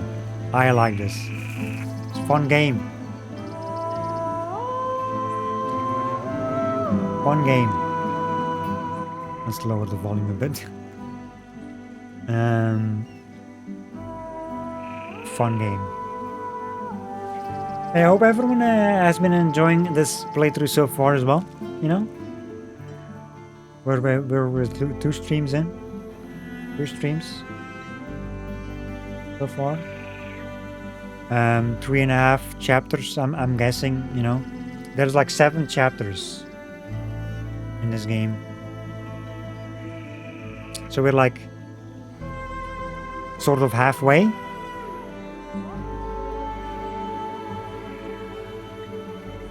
In the game. I don't know how long the other chapters are, but I'm guessing just halfway, I guess, sort of. So we'll see, you know, how long it will take. Probably like at least 2 more streams, most likely.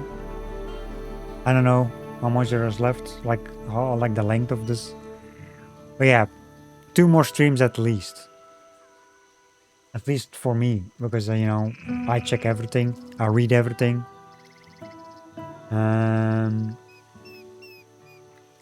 Yeah. Still impressed by the graphics, looks better than most games nowadays. Yeah, they look good. Sometimes the frame rate jumps down like a lot though. It's insane, like by looking at, if you look at certain spots, it's weird. I mean, it doesn't go below 60 usually, but it's weird that it sometimes. I think it's only on this location that I've had it. Actually, in chapter 2 as well, like in one location, but the rest was fine. Yeah, overall the performance is actually pretty good. No issues at all. I'm playing on the highest settings, which is high.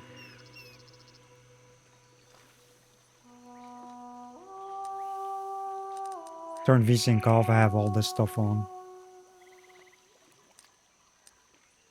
You know,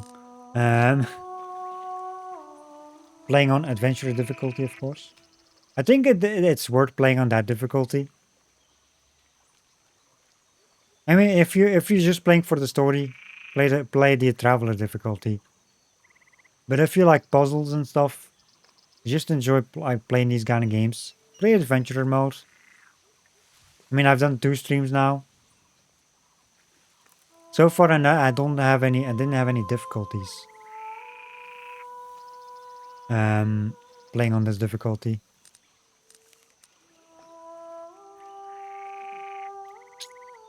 So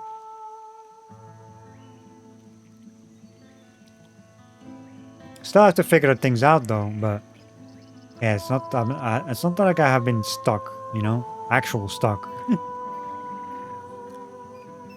You have to catch up on the first part of the VOD. Yeah, it's not. I think you didn't miss much. I think. Other than like a small bit, you know, on chapter 2 that you missed. But yeah, let's end it here though. Let's go find someone to rate, do our outro and all that stuff for YouTube. So do stick around for the raid. Yeah, we're done for now with Amerzone.